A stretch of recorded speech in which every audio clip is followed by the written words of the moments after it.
What is up, my friends? We are here with day 2 of Ride of the Valkyries tournament. My name is Jeff. I'm here with Chef Billy. We're getting into it. We're down to the Double Elim bracket top 8 from each division, fighting it out for their prize pools. Yep, we're going to start out with Vamps versus Kaiju Corp in the Guardian division. And, I mean, Kaiju Corp only taking one loss yesterday against Insurgents. And Mercy kills at the highlight. Everybody knows what this is all about. Got to have Mercy in your composition. 15 total Mercy kills. I know you guys awarded a special bonus one at the end of regulation. And one of your maps yesterday, you and Ethan were casting. Yesterday, I was watching in the background and going, oh my word, is that going to count? You guys decided that it was worth double. So I was very impressed with that. But lots of Glocksters going out there. And I want to see more of that going on today. But back to the real question at hand. Vamps versus Kaiju Corp. Kaiju Corp only one loss. Vamps perfect going through. So now we'll see if they're able to continue this on, or are Kaiju Corp going to be able to bust out the surprise win here and take out Vamps. Yeah, Vamps coming in perfect with that 5-0. Certainly the favorites on the day heading into this Double Elim bracket. A bracket that we do have a loser side. There is a bit of a safety net, hence I guess the Double Elim part. That was a bit redundant on my end, but needless to say, going through the rest of our format, it will be 1st to 2 here for our first couple rounds, and then we're going to get into 1st to 3 as we get towards the end and get into that top 4. Yeah. I mean, safety nets are always a good thing when you get to this point. We do have prize pools going on here. I'm not sure what we were looking at here in the Guardian division. I know that top in the upper bracket, the Valkyrie division, is going to be 600 for the first prize. But down here in the Guardian division, I'm not sure what it's at. But you know what? Somebody's going to win something here, and lots of pride on the line. Lots of Twitter bragging rights as well to see who has the best Mercy in the division. Yeah, and not only do you have to have Mercy, but Sojourn has also been banned. So if you missed yesterday's action, just catch you up. There will not be any Sojourn in any of these games. It's been more traditional Mercy pairings. So we've seen some Ashe, we've seen some Widowmaker, that of course our two flying friends, as far as Pharah and Echo, have been very popular as well. I mean, I love the Echo Mercy pairing because Sticky Bomb's focusing beam become that much more lethal. Of course, Pharmacy has always been a traditional Mercy composition as well, and then getting the extra damage boost when you're looking at the ADS shots from the Viper. Also, one of my favorite things about the Mercy pairing. So, I mean, you know, it's basically back to 6v6 as long as Rez is on cooldown. You can get your player back into the action. We saw quite a bit of Rematch yesterday. So I don't know. I'm still on the fence about if I like the tempo tank or not. I think that he needs to have a little bit of a tune down, Jeff. I don't know about you. I don't know if I know you don't play a lot of ranked. I do. And Rematch is OP. Please nerf right now yesterday because he presses the I win button and it's done. Like, there's nothing you can do. You can sleep, anti, rock, do anything, and he just says, ha, GG's, and go. Well, I mean, one of the big tools for getting out of the Rematch ult is the Lucio, which is something we have not seen a whole lot of with, Mercy being a staple through this tournament. And people, sometimes get angry with Mercy mains. I say that as horse feathers. You're only angry at Mercy mains until you get rezzed, and then it is all thank yous. At least it should be. Treat your Mercy players right, as we're about to get day 2 underway. Spread your wings. Ride of the Valkyries day 2 has begun. Well, I mean, we're going my favorite donkey horse, the Orisa, coming out here. I'm surprised that they're not pairing it with the Lucio to get him out a little bit faster, but it is a personal choice. I think there's still just so much to be said about the Kiriko right now, the healing Apida. Definitely the way to go, but nice engagement coming out right off the bat. Yeah, a little bit of Junkrat May coming out of Kaiju Corp. And just putting some direct pressure in. Can't overextend. Orm with the Reaper will punish if they get too close, and Hollow can't aim. Unfortunately, gets the brunt of Maki's attack on that one. The kunai. Why couldn't I think of the word kunai? Orm, there you go, showing up with the shotguns there. And it's going to be Vamps taking our first fight. They'll grab first control. Speed difference right now. I think that you need to pair right now. If you're going to run the slow comp coming out of Kaiju, you really need to have some speed on your side, be able to get your Mei in position to throw those walls up and really allow Glitch to focus down and get the work done.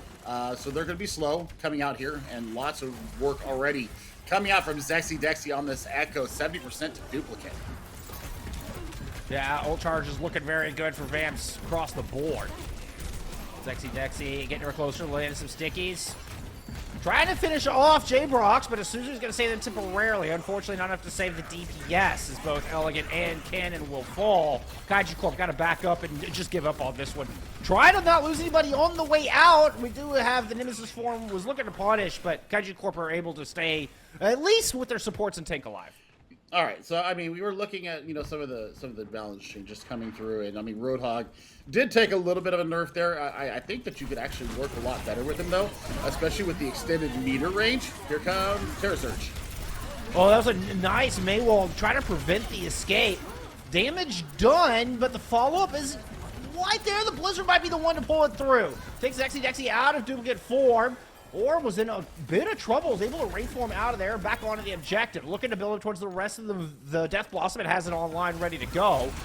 J-Brox is going to get res as the Death Blossom is unleashed onto a pair. Elegant and Hollow can't aim. End up within the range of our dancing Reaper of Death. Well, I mean, we see the Reinhardt switch coming out here from Glitch. So this is what I usually do in my ranked games. Maybe I should be playing this.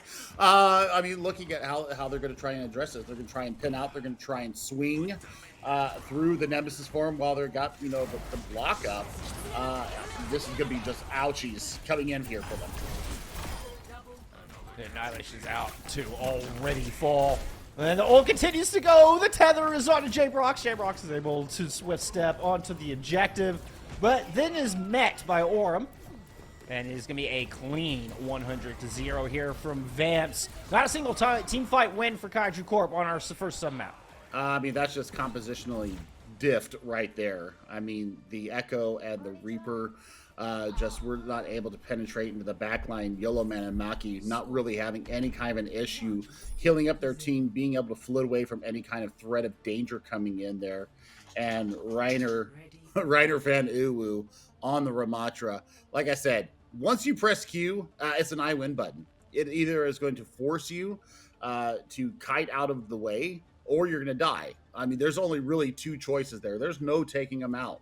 Unless you have ultimates of your own to be able to kind of knock him down. So as we head to downtown, a little bit of compositional difference coming out here from Kaiju. They're going to bring out the Widowmaker and the Reaper. So Reiner's going to have a little bit more of an issue. They're going to have to watch for their heads because Cannon was clicking some heads on stream yesterday.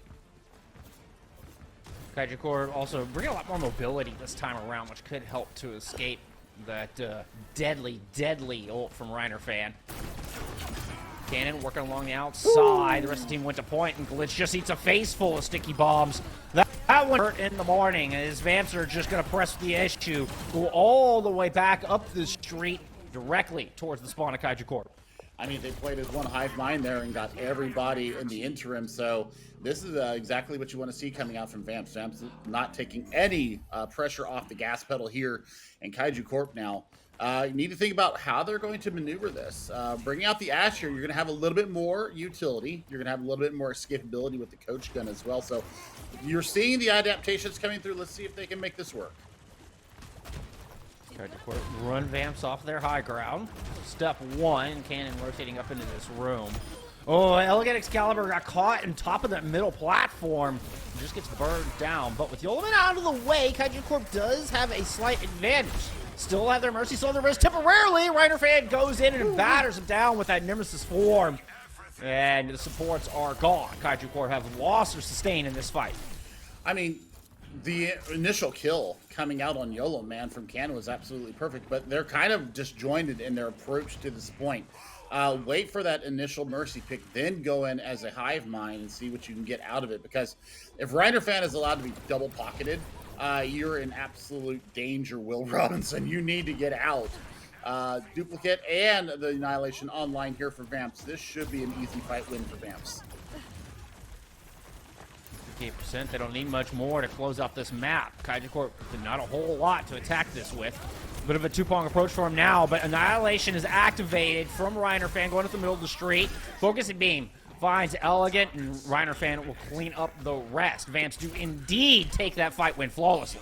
Well, I mean, they save not only the Valkyrie, but they also have Duplicate as well. So, Glockster coming out there from Yoloman, taking out their opposite, and Hollow can't aim. Let's add one to the counter there. 16 Mercy kills. That's a beautiful number coming up for them. But now, I mean, Cannon might be able to get in. Nope. Never mind. Never mind. Maki says no. The rest of the team, I believe, is rotating around Coast. Still a couple of seconds to work with. Let's just swap on over to that Ramatra. Reinerfan is going to just keep everybody off of this point. Vamps take 2 sub-maps, 100-0 on both. An absolutely perfect run through map 1. I mean, that was pretty comprehensive. I mean, 2 100-0 runs there for Vamps, and it was just compositionally different. They're not running the Ramatra, and Ramatra is just able to take so much space, and then the DPS are just cleaning up on the back of it, getting full value. Yeah, Ramatra working out well for Vamps there in map number 1. Is this going to be a loser pick? So Kaiju Corp could perhaps take us to a place for our hybrid map, or maybe they can find more high ground to work with and try to work around the Ramatra of Reinerfan. But it gave him, man, so many problems there on Busan. I mean, Sojourn would be the obvious answer here to be able to deal with the Ramatra from long range. I mean, I think that they need to think about maybe going with a little bit more mid to long range DPS. And not being focused down by the opposition Echo. The opposition Echo was actually just completely getting the cleanups going through there. I mean, Zexy Dexy was having a field day in the skies. Anytime there was any kind of a stray DPS trying to look for a flank, they were in on it like hamburgers on a weekend at the grill. I tell you what, I mean, yeah, they're going to have to figure out how to get around the Ramatra, because the space taking, the Nemesis form is all working in there, and having that constant tether, that constant input of healing. I mean, didn't feel any pressure, didn't feel any pain. We didn't. I mean, I don't think we saw a single team fight win come out of Kaiju. So they need to go back to the gates or back to the drawing board, figure out how they're going to work around the Ramatra, figure out how they're going to get into the back line, force those cooldowns out, and then somehow take down the supports, because that's what's keeping Reinerfan up in a lot of these fights. Yep, you make a lot of good points, Billy. You make a lot of good points. Yet all I can think of now is I want a hamburger. Now you just made me hungry. I'm a chef for a reason. I always think about food. Have you seen me? Have you seen me, Jeff? I am a big boy. It's cuffing season, ladies and gentlemen, and my married friends. Big boys need love too, and we like to eat. We like to talk about the food. So, I'll tell you what. Big changes need to come through here. Numbani is going to be our next map. There's definitely a lot of room to work if you're going to run a Winston or a Diva or anything else that can take high ground a little bit easier there. So, I tell you what, the other look that I want to see come out from Kaiju is if they're just going to keep continuously pummeling in the healing and just keeping up their Ramatra, you know what a great answer to that is? It would be the Ana. Force out Suzu, force out the cooldowns, and get in on top of the tank, and then really, hope that your backline or that your DPS can get into the backline and take care of the Kiriko and the Mercy that Vamp seems to be preferring as their backline right now, Jeff. Yeah, I can see an Ana working really well on this map. We were already talking about the importance of high ground and escaping the Ramatra. Numbani is certainly a great place for that. And the Ana could certainly put some added pressure down. It was a lot of healing resources going into Reinerfan. So, I mean, yeah, that's not a bad idea. Not a bad idea. We'll see what Kaiju Corp chooses to come out with once we get map 2 underway. Well, I mean, this is one of my favorite parts, is trying to figure out the theory of how to deal with such an oppressive tank. I try to do this in my ranked games on the fly, and sometimes it works and sometimes it doesn't. Sometimes I just say, screw it, I'm going Reinhardt, I'm going to swing, you keep me up, and figure out what's going on. You've seen me play comp, so how sometimes it works and sometimes it doesn't. Yes, my dog Bo apparently agrees with you. He's being very vocal in the background right now, so I must apologize. Puppies are good. Puppies know Puppies know when good points are being made. I just have to throw that out there. Dogs have an innate sense of knowing when good points are being made. They let you know about it. What, Bo? What? All right, fine. You gonna be that way? Puppy cam incoming. Right. I swear there. Oh my God, he's so cute. This is Bo. That's Bo. Bo, say hi. Yep. Yep. Sniff the hit. Okay. Okay. What do you think of Numbani, Bo? What do you think of Numbani? Yeah. What's that? He says he likes it. He says it's a good choice. Puppy cam activated. That's going to get us at least 5 or 10 more viewers in here to take a look and see the puppy. Because yeah. So Numbani, like I said, so think about DPS wise. I mean, Echo thrives here. I love the Echo play here. We saw the Ash come out from Kaiju, and I think that using the coach gun, not only being able to reposition yourself, but also nice little sight lines down first point, taking a look, seeing if you can take care of Dexy on the Echo. Whew. I mean, they're going to have to figure out a plan. They're going to need to stick to it. They can't be as disjointed as they were in Busan, because they were kind of looking 5 different ways and nobody knew what the other hand was doing. So they need to have a little bit more focus. Their target focus needs to be a little bit more exact. That would be problem number 1. And well, I don't hate this either. Pharmacy is a beautiful composition. Nice high sky ceiling here throughout Numbani. So the traditional Mercy pocket coming through here. We'll see how Vamps deals with this. I think what's called for is some Mercy v Mercy duels in the skies. I believe that is the answer here for Kaiju Corp. As they get out of the gates, attacking first here, Numbani looking to bring it back in this first 2. Well, I mean, they are not out of it by any means yet. I mean, this Pharmacy might be the way to go. We need to make sure that their tether is on. They get past the shielding as well. Dexy certainly has their work cut out for him, as there is a pair of people in the sky. There was. Now Elegant has been taken down with Hollow out of the fight. There's no res available. Dexy looking to finish off Glitch. Glitch is low. The bubble saves him temporarily, jumping around, but no, eventually. Nice left jab will finish Glitch off. Well, I mean, they did get some kills in there. You see this right now. Dexy going back to provide taxi service for Yoloman to get them quickly back into the fight. Equal amount of damage coming out from Cannon and Dexy here. So the axes are working here. Elegant, though. Elegant needs to land a lot more direct. They need to be able to, kind of kite around. I want to see them go coast and get behind the defense. Not be so linear as you normally see a lot of these Pheromines do. Woo! Elegant's able to find one there. Looking to deny. Res does with a concussion blast. Beautifully done. High ground has been cleared, and Kaiju Corp have room to work. As they're going to move on to the objective, start picking up percentage, looking for some exit kills. Fatal's going to fall to a rocket. Now they're direct onto Dexy, and Elegant gets the job done. Yeah, I mean, I will insert my size 13 into my mouth there, because I was thinking about they might have need to go around coast. They just decided to get a little bit more creative with their sight lines, taking out Maki first, and then getting a 3K in the end to really deny everything. That concussive blast, though, denying the res, takes it off cooldown and deals with everything else, and now the hit scan is off the table as well. Yeah, Fatal making the swap over to the Tracer, coming off of the Reaper. It did not fare much better. Elegant finally taken out of the skies by Maki, no less. Able to land those kunai up top. Res? No, there is no res. You can see that Elegant died right there with the green bus. Not a chance for a Hollow can't aim to get in there and revive him. Duplicate from Dexy onto the Winston, immediately taking a lot of damage. Half that 300 health already gone as they're surrounded, just taking fire from all angles.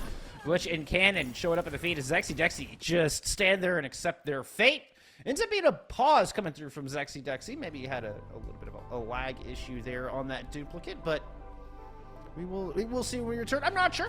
Some kind of tech issue. All I know is it was a pause. All right, hey, we're right back into it. No more pause. That's enough of my handsome mug. Let's get back into some gameplay. Well, now we're going to take a pause. Yeah. No, never mind. All right, I think they were just finishing the rest of the team fight. No, right. Now we're going to resolve Dexy's issue.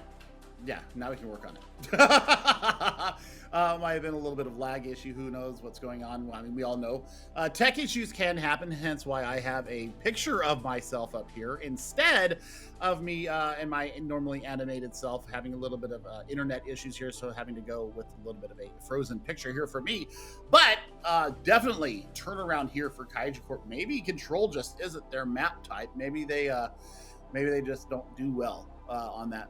On Control, so we'll see, because right now the push is strong, the support is there, they're focusing a lot better down on the supports, they're getting into that back line. I mean, the Elegant right now is providing a lot of the scatter, and you know, they're just not able to sit back there and pump the healing in. They're having to think about what's in the sky, what's coming after them. The queen, the flying, the comp is definitely working right now. 2 flyers in the sky with the Mercy pocket. That's just exactly what they needed. So Glitch, telling them all good luck with a heart there. Love to see the sportsmanship. 3 ultimates here coming into the fight for Kaiju. And well, Nemesis mode, or I'm sorry, Annihilation is going to be ready here for Reiner fans, so they might be able to get a little bit of a contest here. Could definitely cause some problems on the point. We'll see if it'll be enough to stop Kaiju Corp as the Annihilation is popped early. Glitch is going to hop out of there. Barrage from above is going to find one. But Reiner fan able to land the fists and keep any more damage from coming through. Fatal does get res, Reiner fan continues to wreak havoc and just decimate the ranks of Kaiju Corp. There was a last-second duplicate from Cannon, but they're looking a little bit alone here. They managed to find one as them and Glitch are on this point. Fatal about half, Maxi low. Glitch trying to chase him down. Fatal falls to Cannon, and Glitch is still alive. Kaiju Corp managed to run the gambit on Vamps here as they pull this thing from out of nowhere. They had no business winning that fight. I mean, Cannon invested the duplicate onto the soldier so the biotic field was available for a little extra spot healing there. And they were able to find Yoloman in the interim, so there wasn't that steady output of connected healing. There wasn't the res available to kind of keep the fight going back through. Now, Reiner fan onto the Diva. They're trying to answer the threat in the skies. Sexy Dexy able to find one. Down low, Glitch working with a rush. Running into one of the opponents as well. Find Locky inside ATM. Gets them isolated, but it looks like Vamps was able to push through the ranks, get into the back line, and finish off what remained. Glitch ends up alone. Winston standing there on that point. Well, 3:43, 3:38 now on the clock, ready to go through. The swap coming through here. Glitch going back over to the Orisa. We're going to see Elegant onto the Reaper now.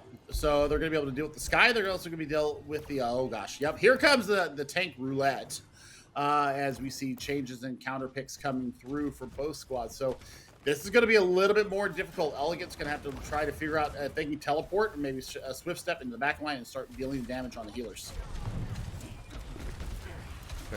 Dropping in from above. Glitch is already down.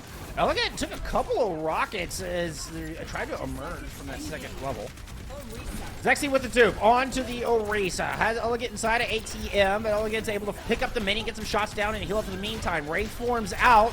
Energy Javelin didn't look like it connected. Here comes Fatal from above. The barrage picks up 2. Elegant not able to get around the corner in time. As the maelstrom of missiles will tear through the ranks of Kaiju Corp. Good lord, I mean, this swap of the comps right now, it's almost gone to what Kaiju Corp was running in the beginning with the double flying heroes, and the only difference is that we're running Reiner on this Rematch. By the way, just swapped in the last fight, 95 to Annihilation already. The changes to Rematch cannot come fast enough. Way overtuned. Cannon falls early, and Kaiju Corp are just going to have to reset on this fight before it ever really got started. Vamps are going to continue to put some aggression down and just make Kaiju Corp work for every inch. Well, we'll see if Elegant can get something done with this upcoming Death Blossom. I think that's going to be the real kicker here, is if they're able to, pair that in maybe with the Terra Surge. Out, Elegant not quite after the Death Blossom. Annihilation in response here from Reiner fan. Just going to put up that block and try to hold on, see if they can keep the tethers for as long as possible. And they do, successfully able to take down 2. Glitch, you're not getting out of there alive. I'm sorry. I'm going to stop with the Rematch hate because that's just a silly ultimate. Keeping the tethers on as long as you have contact with somebody from the opposite team. I mean, it's a press to win button, honestly. I mean, even with like, let's say a Death Blossom, you can throw Suzu in there and allow people to get out. You can't get away from the annihilation. You just can't. It's too OP right now. It's gonna be double DPS. Bullets to try to bring this back. Attack Visor into the rush. Dexy just lays down the stickies. Now look at, comes through with a pair. Is able to take Reinerfan out of this fight. Eventually taking that tank off the battlefield. Zexy, though, replaces it with an Orisa, and Fatal drops the barrage, even without the Ramatra. Vamps' defense stands strong. Well, I mean, 30 seconds left here. Maybe time to pull something crazy out of the back and see what you can get done. You know what another good option here could be is maybe running the Wrecking Ball, using the grapple to be able to roll through Pal Drive and just not make Reinerfan's life that easy, always keeping them out of play. You can see that working maybe a little bit to fruition here, but you know what? We're going to stick with the glitch here on the Orisa, and we do have Terror Surge once again. Yeah, when it continues rush repair, rivet. There go the stone. The speed is out. Kaiju Corp try to rush forward and see if they can fast track their way into a cap. Terror Surge does a little bit of damage, but it didn't really have the value that I think Glitch was looking for. Got it between the tanks. Glitch tries to just circumvent that, put some shots down onto the supports. Annihilation is out. Everybody looking low. Cannon got res, but it's a temporary stay of execution, unfortunately. The overtime going. Nobody can stand to go too far. They're just stuck within the life-sucking tendrils of Reinerfan, and nobody wants to die there from Vamps. Good healing from Yoloman escorts them to a hold here on point C. Oh, man. We'll talk. I've already said my piece about the Rematch Ultimate, so you know what? Still a great hold there. The support did their job there, and I think that Fatal going over to that Pharah really flipped the balance in their favor. I mean, Elegant and Cannon just couldn't get anything done behind not only the static shield coming out from Reinerfan, but also the Nemesis form just absorbing so much. And if you're pouring the healing on, I mean, it's just basically like a fly hitting an elephant. I mean, it might be a little bit annoying, but I mean, you can just stand there and hold your ground, and really, there's not much to be done about it. That's where I think that the value of an Ana would come in. Really, being able to kind of deny them, at least pull out the Suzu, because I think Suzu is on a longer cooldown than Grenade. Or it's very close. So I mean, there would be that. They're little close. bit. I think there's a couple second difference. Yeah. I think Grenade does have a couple seconds on it. What was it? 11 to 15 or 12 to 15. I mean, it's close though. So I mean, you would have that little bit amount of time to be able to focus in and get the work done. But I actually like this Torbjorn pick a little bit. Hopefully, maybe looking to take care of Zexy on the Echo. And kind of provide also a little bit of extra vision once the auto aim does engage. So we'll see what's getting done here. It's also going to really make life hell for this Tracer here. Yeah, Fatal subbed in here for Numbani and has looked really good though. We'll see if their Tracer is as good as the Pharah. That was oh so effective on the defense. Vamps taking a very traditional approach here to Numbani as they're going to head through second floor hotel, where Glitch is waiting them with the bubble. Long distance shot from Kana that actually landed on the head of Zexy Dexy there off in the distance. Able to find some heals, but an impressive shot nevertheless. Zexy Dexy has to pause for a moment while the turret is disposed of. Now goes in, lands a sticky, lands a focusing beam. Pharah is gone and landed a little too far forward as Vamps are going to move in and protect that res, well, deny the res, protect the body more accurately. Nice overclock there from Cannon, means they can't get focused down. And Kaiju Corp are narrowly holding on. It feels like just by a thread. But so far, the defense is standing, and Cannon is finally able to strike back. Glitch moves in, Yoloman out of the fight, and Kaiju Corp will maintain their defense. Well, I mean, this is better for them. They just kite away from the danger, playing a little bit hard to get. And they're able to deal with the pressure coming in. Fatal is going to get out with their life. Well, no, I say that they just go ahead and reset off the side of the map. But I mean, a minute and a half off the clock here, pretty decent hold. One tick is given over, but what you're looking at coming in, you're looking at Annihilation. You're looking at Pulse Bomb, probably within a couple of headshots. So Glitch is going to need to get this Rampage up in a hurry. So you have the staying power to allow the rest of your team to be able to kind of work up towards those other ultimates. I think that the big one here is actually going to be Molten Core.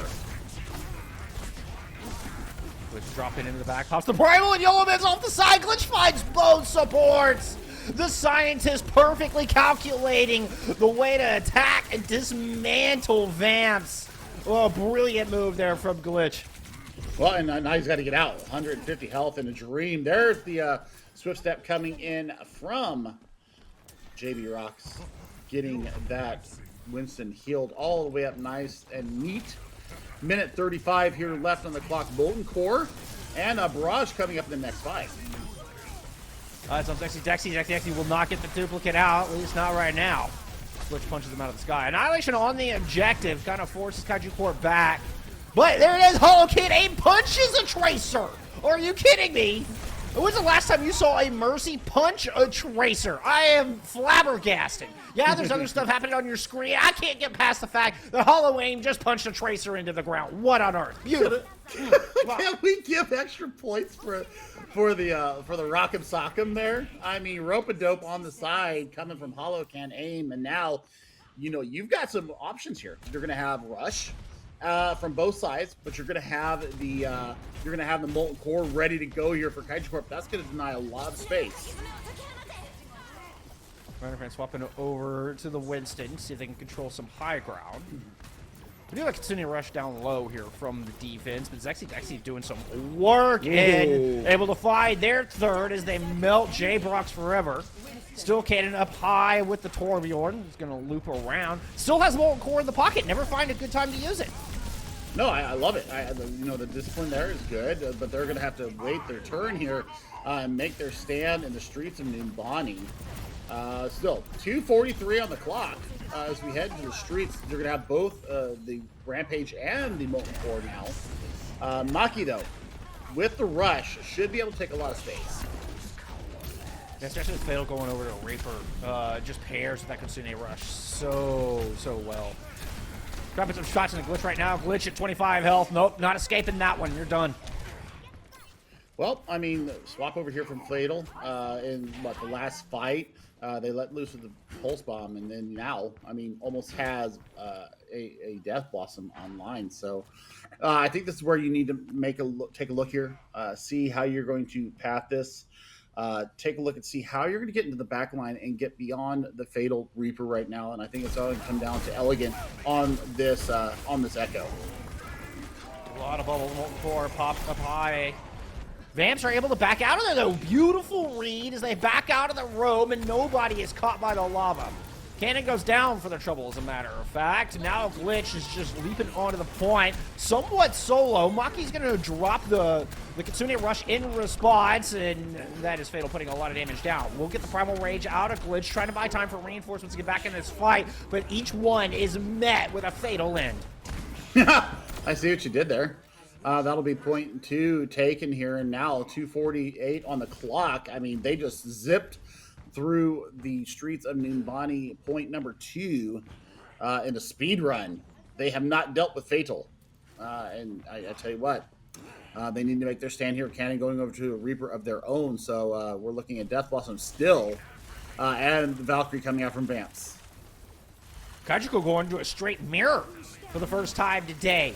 And they got to stop it here, or they're headed down to the lower bracket if they cannot halt Vamps in their tracks. And with Fatal dropping that Death Blossom, unleashing it just the right time, it doesn't look likely for Kaiju Corp to hang on through this map. That's a gong of death. That is the map completion. Vamps take Numbani 3-2. Take your series 2-0. Yep, that's just comprehensive coming out from Vamps. And I mean, great first point hold there from Kaiju Corp. But I tell you what, the streets of Numbani did not fare well. There was a green light all the way.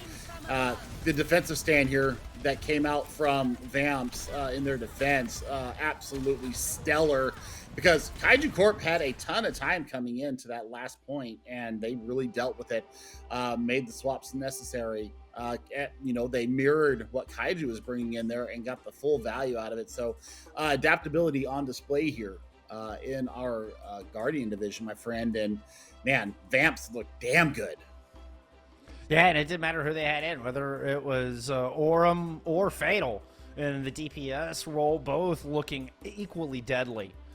So, hey, and what we're going to get a chance to ask them about it is we're going to take a quick break. When we come back, it's going to be an interview with Reiner Fan, Tank of Vamps, here when we return with more Ride of the Valkyries. Did someone call a doctor?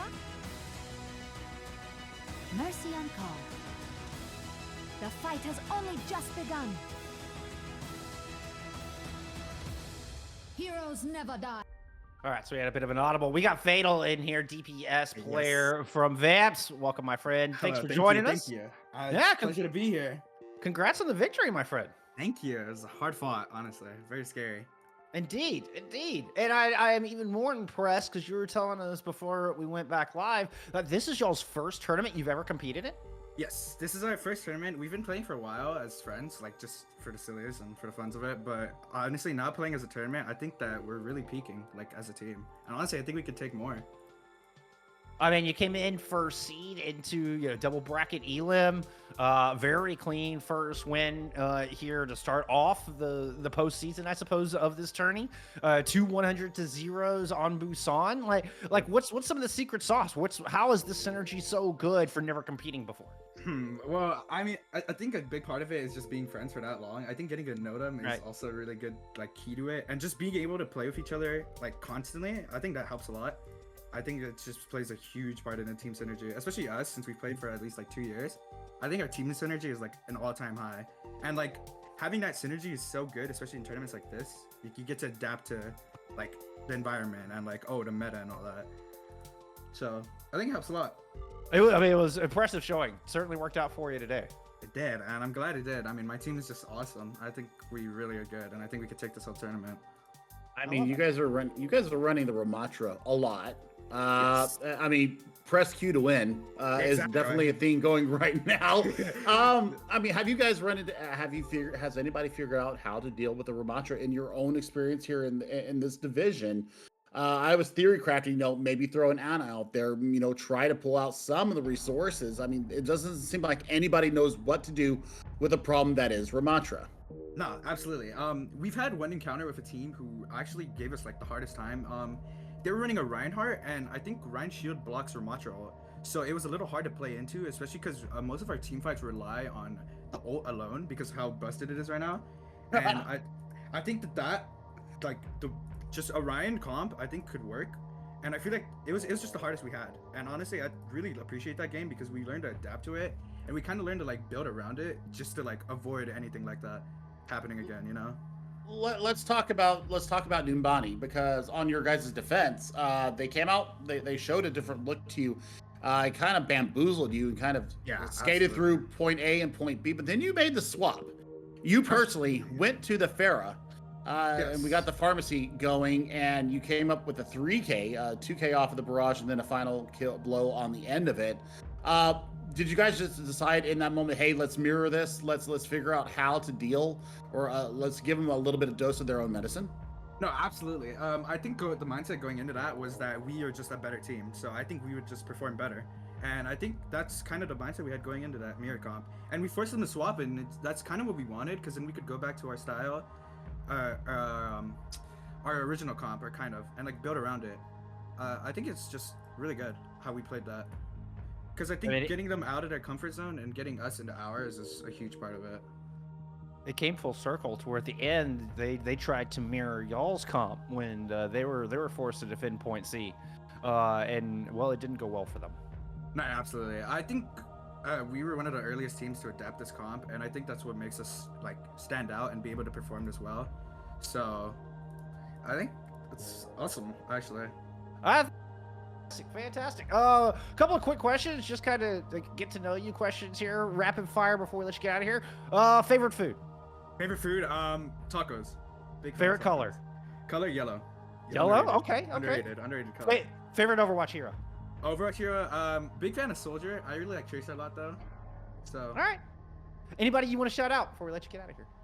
Well, obviously my whole team. I think we've been performing so well this whole tournament, and it's been a blast performing with them and being alongside them. Like I would have thought like a year ago that this is like a dream. It's like a dream come true, basically. Well, it was a blast casting y'all, and it's been a pleasure talking with you. So really appreciate you taking the time, and good luck with the rest of the tourney, my friend. That was awesome. Thank you. I appreciate it. I will look forward to it. Us as well. Us as well. There you go, friends. That was Fatal from Vamps. Always good to talk to the players. I can't believe this is our first tourney, Billy. I mean, and the fact that I came from console to PC in the past year and just completely curb stomping, that is the power of friendship coming through. And I mean, playing with your buds all the time has always been a great recipe for success, Jeff. So, I mean, man, can't wait to see how far they go. We'll see if some other teams can find that special recipe. We're going to take a quick intermission, but Ride of the Valkyries will continue as we bring you more Double Elim action right after this break. Welcome back as we are headed into round 2 of our Ride of the Valkyries Double Elim bracket. This time we're headed to the Celestial Division as we've got Glockies, excuse me, taking on Trolled by My Own Team. Well, I mean, looking at both these teams, we're going to have tongue twisters going on all over the place, Jeff, as we're going to try and pronounce all these names to the best of our abilities. I speak a few languages, and some of these got my tongue in a twizzle, but more importantly, this is getting into the business end of the tournament. We're still in the first of 2 here, but this is the last step before we get to the double elimination round. It is, and well, I mean, we're basically already into the double elimination round, but this is the last step before we get into the first of 3. Like, before it really gets into the nitty-gritty, right? Yeah. I knew what you meant. I mean well. I really do. You are terminally contemplative today. Yes. Here with this, I mean, lots on the mind of the head chef here. What's not on my mind is a 5-0 record coming into this, or 6-0 record coming into this for Glockies. They have been perfect throughout. They've got a 12-point differential as well. So I mean, they're sitting atop the heap here in the Celestial Division on this side of the bracket. And I tell you what, Ilios is going to be our first map. So depending on where we go first, I mean, Pharmacy always a good option here. The pocketed Echo also darn good. And once we get to Ruins, I mean, that can be a playground for either a damage boosted Widowmaker or a damage boosted Ashe if you want more utility in the bag. So, I mean, just looking at both these teams, I mean, we've had a bit of a health issue on the side of a Trolled by My Own Team. The COVID bug has hit hard.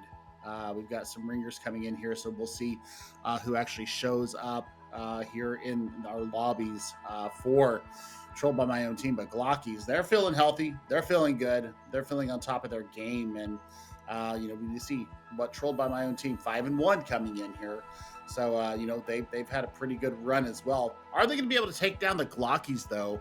That's going to be the real question here. No subs here for RUA Glockies. Right, Rank Up Academy is what the RUA stands for, and I mean, I'm looking for Syrian and ZRVX in the support squad to be able to keep the team up. I'm wondering if we're going to see more Ramatra, Jeff. I think that's going to be, are they willing to go out there and put that out there? Because as we saw in our last series, it's damn near impossible to take out the Ramatra unless you have, insane focus fire. You've got an ultimate. I mean, you're going to have to burn an ultimate to take him out of Annihilation. It almost makes me wonder if Mercy Lucio, like, I know, friends, I know that sounds blasphemous, but I feel like that speed would just be so important to just disengage from the Annihilation ultimate and wait out that 3 seconds and just let it dissipate. But, I could theory craft all I like. I do want to kind of turn back around because, as you mentioned, Trouble My Own Team, despite having some COVID issues and having to field some other players, I mean, they've looked pretty darn good. Coming in, I mean, 4-1 through group stage. They just won over the Pepe Room in round 1 here of our double Elium bracket. That one was a 2-1. Went down to the map 3 of our first of 2 series. I will say, though, Trouble My Own Team, their only loss was in round 4, and it was to the Glockies. Yeah. So I mean, we'll see if they're able to bring this back, Jeff. Because I mean, now, like I said, there is a safety net here, but you know, you want to keep yourself in the winner side of things, and you know, maybe they're able to turn it around here. Maybe the day 2 substitutes that are coming in here for Troll by My Own Team might be the answer that they need. And you know what the answer I need is, Billy? I need to know if we can beat this most kills by a Mercy in one series. Right now, the number to beat is 8. And considering the name of the team that we have on your left-hand side of your screen is the Glockies, I'm hoping ZRVX and the rest of the squad, ZRVX, I assume Aspen will be picking up the Mercy here. Maybe those two can pull it together and topple the number 8 for most kills in a series. I think that is the most important factor here. I mean, agreed. We'll see if they're going to stick with the Yuki on the Ana or on the Ashen. Nope, it'll be Ana Mercy. So I'm getting my Ana here, but we're not seeing the Rematch come out for them. So Diva versus Orisa is going to be in our first engagement. We are going to have that damage boosted Ashley that I called about before. There we go, right out the gate. Yep, Blaze is able to get that dynamite in. Tornado on the other side, alongside. Whoa, I think ZRVX is actually on the opposite side, trying to pursue Troll by My Own Team and just see if they can crack those ranks right open. It's Faruski who's able to get the job done. At least land the final blows and finds a pair, including Ashen. And Glockies grab first control here early in round 1. Yeah, I was expecting the Ash to get a lot more done, but Pharmacy combo definitely landing more into it. And until Hagar, also known as Dayleth. I've had a couple of interactions with them on Twitter, I think, if it's the same Dayleth, you know, looking to see what they're going to be able to bring out of this. Rhino working around the outside. ZRVX was trying to get a little aggressive up front, but it's the Echo who comes through with the kill. Inu Tilla Pagar. I am so sorry. I don't have a pronunciation for that one. I am going to stumble over that one all day. We'll just go with Inu for now. Nice 18-8 on to ZRVX as they're trying to back up out of there and just decide to stay on point for as long as possible, build that percentage as much as they can. 43 being the total tally before they have to give over the point. I mean, Tornado is getting a lot of work done on the soldier as evidenced by the ult charge, but not really dealing with Inu in the sky. And that's been the real backbreaker here is the focusing beam, those sticky bombs laying in so much. The other thing is that Nano is already online for Yuki. So, I mean, do you Nano a Bob going into this fight? Hey, interesting choice. We'll have to wait and see what Yuki decides to do with it. Once again, there are landing some good anti-nades. We saw that one onto ZRVX once again, and asleep onto the Orisa. Control My Own Team hoping they can take advantage of this moment. Ashen able to get Blaze back up. It's gonna be a Terror Surge. Who answers back the other way, and now it's a 5v4 in Glocky's favor, making a 5v3. ZRVX is able to come up with a pair. Tornado looking to close it out here with Attack Visor. After the duplicate is gone, Tornado able to pick Inu out of the sky. Some final shots on the Rhino, and Glockies will flip this point. I mean, flipping it at 55 to 44%. So the good thing there, though, is that Bob and Self-Destruct both online. So contest, they'll be able to remech, maybe land some joy out of the Self-Destruct coming up. They haven't used Nano yet either. So, I mean, they may be waiting for that Bob to come out and maybe Nano the Omnic Butler. Nothing like a Nano Bob to cause some problems for your backline. See, Blaze looking around the outside. There goes Bob in the back left-hand corner of the point. Glockies have rotated around, throw down, rush on the other side, and they're just going to run off the point. Chase Yuki down. The Nano was used. Not exactly sure where, or even if it got out. Yuki may have died while casting, which means the Nano boost would go to waste. And it's Glockies who are still on top. Inu is looking to bring this back, trying to chase down the Mercy. ZRVX gets out of there, but runs right into Rhino, who hits him with the micro missiles. And now ZRVX find themselves with enemies on both flanks. Inu trying to come in and see if they can finish him off. Yuki from the outside is the one who lands that final blow. Well, I mean, we've evened it up here. I mean, it's going to be 75, 78, 79, maybe 75 to 80 here. Once we, well, I guess it did flip back over at 75%. So points climbing here. Probably last fight here for Trolled by My Own Team.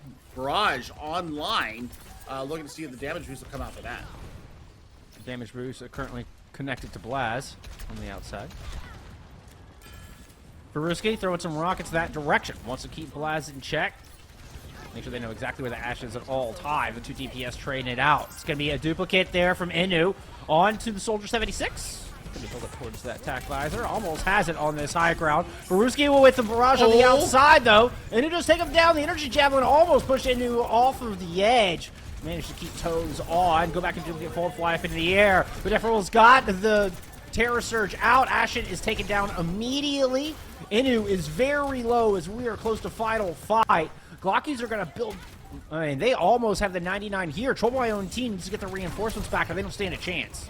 Oh, nice. Sleep goes out there. Almost has Nano online. There's the Nano coming out, Jeff. Zephyr takes Yuki down shortly thereafter. Blaz closer to the bomb. There it is. Big Omnic Butler on the point. See if he can bring this thing back, make up this deficit. Zephyr in a lot of trouble as Rhino tries to finish him off. Ends up just backing out and helps protect the res. Yuki back on their feet, and the Ana's in this fight. Glockies returning. It's just Syrian. Oh my goodness, another difficult name to pronounce. But it's enough with that res. Trade back and forth. This one's still going either way. ZRVX very low. Look at the maneuvering. Oh, the soldier turned the corner. Inu's going to take him down. Faruski responds, and we are still going tit for tat with these two squads. We have the Kitsune rush on the point. Faruski looking low, swapping over to that Genji duel and Inu. Flip comes through. It is Glockies who are now in control and trying to keep Trouble My Own Team at bay. Rhino going in deep, looking to punish the Kiriko. Has to just turn tide and look the other way. Yuki swapped it over to a Lucio. Just get back to this point. Shot at O. Comes the attack visor from the outside. Able to get a couple with that. At least a D-neck and the kill onto the pilot Diva. Ashen, last ditch effort with the Valkyrie won't be enough. Trouble My Own Team will fall in this 99-99 fight. Glockies come up with round one. Oh man, I mean the turn there, the switch coming out from Faruski on to that Genji started deflecting a lot of the damage coming in. The dash resets as well, really positioning them well to take that last fight. I thought the Yuki Nana was actually going to win them the fight, especially taking ZRVX out of the fight. But I tell you what, Glockies maintain their composure. They're able to cycle around. Differatel going on to that Doomfist actually lands two people in that tack visor and gets the full joy out of that. So, I mean, great work, great swaps, great adaptability at the last hour there. For Glockies now, as we head to City Center, I still think that, you know, if we're looking at Inu here on this Echo, needs to have the pocket, needs to have the extra boost going in to build up an early duplicate, see if they can take control right out the gate. The action is thoroughly tethered with damage boost onto Inu. Looking to help in that aim. The aim to build up the duplicate, not the actual physical aim. Speaking of, Sharnado. Listen, gonna aim with those micro missiles, or excuse me, the Helix rockets. Micro missiles would be Divas. Divas taking a lot of damage. Inu is low, and I mean, Trouble My Own Team are just losing control of this. When they've lost their footing, they gotta back out. Yeah, once you lose your soldier and your Mercy, especially here on City Center, I mean, spot healing gone, hip scan gone, res is gone. This has been great work here from Glockies. So, you know, early advantage Glockies. I think that Blaz now going over to the Cassidy might give a little bit more room for pause here on the Faruski. Yeah, we've had a few swaps.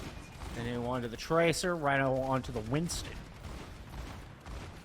Recognizing, I mean, you can see Glocky sitting up on that high ground, so I think Rhino wants to be able to challenge that so that Troll's not taking a bunch of fire from up there as they look to move on to the point.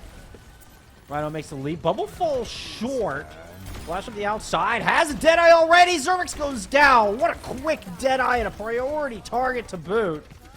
Now Yuki able to move in, and Trouble My Own Team are starting to strangle Glockies off at this point. Yep, I mean, you're going to save this attack visor for the recontest coming in. Pulse bomb almost online for here for Inu. So, I mean, speed, mobility, definitely the answer of the day going into the slower comp coming out of Glockies. So, you know, the focus fire, the early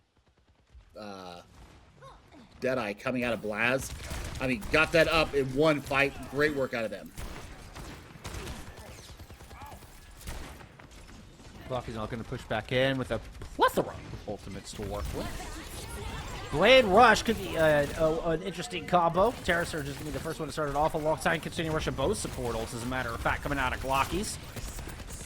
Still not able to get much present. Shinedo's looped around to the outside. Attack Visor from the high ground will force Troll Mario team back. Oh, Deferatol comes in at the outside. Lands a shot on Ashen's head. Shots coming in. Forces Yuki to swift step back. Blaz, not even that healing of the Fuda is going to be enough to save you from Faruski and the wrath of Deferatol. Glockies moving back on to this point. A little bit of cleanup, and they'll flip it right back. 57 to 48. Trouble my own team should get above 50, but not by much. Well, I mean, you do have Deadeye coming into this next fight. I mean, they have hold it till about 56%. So 1% difference there between the first hold there. You're looking at Pulse Bomb and Deadeye for the next fight. Blade, ready to go here for Glockies. So backline's going to have to be really wary of how they engage with this Genji. It is the only ultimate left, though, as Glockies used 4 in that previous fight to secure control of this objective. For my own team, thought about going through the outside. Looks like they're just going to go right through main. Rhino with an aggressive jump in, wants to control this corner, putting some clean damage through. Leaps up to the top of the center pillar. No, doesn't make the jump, just lands right in front. And he does find ZRVX in the back, and now going in looking for more. Has the pulse. Thought about dropping it in, isn't going to land. Troll by my own team loses 2 in the meantime. Faruski's blade doesn't get a whole lot, but after the fact, they're able to snag Ashen out of the sky. Clip the wings of the VALK. And Glockies now in control here as the overtime wick dissipates. Glockies will take map 1. I mean, that's a fantastic turnaround from them. You know, the 4 ultimate fight doesn't come back to bite them. The blade, it gets good value. The thing that I really noticed in the mid fight there was that, you know, we saw the Javelin Spear come out from Defratel, and taking Blaz out of their Deadeye was a huge fight turner there. You see it. I mean, look at this. Mercy tried to get away. Nope, you're not going anywhere. Frisky is able to clean up the fight there, and that is done and dusted. And, well, 1-0 lead here for the Glockies. Still, highly competitive coming from both squads here. Troll by my own team definitely have an identity of what they're wanting to do here. I think maybe just a little bit of synergistic differences here. As you have some subs coming in here with the health issues going on with Trolled. But I tell you what, it was competitive, and I want to see more. I want to see this go 3. Maybe Control isn't their map set. Maybe this is the first time they've had a real chance to play competitively together. And we'll see if they're able to bring it back in our hybrid map. It's going to take a bit. Glockies were doing such a good job on their win cons and really in map control. They're able to send Sharnado up to the high ground anytime that Glitch wasn't up there. Excuse me, that Rhino wasn't up there trying to contest. Then it was just free reign for Sharnado. They had a plethora of targets to choose from. And then if the threat wasn't from the sky, then you had the threat down low with Deferatol on the Orisa was able to just push through and command a lot of the map and just giving the rest of their team so much room to work. So it seemed no matter which way Troll by my own team looked, that it was Glockies who always had an answer and always had a workaround. I mean, they really rotated those ultimates so nicely, though. I mean, other than the 4 ult dump, it was still, I think, nicely measured out. I think the real win con for them is being able to recognize where the threat is coming from and then being able to pounce upon it. And you see the hive mind going in, especially with especially looking at oh gosh, as we're looking at Diffratel going in there as the Orisa, being able to spear people out, being able to use that javelin spin to negate the damage coming in. It's been a fantastic work for them, and you know, Blizzard World might be the area where they go. Blaz is showing us the Archer here, and well, I still think, man, maybe a little bit of a tank swap up here, maybe answering the Orisa here, maybe looking at a Sigma. I like Sigma on this point because you can absorb a lot of damage coming in, so we'll see if that's able to come to fruition here. Yeah, the poke comp could struggle running into the high ground. You see Glockies are setting up on Griffin, that high ground on the top right as you enter from the attacker's side. And just giving some room for Faruski to put down some shots alongside Tornado. Tornado, again, just did such an excellent job of getting max value out of the movement of Soldier and really putting themselves in great position to take advantage of Troll by my own team. Woo! Ooh, Faruski from the high ground is able to land one shot, and Coach Gun Rhino back. Rhino does still manage to land up there, but is super low on health. A couple hip fire shots as the duel continues. Deferatol ends up being the difference maker as the energy javelin puts Rhino into the grave. Well, I mean, we're looking for Inu right now to be that pest, to be the thorn in the side. Never mind. Damage boost, once again, that is 2 kills here with the damage boost coming out of ZRVX for Faruski. And they are getting full value right now with the Viper. Can we just take a moment to highlight ZRVX and how they're able to dance around a Winston and a Tracer in that small little high ground and keep Faruski topped up, which Rez should be coming in. Oh no, look at the aggression. Trouble my own team. They send 3 up to Griffin to make sure that Faruski will not return to this fight, at least not by the hands of ZRVX. You're going to have to just hoof it back. Blaz now moving in the outside. Trouble my own team has pushed into the back high ground as they look to try to control the space around the objective. Get some good sight lines, and it's enough for Enu to fight ZRVX.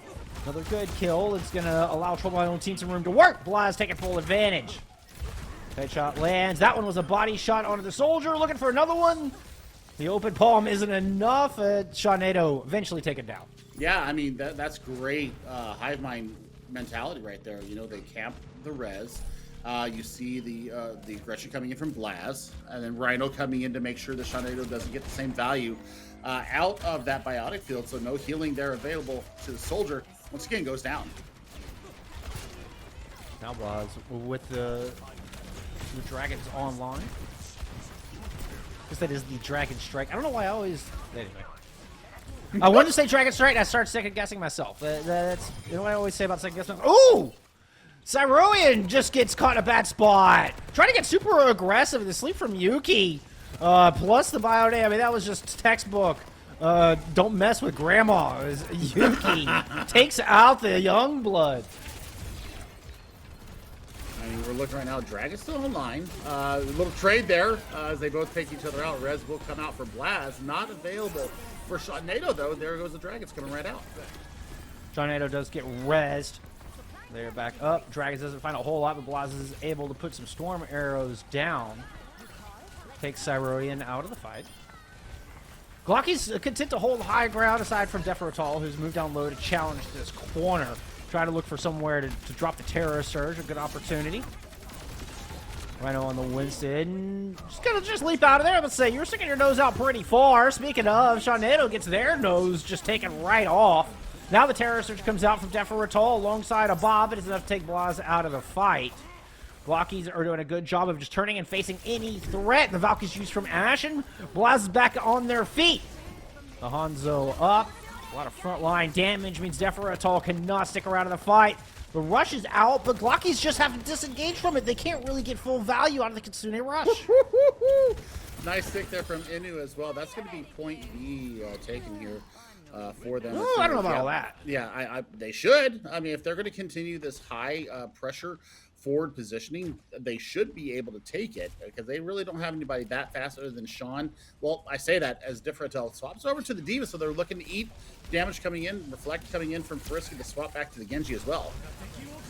Yeah, we will get that last second contest, but look at the Bione. Dragons right on top. Deferatol did not last long in that mech. Borowski is the next to touch, and the swift step in from Cyroian. Cyroian? God, that one is a tongue twister.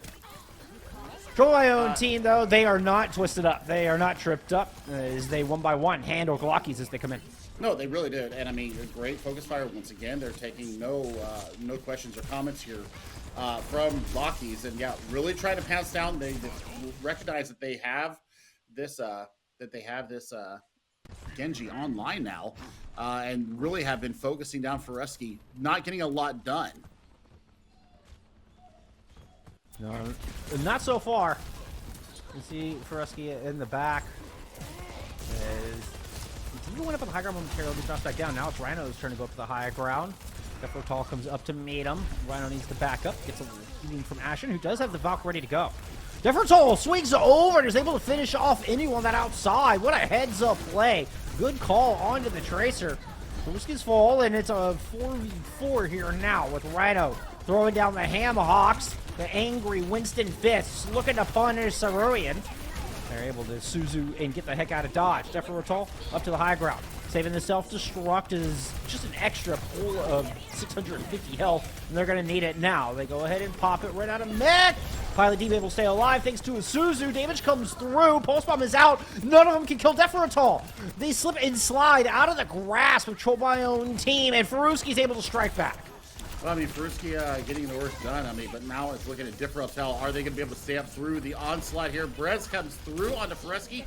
Dragon Blade should be available in this next fight. Got to watch out for Blaz, though. Blaz has been really hitting their shots, and I say it as on cue. Sharnado out of the fight. Brez not available. Rhino back up to the high ground. And he was looping it from the outside. And he's going to move in and grab the Mega. Defertol is in pursuit. But Rhino is putting pressure down from the middle. Yuki will get rezzed up. It gets a lot of pressure on Defertol, who's sitting at about 50 health. With Blaz out of the fight, though, it's one less worry. Kitsune Rush just bolstering the Glockies as Sharnado pops the tack visor. Takes down Rhino with it. Falls in with a kill onto Yuki as well. Sharnado bringing this back. Finding 3 in this fight. 90 seconds left. Rez is off the table here for a few seconds, but now Dragon Strike, Pulse Bomb. You're looking at almost 3 ultimates coming in here for Trolled by My Own Team, and you really need to, first off, get Differential out of this mech, and then go in with the Dragon Strike. I think that's your early take. Well, no, they go out early, take Sharnado out. Oh my, good recon arrow, and Blaz knows exactly where to put that Dragon Strike. Highly calculated, perfectly placed, and it is just what the doctor ordered for Troll My Own Team to get this thing home. Exactly 1 minute on the clock as well. Well, I tell you what, I was waiting for them to get Differential out. They just said, yeah, you know what, I'm just going to shoot underneath your defense matrix because you can't eat it if you're up on high ground. Ends up getting a 4K out of it. Definitely play of the game worthy. Now, the big question here is Glockies looking at a deficit here, and they're going to have to complete with time. Otherwise, this is just going to be a quick take a Blizzard World here from Trolled by My Own Team. I want to see if Rhino's got something else in the game. We saw the Diva on our first map of Oasis. We've seen the Winston here.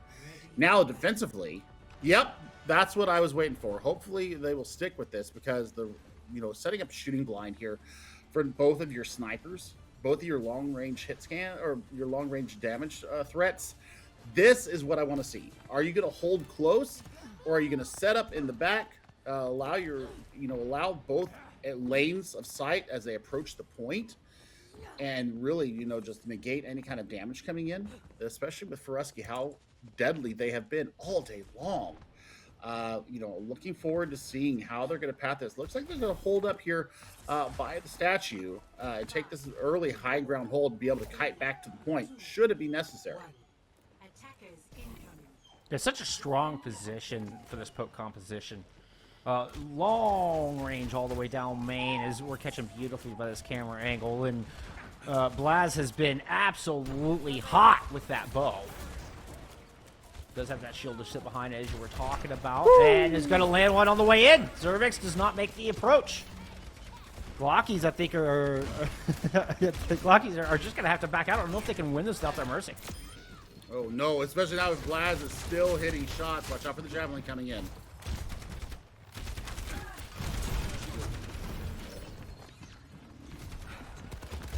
Blaz up top is able to hold on through that. Glockies rotating through the inside. At least a piece of them are. They're keeping Sharnado sitting down low by statue. Just to keep some pressure. Energy Javelin forces Rhino off the high ground. Defertol is going in deep, though. That Bionade. The spin, not enough. As soon as the Javelin spin runs out, Rhino's able to land the Creation. And Defertol suffers the fate of overextension. Man, Blaz has really shown up huge here on Blizzard World. And I tell you what, Rhino has really impressed me as well in the tank role. Ashen doing such a great job on this Mercy. The damage boost, kind of, swapping that rapid fire damage, healing back and forth, and really keeping all members of the team up. Ooh, nice energy check, but Blaz is on fire. Blaz is gonna fall, and Faruski is rezzed. How quickly the advantage has turned around as Glockies are now free to at least move into the theme park. Now they gotta see if they can capture stables. Defratal coming in on the right-hand side. Shawnado working through on the left. Rhino down low, no more cooldowns, and Cyroian is gonna be the one to finish him off. Rez coming through from Ashen. Valk utilized. Rhino back on their feet.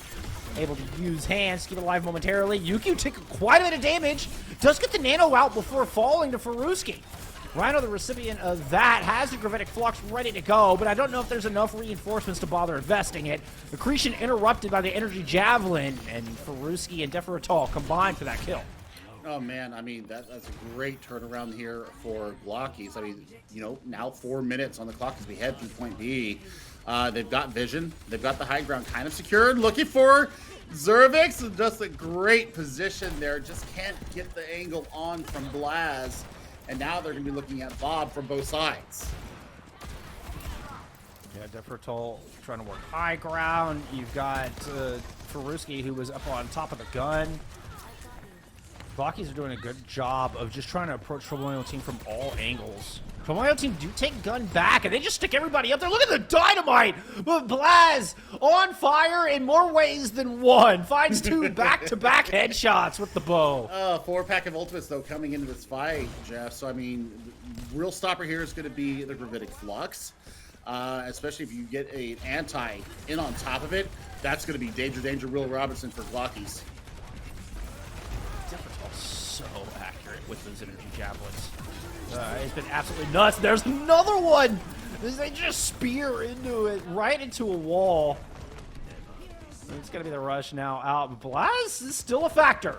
Blaz is the X factor of my own team. If Blaz is alive, then this fight is winnable. 2 already fall in this fight to the bow. Tornado receives a Suzu and just has to sprint out of there. Terror Surge out from Defratal. They come up from the other angle, and Blast falls. Energy Javelin lands, both very low. Defratal able to take down Ashen, looking to finish off Rhino. Will do so with a little help from some friends. Oh man, I mean that wins them the fight there. And it gives them a precious hold here on point B. But still, I mean, looking at how much space they're going to need to take, it's at least 2 fight.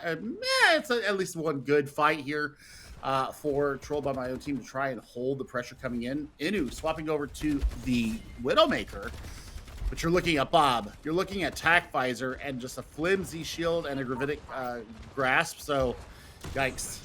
You need to really look and see how you power this in. Shawnado with Attack Visor to start. Looking for high ground targets. Trouble team staying elusive for now. They do have one on cart, so the contest is there. Yuki very low. Shawnado finish him off with a shot. Turns on to the Sigma, decides, no, I don't want to shoot shields. I'm going to shoot your back line instead. That's going to force Inu back. And then Rhino, lone wolf on the point, doesn't stand a chance. Well, I mean, this will be a point B, and I mean, there's going to be a healthy time bait coming in here to point 3.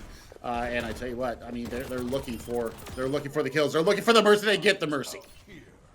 Beautiful shooting out of Shawnado. I think every single one of those bullets hit. Well, now it's going to be about can Inu get set up on high ground to be able to deal with this pressure coming in. I mean, we've talked about the accuracy of Defratal really trying to deny the space coming in. Rematch coming out here for Rhino. Blaz on the outside with Dragons. Kind of a tough angle for a Dragon strike from over here. Rhino's able to get one. Okay, drops down a little bit closer. Those Dragons over the point. Glockies have to back up. Troll my old team decide to go inside, chase down Shawnado. Rhino finds him. Uses the slow shot. I can't remember what that thing's called, but it's enough to put the kill on to Shawnado. The whole team from Glockies rotates around, res up. And they're going to come from inside this hallway. But with the infrasights online, Troll my old team knows exactly what to expect. It's going to be an early shield and an aggressive position out of Rhino. Kitsune rush from the other side, and Rhino is taking a lot of damage, but still manages to throw the right hook. And takes not only Defratal, but Cyroian out of the fight. And that is going to be a 1 fight going into a Kitsune rush from the defensive Troll by my own team. Oh man, they've got the boost ready to go. They've got Nano almost online. So I mean, you know, swaps coming through very beneficial here for Troll by my own team. And I mean, we're looking to see, are they going to be able to turn it back here? I mean, they've still got 30 seconds before we equal the time, and you're looking at Terror Surge available at different times. We've seen a 2K come out from in the extra damage on the back end. They really know how to work this well. Defertal getting so aggressive, and there's that Terror Surge. Blaza already down. Defertal in a little bit of trouble. Rhino's going to pop the Annihilation, and that's a nanoed Ramatra in ult form, but can't keep the Annihilation alive. A good dodge from Glockies as they circle around. Baruski has to drop down. Doesn't want to die at 93% to Blade. Tac Visor Shawnado from Shawnado is going to keep him covered. Look at this, guys. Will finish off Inu as they tried to grapple out. It's going to be a Dragon Strike in from Blaz to try to just disrupt the rhythm from Glockies. And, that headshot might just do it, but the Blade now online. Baruski finds both supports with the Katana. Look at a slice through Rhino on the Ramatra as well. It'll be the Shurikens to finish them off. A teleport in from a newly swapped Inu onto the Reaper. Looking to stall for as long as they can. 30 seconds on the clock. Troll Rhino team were hoping to get that down to 0, but not a chance. Both teams will get an attack in extra innings. Oh man, but I mean, the swaps that came through there on point B or on point C, definitely what Trolled needed to do. Didn't see the accuracy coming out of Inu, but the threat was enough to make them consider their sight lines, Jeff. And I think that was a big difference to why we got such a stalled point here on point C. So I tell you what, I mean, they made the adaptations. They're really firing on all cylinders now. This has turned out to be one heck of a series. Now, how much can they get done here in 1 minute? Glockies looking at, just 60 seconds to get what they can done. I think that you're looking at Faruski to get into the back line and really pressure down Yuki and Ashen. But we've seen Don't Mess with Grandma has definitely worked in their favor a couple of times. They didn't have the sleep available there on the last part of that defense, and you saw how much work that you got done with that Dragon Blade. So this is going to come down now. Rhino sticking with the Ramatra here. Definitely a wrinkle into this, and if you just pour the support into your Ramatra, should be a full hold here in overtime. It's gonna be close.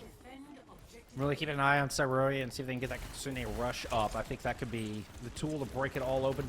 Defertal and Shawnado have been outstanding so far today as well, particularly when it comes to these neutral fights. And Defertal with the Terror Surges.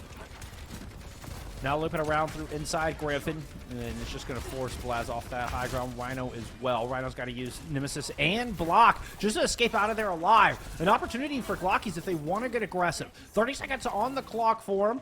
Rotating around right-hand side, and Defertal moves in and gets the headshot down. Rhino under a lot of pressure. You see everybody turning to look at the Ramatra.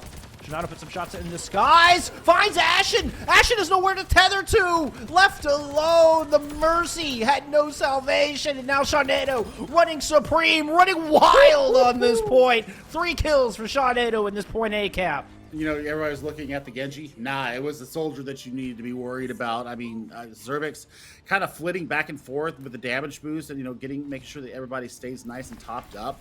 But now, this is going to be a little bit more of a straightforward fight because they can't really leave the payload that long as we are in overtime, and that's going to burn down fast. Shawnado down in the heat. And making a good swap. The Rhino team wanted to just push in and see if they can win this fight before. Buyout in on the ZRVX is going to force a bit of a retreat.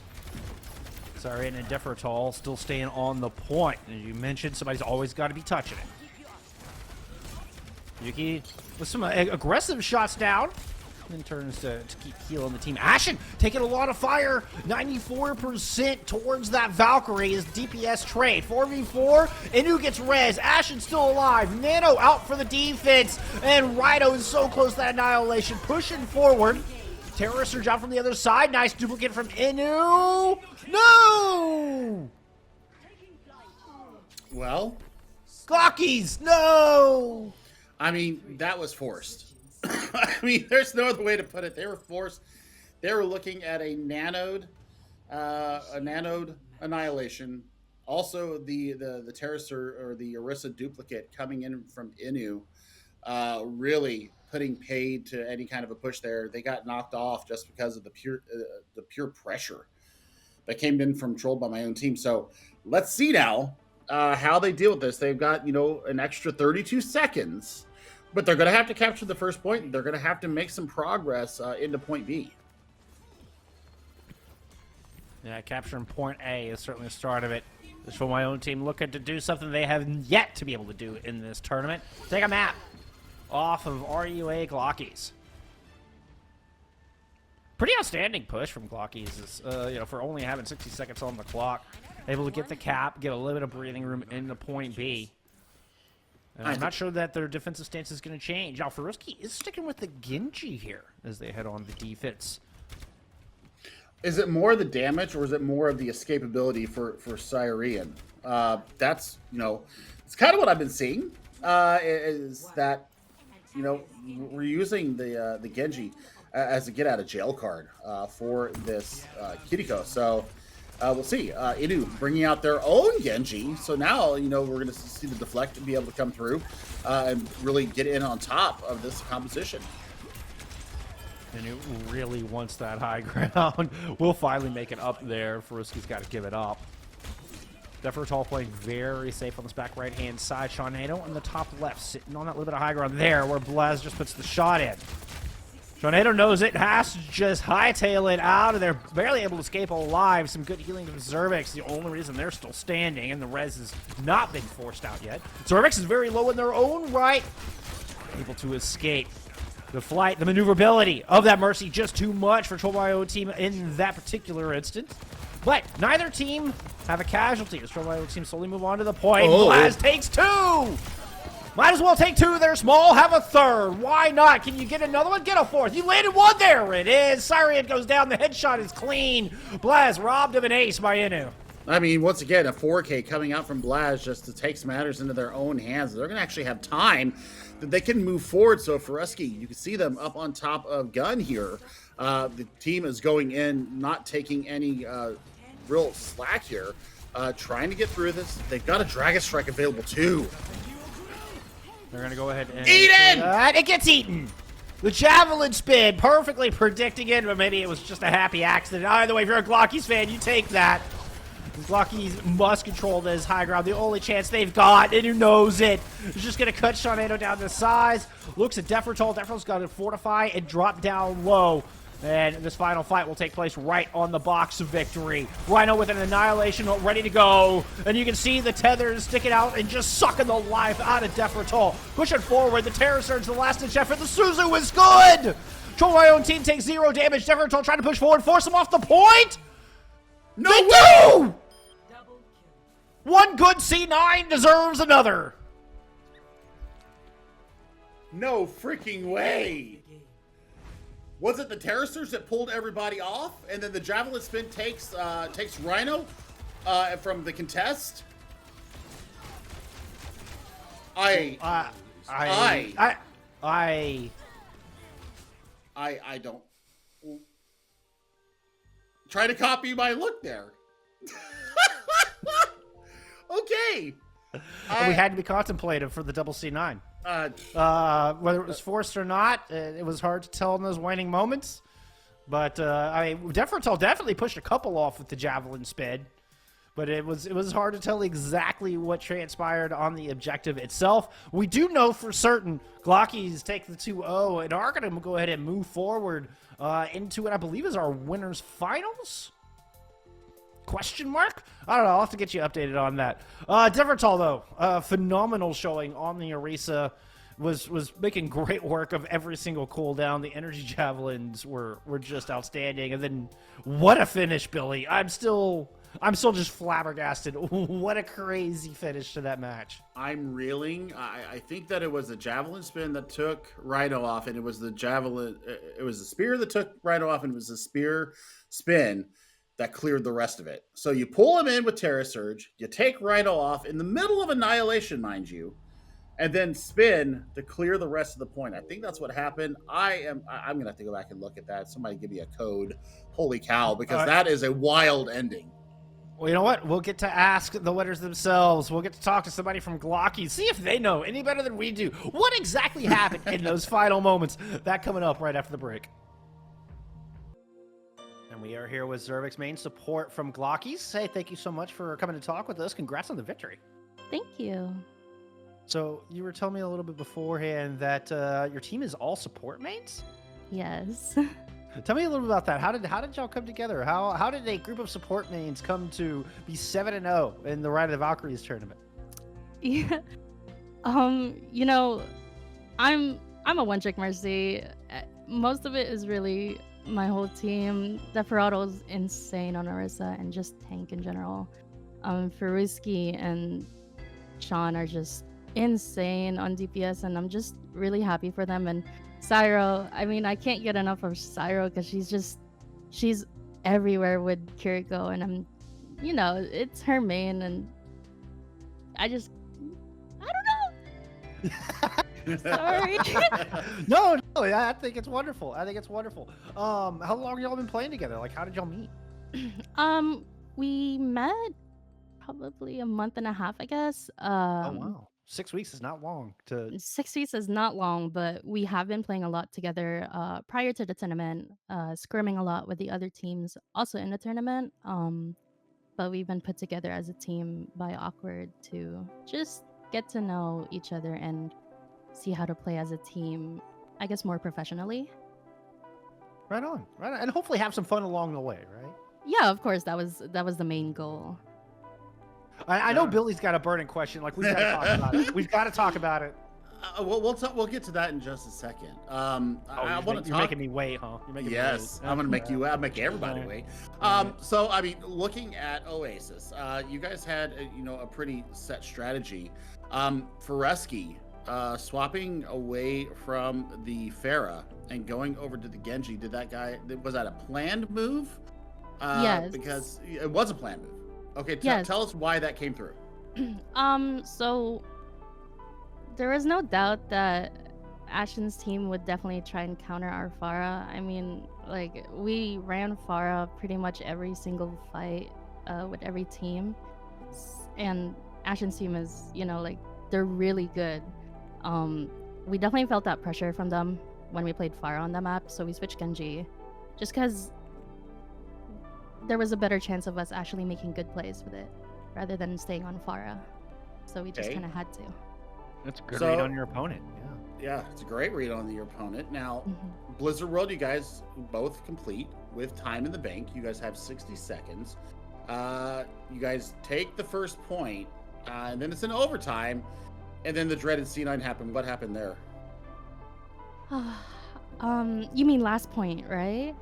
Yes, in overtime. Yeah, in the overtime. Or in extra innings. Yeah.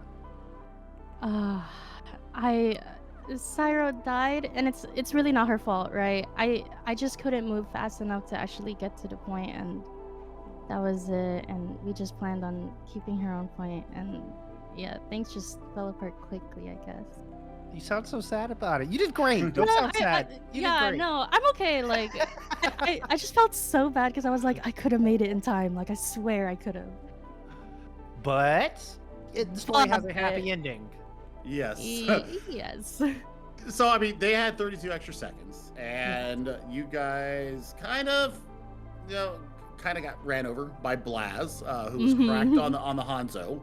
But then we see the Eat come out from Defratal on the Dragon Strike on the high ground. Then you guys rotate around. In the middle of an annihilation, you are able to somehow push the entirety of Trolled off. Tell us how that happened, because we can't figure out how that happened. We saw a Javelin Spear go out from Defratal. We saw the Terror Surge pull everybody in. Was it a Javelin Spin that took everybody off? I don't doubt that he did it on purpose. But to be honest with you, I'm just existing half the time around them and just trying to support them as much as possible. Nothing they do is by accident. Like, everything they do is on purpose. Everything is planned for them, because I just believe that, they know what they're doing. I fully believe that he did do it with the intent of C9ing them. I mean, there was no evidence to contradict you, that's for sure. Well, yeah. It was an incredible ending. Like our jaws were on the floor. Like, what a fantastic finish! And that's 4 maps you're able to take off Troll by my own team here in this tournament so far. So who knows? Maybe they'll come through the losers bracket. You'll get a third chance at it. Maybe this is your rival for the tournament. We hope so. There's no doubt about it, actually. It'll definitely be another scary fight with them if we do fight them again, but we're looking forward to it. All right, I got a couple quick fire questions. Just kind of get to know your stuff. What's your favorite animal? Cat. A cat? Awesome. Yes. Coffee or tea? Coffee. Wheat bread or white bread? White bread. All right. Any shout outs you want to give before we let you get out of here? Project Zeno on Twitch. He's a really good editor and he does good Overwatch content. Wonderful. ZRVX, thank you so much for coming to talk with us. It's been an absolute pleasure speaking with you. Thank you. You too. Have a good day. You as well. Good luck in the rest of the tourney. Thank you. All right. ZRVX Mercy player there for Glockies. Edging out yet another victory over my old team as they move on into the winners finals. And, well, we're going to be moving on to the winners finals ourselves, but we're going to move up to the Valkyries division. We need a quick break before that. When we come back, let's see, what do we got? We got Citrus versus, I believe it's going to be Timeless Flame. Should be a good one. Don't go anywhere. All right, first 2s are done. Now we're getting into the real meat of this thing as we head into our winners bracket finals here in Ride of the Valkyries. And we're heading to the Valkyrie division, the creme de la creme here in this tournament. Well, Citrus Valkyries coming through here, doing pretty darn good here in their division, but a little bit of an upset. Timeless getting taken out by Looking for Mercy duo, the Warren and Yezin team coming through in their previous match now. Everybody that doesn't know who Yezin is a Saudi Farah master. And we were talking about this a little bit. This is the perfect tournament for somebody that plays a Farah, as Yezin is the best in the world. I won't be taking any questions or comments on that. One of the best in the world. And one of, yes. I'm saying the is a different story. I'm saying the. I'm saying the, at least in the tier 2 scene, I think there you go. No, that's an important distinction right there. I mean, I mean, if Farah was actually meta and you could actually put him on an Al team, I'd put him up there in the top 5 for sure.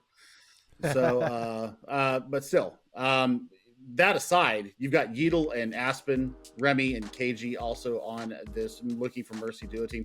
Warren obviously is going to benefit highly from this damage boosted from the Mercy. There's going to be competition for either KG or Aspen's services here in the Mercy department. Now, looking at Citrus, Ultimate Wep, we've seen them in a lot of the contenders scene, the tier 2, tier 3 scene. So, I mean, there's a lot going on here. Zeb is a damn good tank as well. So this, it could come down to who gets the better value. Tank being able to take the space and the DPS behind, being able to clear that, or is it going to be the DPS duo? And Aspen here coming out on the Mercy. Love to see it. Aspen, one of my favorite support players in all of contenders. Oh yeah, one of the best main supports in all the contenders as well. And then, pocketing Yezin immediately finds 2, just wasting 0 time, hovering right over the back line of Citrus. And that is 3 quick kills there for the Farah Master. Yep, and I mean, Needle is going to be able to displace and really shock and awe here. Being able to get in and out of fights, being able to reconnect themselves to where they need to be. I mean, Yezin right now is going to have to be the answer that Citrus is going to have to answer. I mean, we don't see a whole lot of Wrecking Ball, but if anybody can make it work, it's certainly Yeatle. We see an early pick coming through for Looking for Mercy duo. Zeb will take care of the turret there on the high ground. And it looks like Citrus trying to approach through Cage here on their second attempt on this point. Zebby Tavio Nave, it has the Fortify ready to go. Chasing Warren around the center tower. Meantime, Yasad is able to get 1, make it 2. there for Yazan as they dive in from the skies, moving on to this objective. Dislodge Zeb, and Zeb is overwhelmed by forces. I mean, the fact that Warren is actually not playing the Ashe and is actually playing Torbjorn here means that they knew that there was going to be a possibility of a Tracer or some other highly mobile DPS that's going to be flying around here. So I like this. Oh, well, that's an answer to a fair question, is to bring out the Tracer and the Bastion. Yeah, Zeb tried to go in to deny the res, but just ends up eating a sleep dart. Zod back on their feet. Bedtime Story somehow kills themselves. Floopy not able to get out of there. Yadel chases him down with the highly mobile hamster. Looking for Mercedio standing. I'm going to go ahead and drop a barrage in over Z-Man. Takes the Kiriko out of the fight. Zod comes in through the window. Takes some shots from Ultimate Wet, but is able to just back right out. Mercy Pocket from Aspen is good. On point. Rocket just narrowly misses Ultimate Web. Trying to dash out of there, but overwhelming forces will eventually finish them off. Well, I mean, now with Bastion on the high ground here, Rez does come through. Mine's on the point. Lots going on here. They're starting to kind of turn this around, but we're approaching the 90% mark here, Jeff, and I'm sorry that I went through the play-by-play there, but I mean, multi-core's out on the point. It's going to be a very difficult approach here for Citrus. They're using a Kasuni Rest, trying to make life a little bit easier. And it does last a little bit longer than the lava. And the mines as well, speaking of. Flip comes through. Zeb is purple, but has a Primal Rage if need be. Doesn't want to have to use it just yet. Eventually does pop it. Goes up to the sky. It goes down low. Just escapes the sideline. Zeb had no clue where he saw him win. He's on play a little hide and seek, but it's Ultimate Web who eventually comes through with a really important kill to try to push Citrus forward. See if they can maintain control at this point. Well, Barrage online again with the tether. That's going to be a scary proposition here for the members of Citrus. And I mean, Bedtime Stories is done and dusted. Having the barrage come out over Floofy. No res on the Bedtime Story. Looking for Mercy Duo. Should be able to tick this thing up to 100. Zeb is quite a distance away and won't make it to the point. Looking for Mercy Duo. Keeping their streak alive here as they take round one.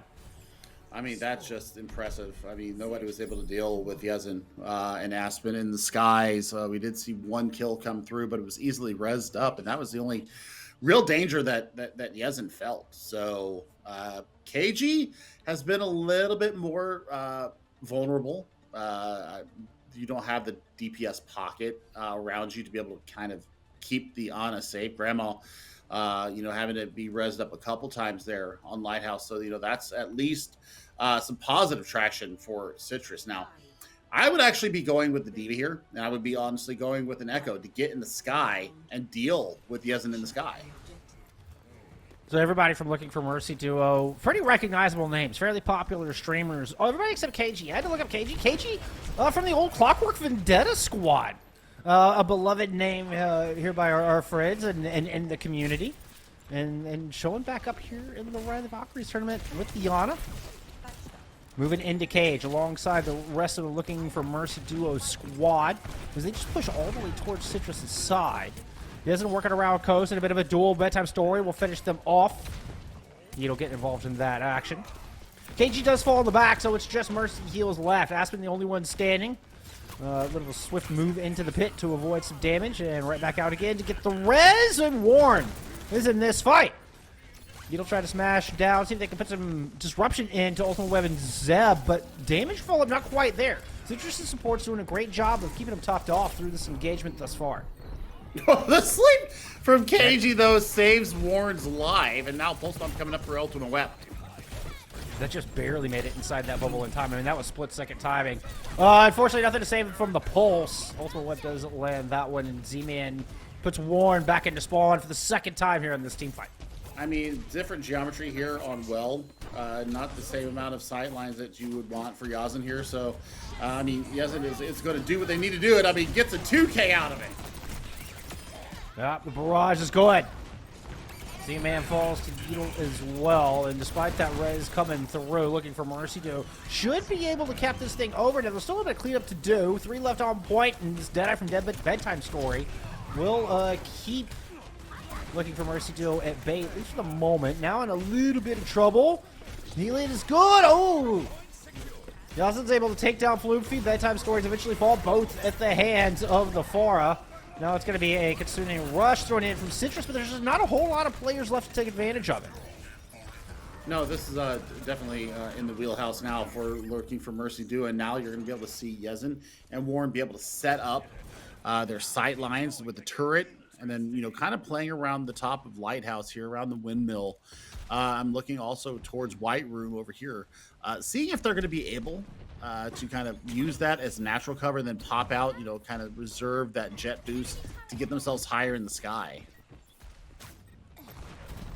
Should be easier for the Yasin to control space. It's a lot easier to defend this point with the Pharah than it is to try to take it. Citrus looking to go at main to make that happen, but no, what a combo. The pile drive in with the directs. Looking for Mercy Duo are just in sync with each other right now, sharing a brain cell. And Yasin continues to cause problems here for Citrus. Yeah, I mean, Yasin just getting so much work done. I mean, you know, you see the pile driver going from Yeetle, immediately pounced on upon by Yezin with the directs in there. So now both DPS ultimates ready to go. Valkyrie to escape any kind of damage coming through. Bedtime Story swapping over to the Soldier 76 here, looking for a quick attack phase to take the aerial threat out. Bedtime Story, well, getting chased off, chased after by a Wrecking Ball.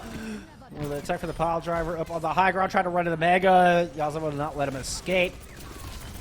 Now Yeetle going back to try to peel for the back line, where Zeb was looking to cause some problems, but the peel is too good.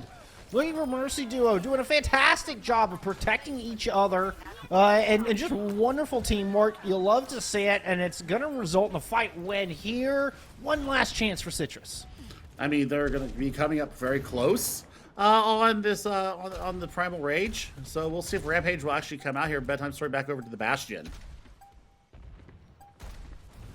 Yep, looping around towards Coast. Almost got knocked off by Concussion Blast. Ends up on the high ground behind the windmill. Kind of a serendipitous spot. The second Concussion Blast, though, will send Bedtime Story for a swim. One direct on to Z-Man. Gives up on the other. Decides to fall back and help protect the supports with a barrage. Landing right on Zeb's head. They didn't even have a chance to pop that Primal Rage. Zeb falls in a flash. Matt goes to looking for Mercy Duo. Up 1-0 in a 1-3. Oh, man, I mean, they just couldn't deal with Yezin in the sky. I mean, Aspen absolutely clutch here for the Looking for Mercy Duo squad. I mean, Yezin just landing in there. I believe this is the one that I was looking for. Yeah, these are the initial two spots right out the gate, and gets a 3K to boot. So, I mean, fantastic work right there.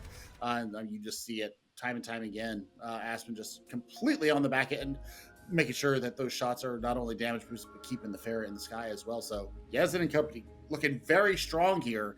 I like the adaptability, Jeff. I really did. I like the adaptability that came out from Citrus, but I think that the Soldier was needed a little bit earlier. And I know that Wep is a dang good Tracer player, but I think maybe, you know, looking for the backline, trying to get Z-Man out or getting, you know, getting KG out, which, you know, you saw a couple times, but they just couldn't get up to the Mercy. Aspen was too cagey up there with the tether on Yezin, and I mean, that's the real tell of the tape so far. I mean, it was within 15 seconds, 3 opening kills there for Looking for Mercy Duo, and Yasin able to close it out there at the end. From front to back, bookended with some fantastic Pharah on display, and everywhere in between. There has been no answer so far, as you mentioned, and I don't think a single soldier is going to be enough. I think it's going to require some, you know, maybe a Diva swap. I don't know what's in Zeb's wheelhouse. I haven't seen Zeb play a whole lot. Zeb does come from ISU Cardinals and some good competitive experience there, but still not a player I'm super familiar with. Oh, I may have lost Billy. Yeah, I'm sorry. My mic muted itself. So I mean, I think the Diva is a good call, but you're gonna have to, you know, obviously keep her in mech. The other question that I would pose out there is that, you know, Echo, great into a pharmacy combo, especially if you can chunk down the Mercy. You have to sell depending on what kind of movement and what kind of abilities you still have down. The other thing is that, I feel like, especially with Blizzard World, I think that bringing the Sigma here and being able to eat those directs coming in with the kinetic grasp, and then, a much more deployable shield will also help them in that respect. So, I mean, there's definitely ways that you can counter the Pharah out here. It just depends on what's in everybody's wheelhouse, what's in their hero pool is really going to dictate, how the series goes. And as I mentioned, this is a first of 3, so we're starting to get into a little bit longer set. There's more time for Citrus to figure out exactly how they want to handle the Yazid situation, the Yazid problem, the Yazid factor. There we go. That's the word I like that. For. I like that. I mean, he is just one of the best. Like I said, one of the best. I mean, winning Saudi E-Leagues, winning contenders titles, has really done it all in the tier 2 scene. And, came from humble backgrounds, came from the console scene and made them way here. And I mean, just has flourished, and I'm looking forward to seeing more out of Yezin. But I mean, the other factor is that, Aspen on the Mercy, you could. I'm not a good Mercy player. I'm going to go ahead and throw that out there. Skiesti, if you want to help me become a better Mercy player, I would absolutely welcome any kind of play like that. I don't even know how to really do the power, the super jump. I've done it like accidentally a couple of times, but I mean, Aspen is. You don't have to worry about it now, right? Right. Like it's actually a program mechanic now. I haven't played Mercy since that's gone in, though. I mean, I primarily play Kiriko and Anna if I'm on support. But, I mean, looking at what Aspen is doing up there is nothing short of phenomenal. And, we are very big fans of Aspen. And we know that Ocean is probably the biggest super fan of Aspen and has really been a champion of Aspen and her progress through the tier 2 scene. So, I mean, you can't do what you're doing up there if you're Yezin and you don't have a competent and quite frankly world-class main support, and Aspen is absolutely filling that bill. And it just makes it so difficult to counter. I mean, between the two of them, they're both so experienced. It takes something really special to put them in a situation where they feel caught in a corner. To put enough pressure down. We saw the Bastion swap have 1 kill. Bedtime Story was able to have success once with that. After that, they also knew exactly where to go and how to circumvent the Bastion. Knew exactly where the Bastion would want to set up to maximize the strengths, to find the sight lines, and Yazin just chokes him out before Bedtime Story even gets a chance to get set up. So it's just the immense amount of experience between Yazin and Aspen is going to make this duo very difficult to take down. I mean, that's the real issue. The other thing is, and it's kind of controversial because of where she's at in Overwatch 2, is the Sombra. I mean, will the hack last long enough for you to be able to get the work done onto a Pharah? I mean, EMP is still strong. You can still focus down targets. I mean, we did see focusing coming through. But, Citrus are going to have to really, dig deep into their hero pool and figure out how to get, either somebody up there to challenge, because right now they're doing it all ground-based. Somebody's going to have to take to the friendly sky. Well, the unfriendly skies. I'm trying to do a Delta commercial here, but apparently that one's going to fall short. It's the not-so-friendly skies provided by the Saudi DPS Pharah extraordinaire in Yezin. All right, we are just waiting on map pick to come through as Citrus try to figure out what's the best location.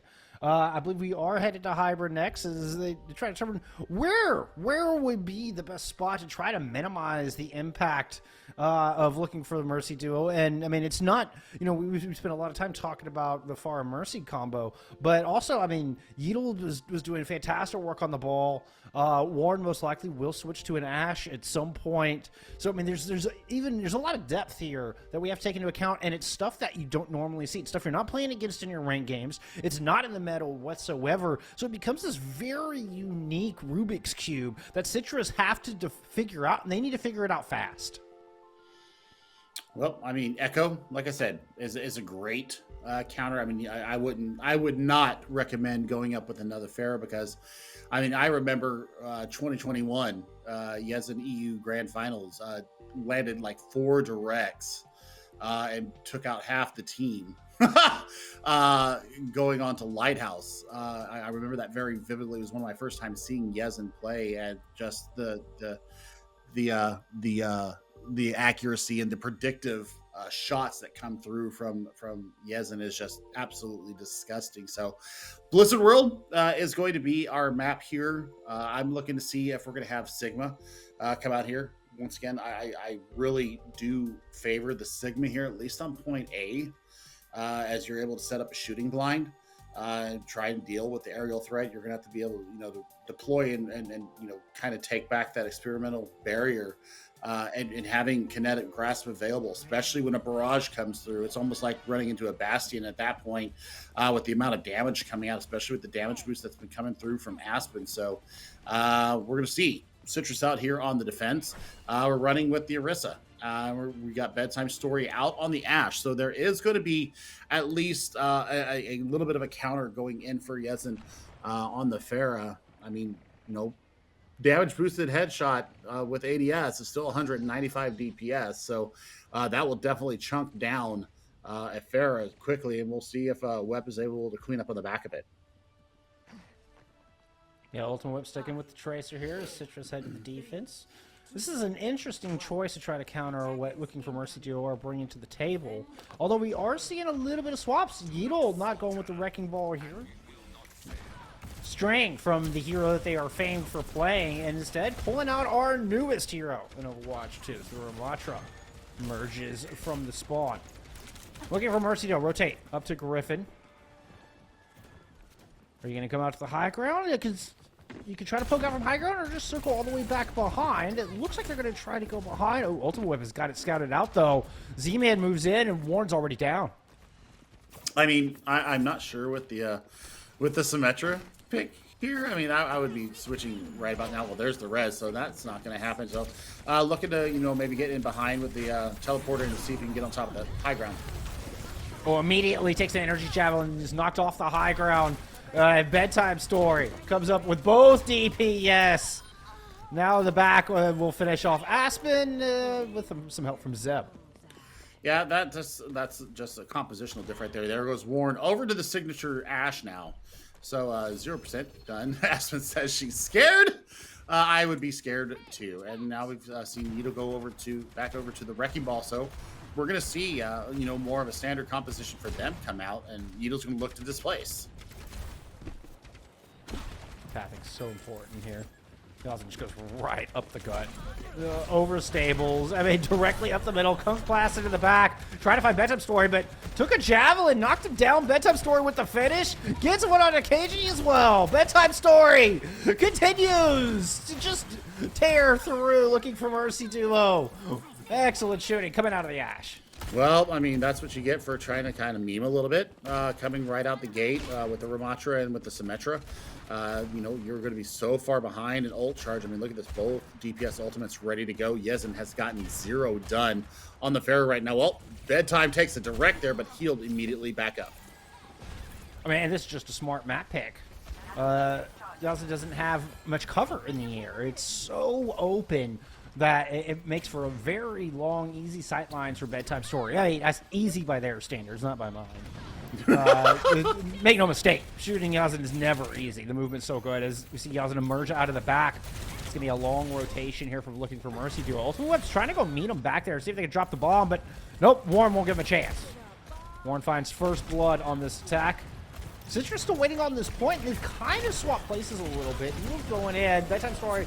Coach Gunn knocks them back, looking to turn their sights in the sky. There's a dynamite up there as a Hail Mary, but now they're surrounded by mines. Able to escape the area of effect of the mines, but can't escape the rockets from Yezen.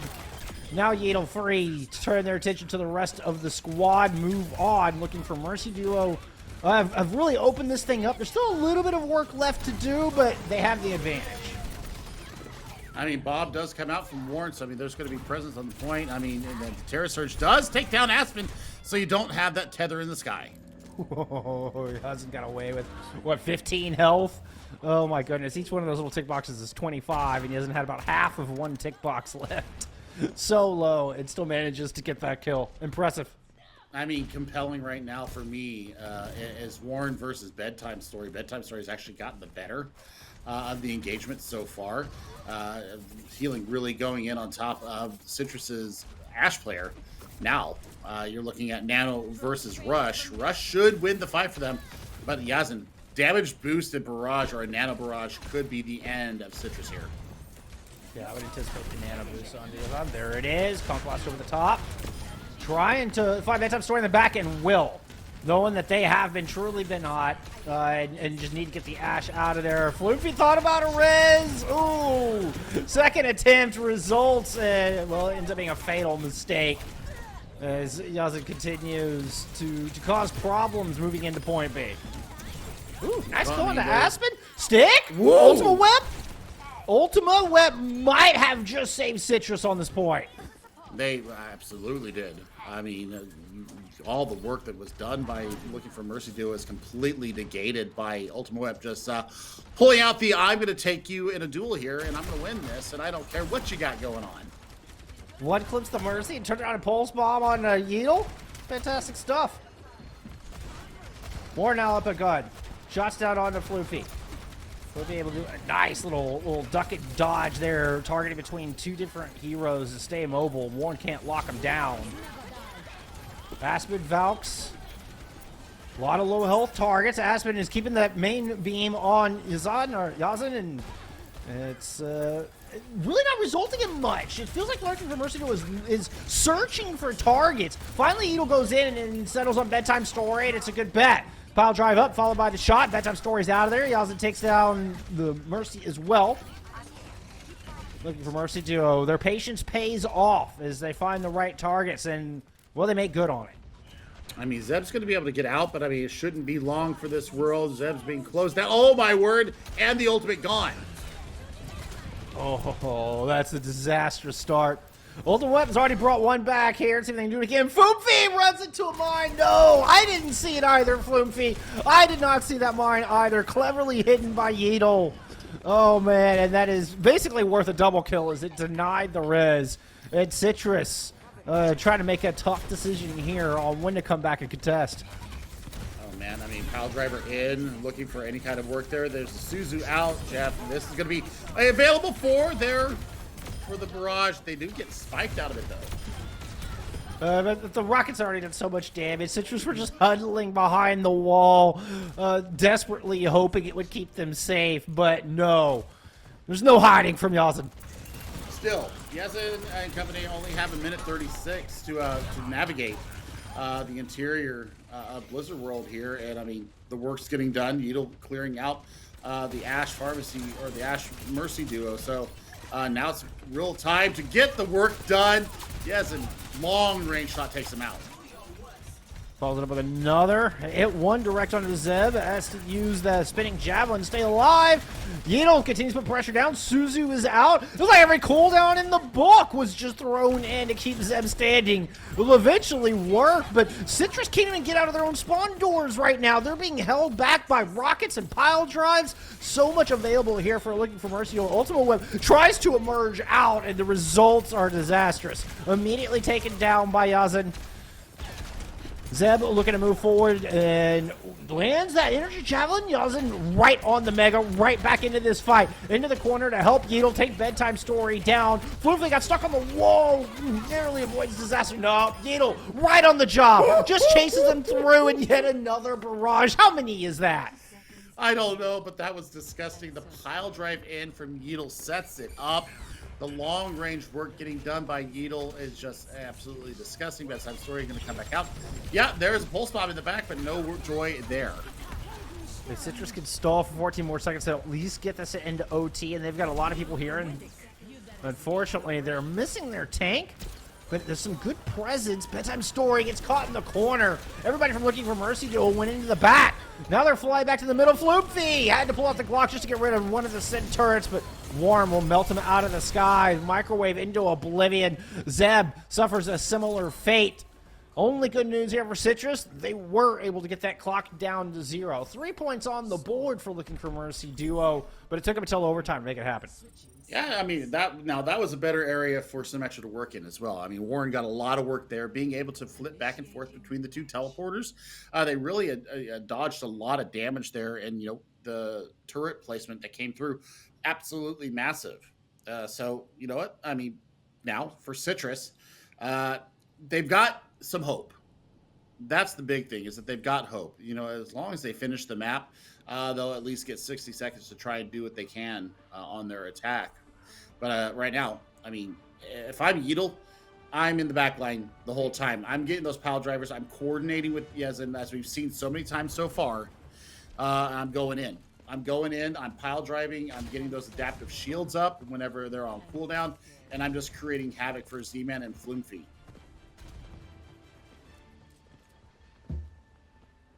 Looking for Mercy though, they've seemed to always find the right targets, and you know, you look at it and well, where's the point presence? You know, where's their focus? And then out of nowhere they all converge, and it just seems to immediately delete anybody from Citrus. Whoever their attention is on, you might as well just throw in the towel. Well, here's the swap coming through from Ultimate Web. They're going to try and deal with this aerial threat. Yeah, using the Echo, trying to counter out the Pharah.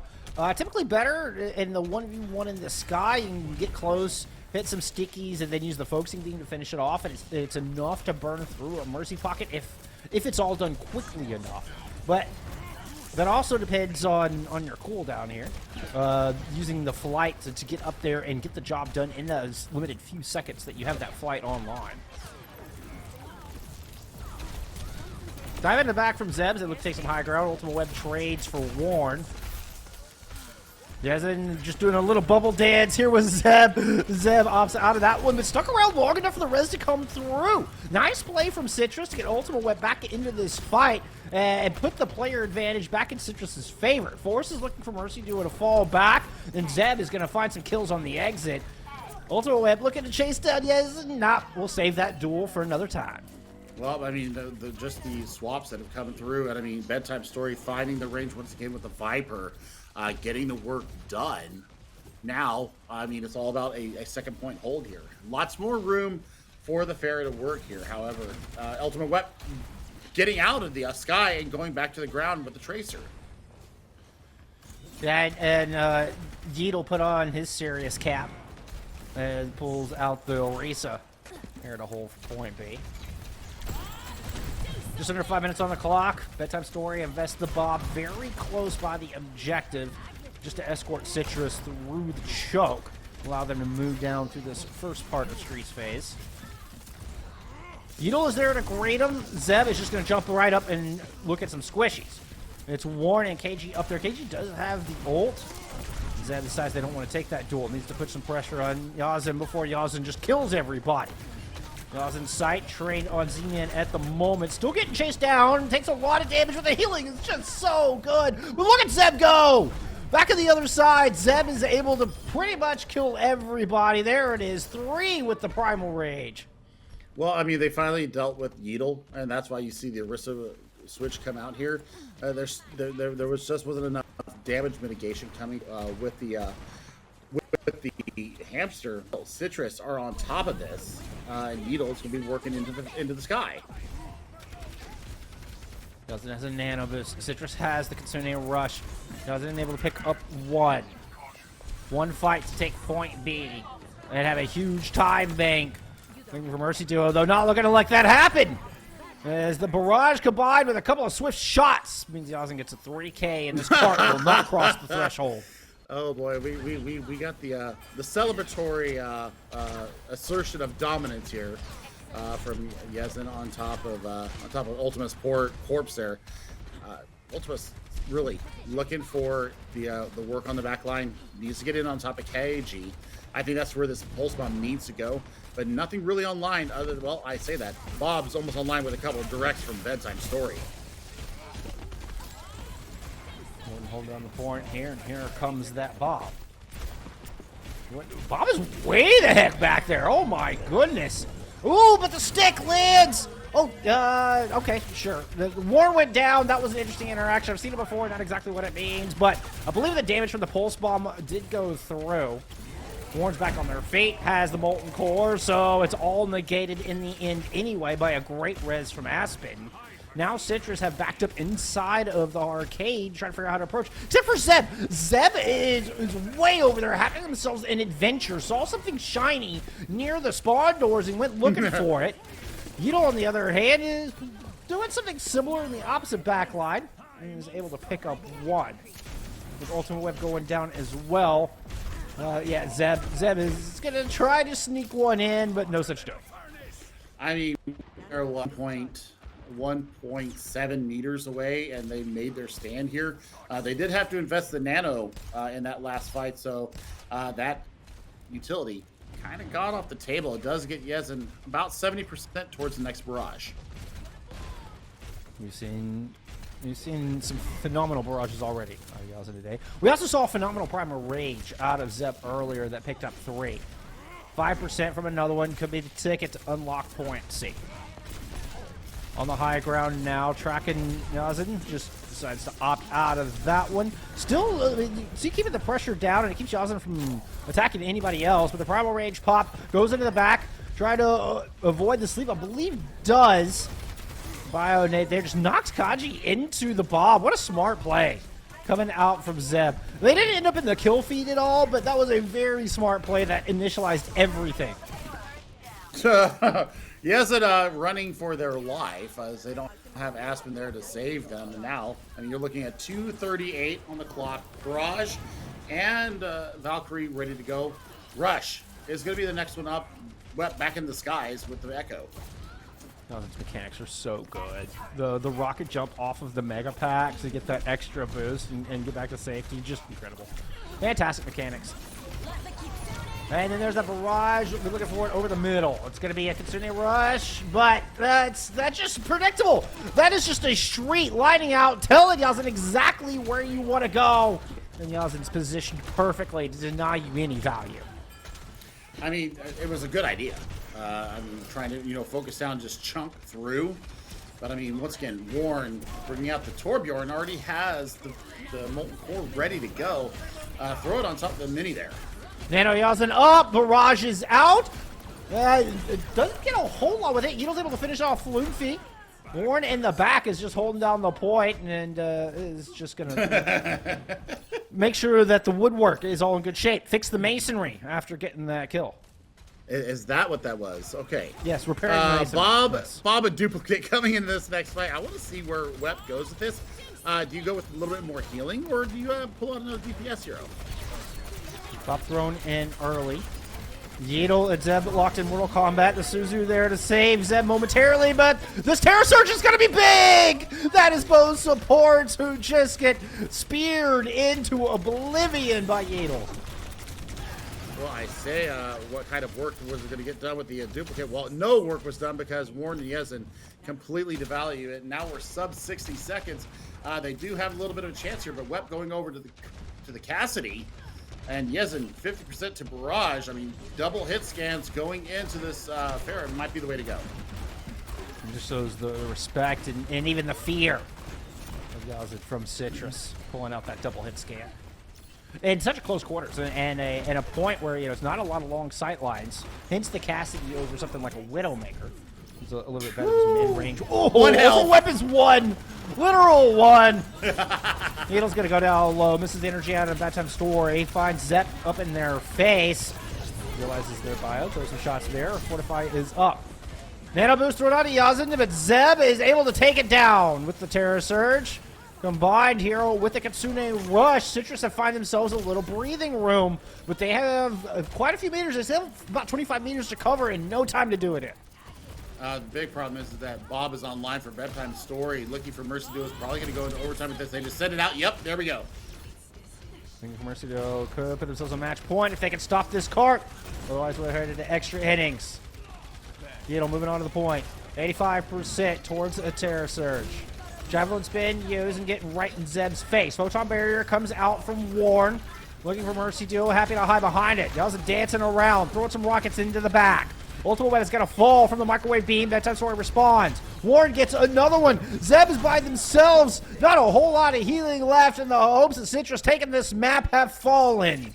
Looking for Mercy Duo, moving up to match point as they win their second map in a row. Symmetra's so good here at the very end point. We saw it in their attack phase. We see it even better in the defense phase. And once again, Yezin with the play of the game. I'm not sure which one this is. Yeah, here comes the barrage coming through very shortly after this. And what one of many that we saw out of Yezin. The damage numbers have to just be insane. It's incredible. Like I don't know what you do to stop that. Like I'm kind of just flying. I'm like, how do you stop that? I mean, they've tried rotating their DPS heroes. Right now, I think you actually need to get a D.Va in the sky. I think it's going to be throw 2 flyers in the sky. The Queen Bee comp, get the Pharah or get the Echo, get the D.Va up there, and then have a hit scan on the ground, dealing almost exclusively with the pharmacy combo. I think that's what that's going to have to be their first order of business is getting Aspen and then taking care of Yezin on the back of it. Well, Citrus will have one more shot at it, and they have to be flawless here for the rest of the series if they want to move on out of our winner bracket finals. Map 3 coming up here after a break. We'll see you in a minute. Well, after losing 0-2 to Citrus in the group stage, Looking for Mercy Duo has come out just swinging here in our winners bracket finals. They are now up 2-0 as we are in a first of 3 now that we hit double elim bracket. And on match point, Looking for Mercy Duo looking to close it out here. Yeah, potentially the last map here for Citrus in the winners bracket. They do have the safety net available to them, but right now, Citrus are in dire straits, and there's no other way to put it. How do you solve a problem like the Yezin? And they have not figured that out yet. Now, they did have some good team fight wins there on Blizzard World, so I mean, it is possible to take down this Looking for Mercy Duo squad. However, decisiveness has to be a little bit cleaner. I think that the focus has come through. Like I said, I still think that they need to get a D.Va in the sky to help out with some of that aerial threat that's going up there. Ultimate Web showed us a very good Echo, Jeff, and I think that if you pair that with a D.Va and be able to eat some of the damage coming in to an Echo in the sky, I think that you deal with that pharmacy combo quite handily. But we'll see if they're able to bring that out of the wheel box, or if they're just going to go down 0-3 and take their chances in the loser's side of the bracket. I mean, Citrus has been the only team that's been able to beat this squad with their hyper-powered Pharah. And so, I mean, we know they have the answers in there somewhere, but clearly looking for Mercy Duo made some adjustments since group stage, because this has been pretty one-sided. But Blizzard World was kind of close. It took until overtime for Looking for Mercy Duo to cap, but they're able to stop Citrus short. So we'll see. The map choice, I mean, I think Blizzard World was a smart map choice here from Citrus. I'm curious to see where they go for push. Yeah, we're still waiting for the map pick right now, but the other thing is that Yeatle, the flexibility in the tank department. We've seen the disruption caused by the Wrecking Ball, but the Orisa was actually pretty damn good too. So I think that it's a two-headed monster right now, is dealing with the tank and then dealing with the pharmacy combo. And I mean, we've seen Wep really light up the feed quite a few times. I mean, has been, you know, if we've seen Yeatle on the ball, we've seen the backline harassed, and it sounds like we're going to go to one of my well, because I'm, you know, Canadian, going to the favorite for me, New Queen Street, my second favorite out of the push maps, Esperança, of course, being my favorite. But there's room for some Pharah play here. The geometry of the map does not necessarily lend itself to the Pharah here, though. I mean, kind of a similar issue with Blizzard World in that there's just not a lot of aerial cover. So you end up exposed a lot of the time, but as we've seen, Yazan is no ordinary Pharah player. knows how to work around these situations, knows how to play against compositions that are built specifically to counter the Pharah. So I think it's a good pick, but there's more work to be done. It needs to be executed on properly. Well, we'll see if that's actually going to come to fruition here. New Queen Street, though. I mean, we'll see, because we've seen the Torb, we've seen the Ashe, and we've seen the Symmetra come out from Warren here, and well, we're going to get double flyers here. Looking pretty much the same. Ultima actually going to show us the Soldier here, possibly. That would actually, provide a little bit more stability, especially in an objective-based map type here. Being able to hold up a little bit longer. Yidol is on Ramatra, so I say that as the punches will knock you away from the biotic field, and won't be able to get the value out of it. So yikes, yikes, yikes, and more yikes coming through for Citrus. Another wrinkle added, another complex issue in the Rubik's Cube that they need to figure out. They are sending Ultra Whip up to the high ground, kind of working from that outside of the far left-hand side of your screen, with Zeb utilizing the stairs as our teams fight it out for control of the statue.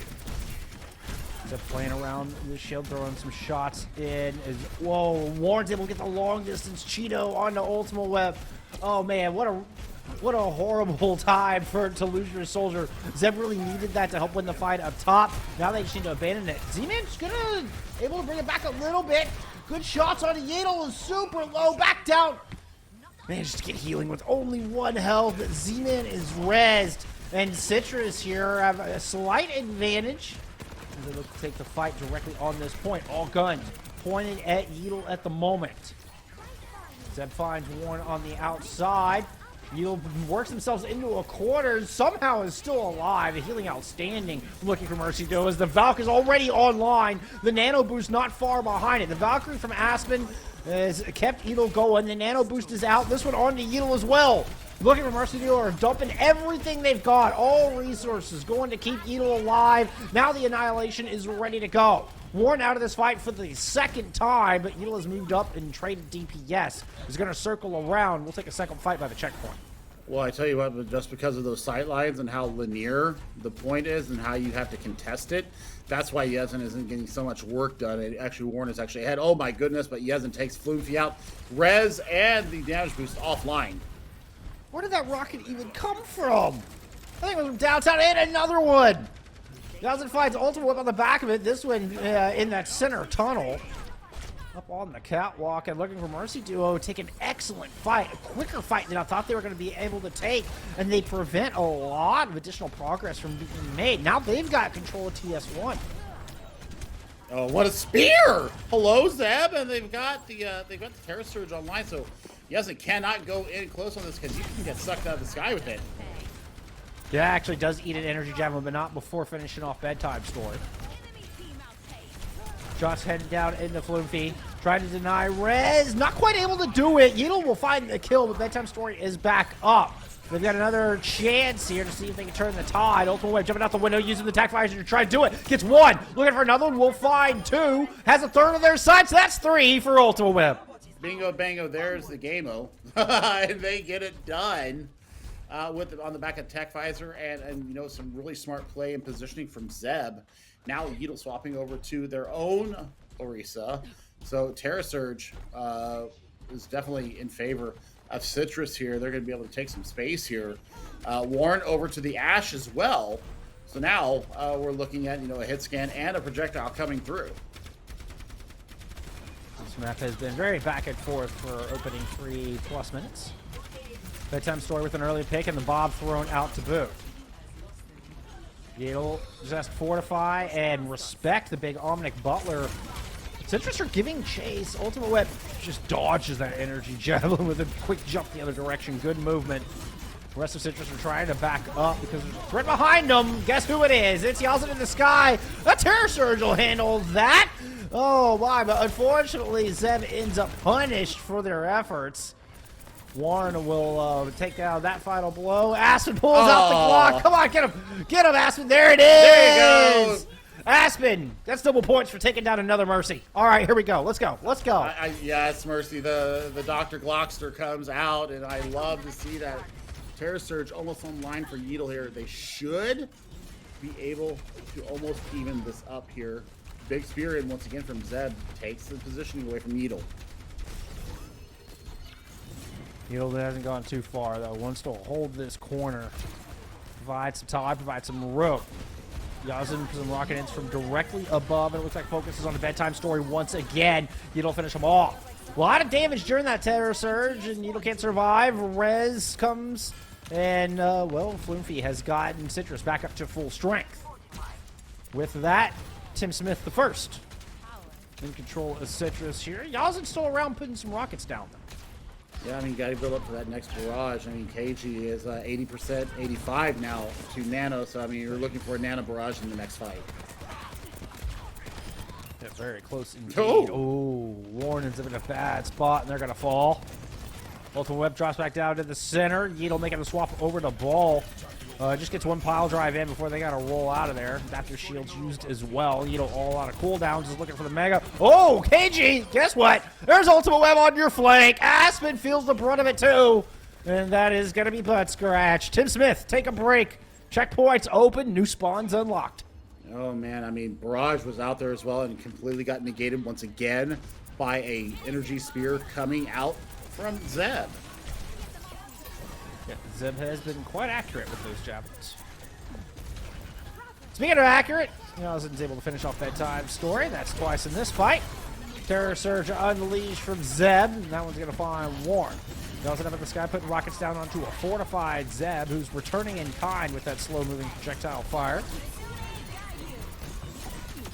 Nice spinning javelin, followed by a great energy javelin as well. Shots in onto Warren's going to take them down.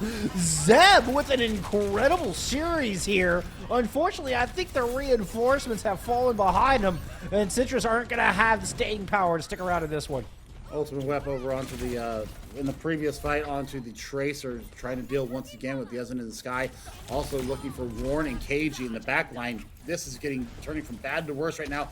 For Citrus, looking for Mercy Duo, definitely looking for the answers. Have close spawns up until just this moment. Oh no, the close spawns are still there. They haven't deactivated the close spawns. This means a quick fight here from Citrus, and they're going to be able to take this one right there in that neutral territory. All right, Ultimate Web had to back out, grab a mini.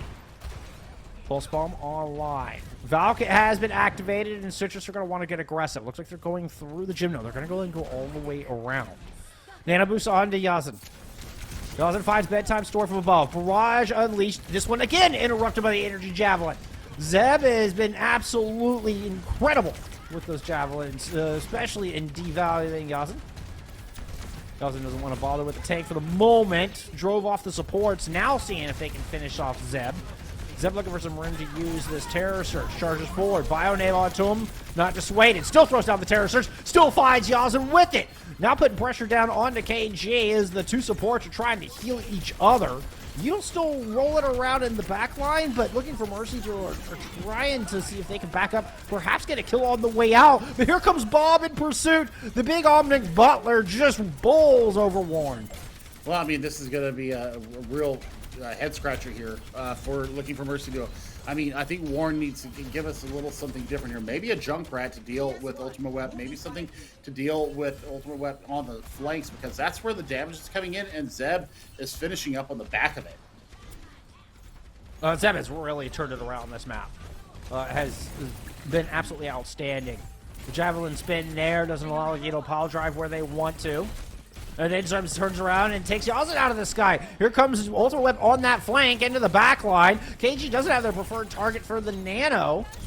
And doesn't feel like they can use it yet. Beautiful stick sends Warren back to spawn. Turret just didn't get anything done.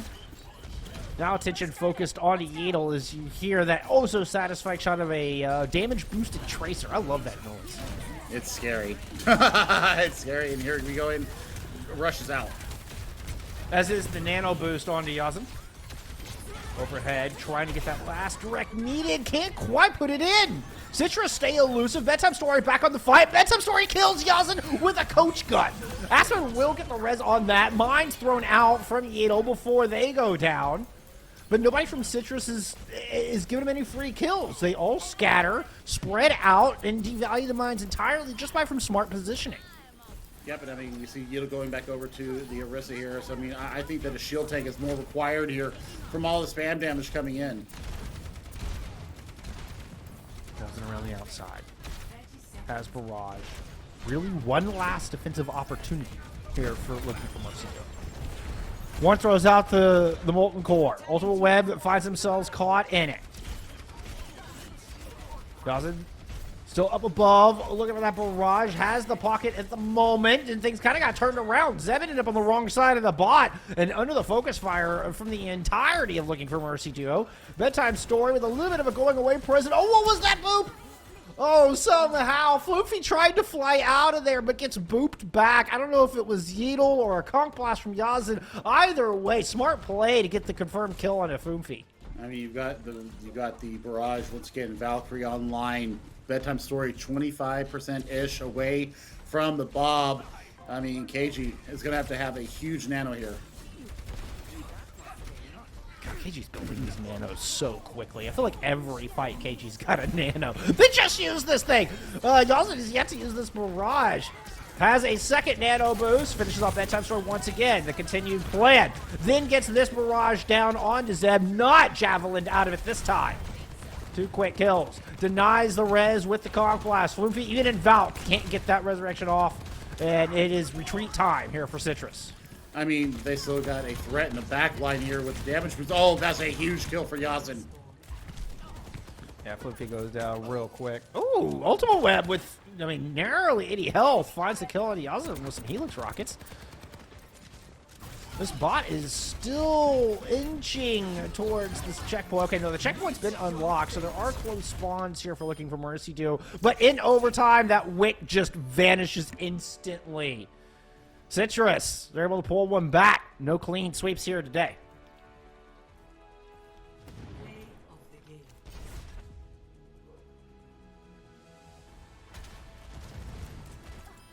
Looks like an answer has been found. And really, it wasn't a whole lot of changes, Billy. Like, it wasn't any big, significant, groundbreaking change to composition or even really to approach here for Citrus. But they're able to focus it down. I think Neb turned it up a dial. I don't know what the halftime speech was, but I feel like Zeb really turned it up there on New Queen Street. It had such a big impact on the Orisa.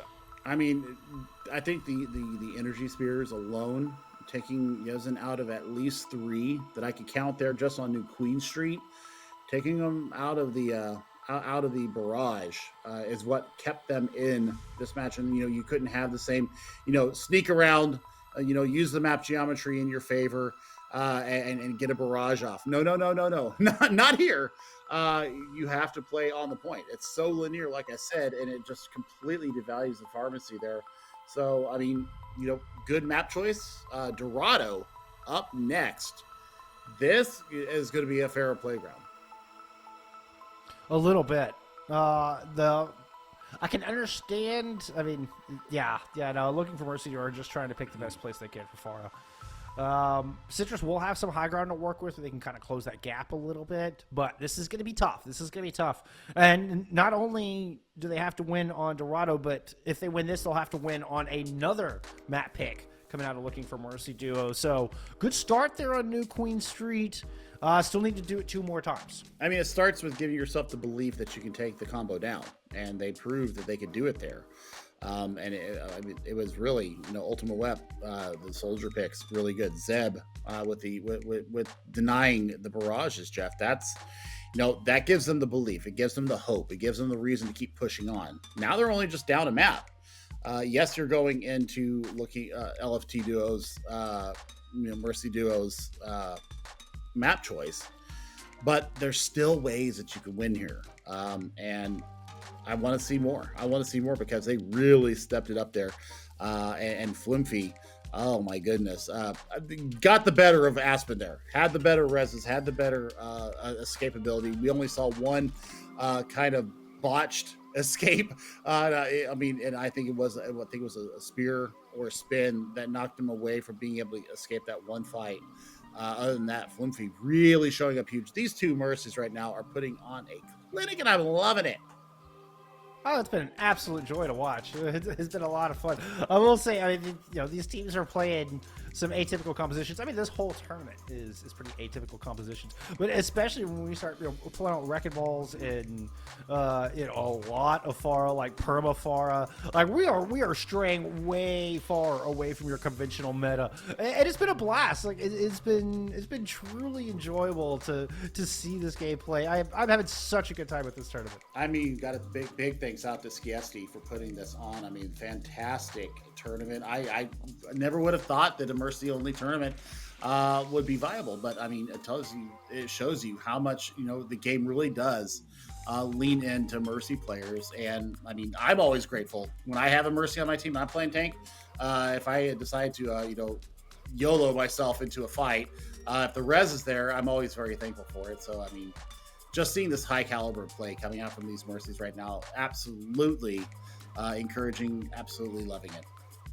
All right, so are we dubbing this official Think a Mercy Player Day? Yes. Is that what this is? Yes. Hashtag Think a Mercy Player. Like that is, thank your Mercy players. Chat, you be sure and be appreciative for all the hardworking Mercy players out there. It's not easy being a Mercy main, I'll tell you what.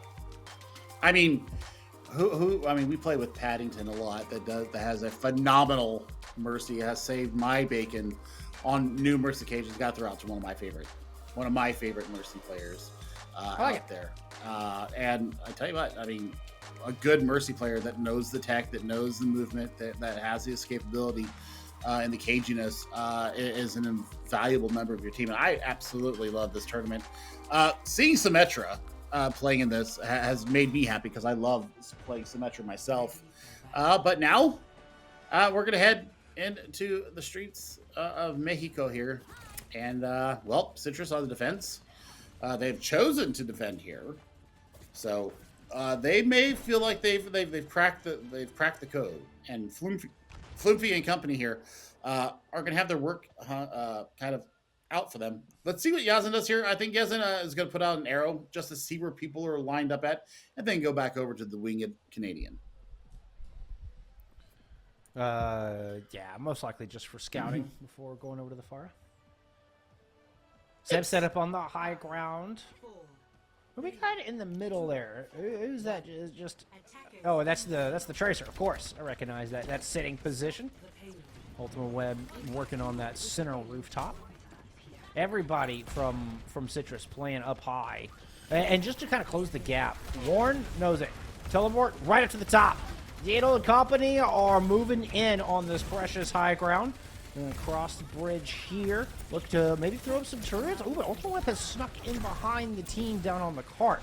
This is preventing the cart from moving forward and hopeful that they can get a kill and disrupt this attack from looking for Mercy Duo altogether. Concussive Blast is going to be huge here for you guys and to be able to displace the defenders up on high ground and really claim and stake their claim here. Oh my goodness! Ultimate Web, though, takes out KG.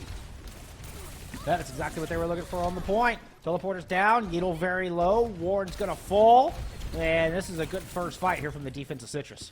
Well, I mean, the fact that the tank is gone right now, you have some opportunity to get out. There you go, Web going down in a heap. Yeah, that is not what Citrus needed. As Oldweb just turned the wrong corner, Yazin was all over it, was prepared for it. Look at those shots! Holy cow! Yazin, you absolute madman! You gonna get another one? It's close. Z-Man's low. The heal beam is there. The swift step comes through. And Citrus, they're just scattering. They look like you just turned the lights on and roaches are just running for cover. Oh, man. I mean, you love it. You love it, though. I mean, the concussive blast to pull them back into the damage range instead of allowing them to keep the kite out. Nope. Not going to happen. As it drops the barrage in as soon as Citrus tries to emerge to contest here on the back of point A. KG had a little bit of trouble, but there's just overwhelming forces, and Ultimate Web can't deal with all of them. Oh, man, I mean, just fantastic recognition of their win con right there. Once the immediate healer was gone, they go ahead and pursue forward. Yazin with a 2K there, gets the work done. And then you see, once again, taking Ultimate Web out of the situation. Bedtime Story and Web are really making life hell for looking for Mercy Duo, but I mean, it's just it's just so much pressure on the back of it. Pulse bomb ready to go. Ultimate weapons indeed. Just kind of by themselves, taking down all of the Symmetra accoutrements. Lands of the stick, combined with a bomb. That's the end of Yidel. Tank is gone. Nano Boost did come out earlier, but doesn't be able to get the work done with it this time. I mean, the big thing that happened right there, though, is that you take Yidel out of the Terror Surge with that Pulse Bomb combo going in. I mean, now it's going to be a full reset here. I mean, do you go now back to the Orisa to deal with Zeb, or do you bring out your own monkey? It looks like Yidel's going to go back to the Wrecking Ball. Going with the old tried and true. Here for one of the most famous Wrecking Ball players in the world. I'd say second only to aiming. Zeb from the top. Just going to trade high grounds. Has the turret, so can't push too far into the back line. Can drop out front. Get some key damage onto anybody that walks through. Considering rush invested here from Citrus. Means they want to get aggressive, but I don't feel like they're pushing forward on the back. Okay, here they go. Now they're going in. KG sleeps onto Zeb. And gets the kill on the ultimate KG. Oh my, it took 3 people to take KG down. That was incredible. Citrus, though, still aren't done with his defense, despite the spectacular efforts coming out of KG. There's still work to be done, and it's going to be the bomb to help that out. Primal Rage was invested previously. Needle up top with some mines, but realizes that the bomb is just getting so much work done that they just save it for next time. Yeah, and not taking the Mega there to build up more ult charge here for KG and Aspen. Smart move there coming out of them. Looking for, yep, KG getting Nano here in this fight. So Nano Barrage online, nothing really to defend against it. Just going to try to outposition it. Oh, Dawson just heads right up there. There's the barrage out. Already picked up 1. That time Story actually fell before the barrage was even thrown in. Zeb sticking around this high ground almost stubbornly. Yeah, eventually he's going to have to jump back and use Bubble just to escape Yaws. That's the amount of respect they have here. I mean, now they're able to move forward. Now they're able to get some positive progress going through here. Big res for Aspen coming through. They have the... they've got the Valkyrie, so, you know, you can get a lot of work done here on the back of this Valkyrie. And, you know, Yezen is going to have to be the catalyst here to dislodge any kind of resistance coming out of Citrus. Look at this positioning from Aspen. Like, how do you even do anything about this? I mean, Yazen are just skirting on the rooftops. It's so difficult to find an angle. Not to let just head back to spawn trying to do so. Zeb gets a little bit of damage done, but there's, I think it's almost exactly the same between a Tesla Cannon, maybe 5 DPS difference between a Tesla Cannon and a Mercy Kill Beam. I think it's 55 to 60. Don't quote me on that though, friends. Looking for Mercy Duo, able to get a couple kills here on the back of point B, and Citrus just not really able to plant their feet through the second half of this defense. Mobility, mobility, mobility, and I know that we've got a Tracer, and I know that we've got a Winston there, but I mean, still, the DPS duo in the sky, combined with the turret, and you know, the overclock or the overload coming from the Torbjorn, just a little bit too much for them to really kind of kite back and take care of. Yep, there it is. Another big Omnic Butler here from Bedtime Story. Heads up to the high ground, lands one shot onto Aspen, throws him the dynamite, and that'll do it. Done! Woo! And a beautiful headshot onto KG to boot. Yep, I mean, that's exactly what they needed to kind of plant their feet here. And the fact that they get the save, the Primal Rage here is also another boon for them. So, I mean, they're going to get some work done.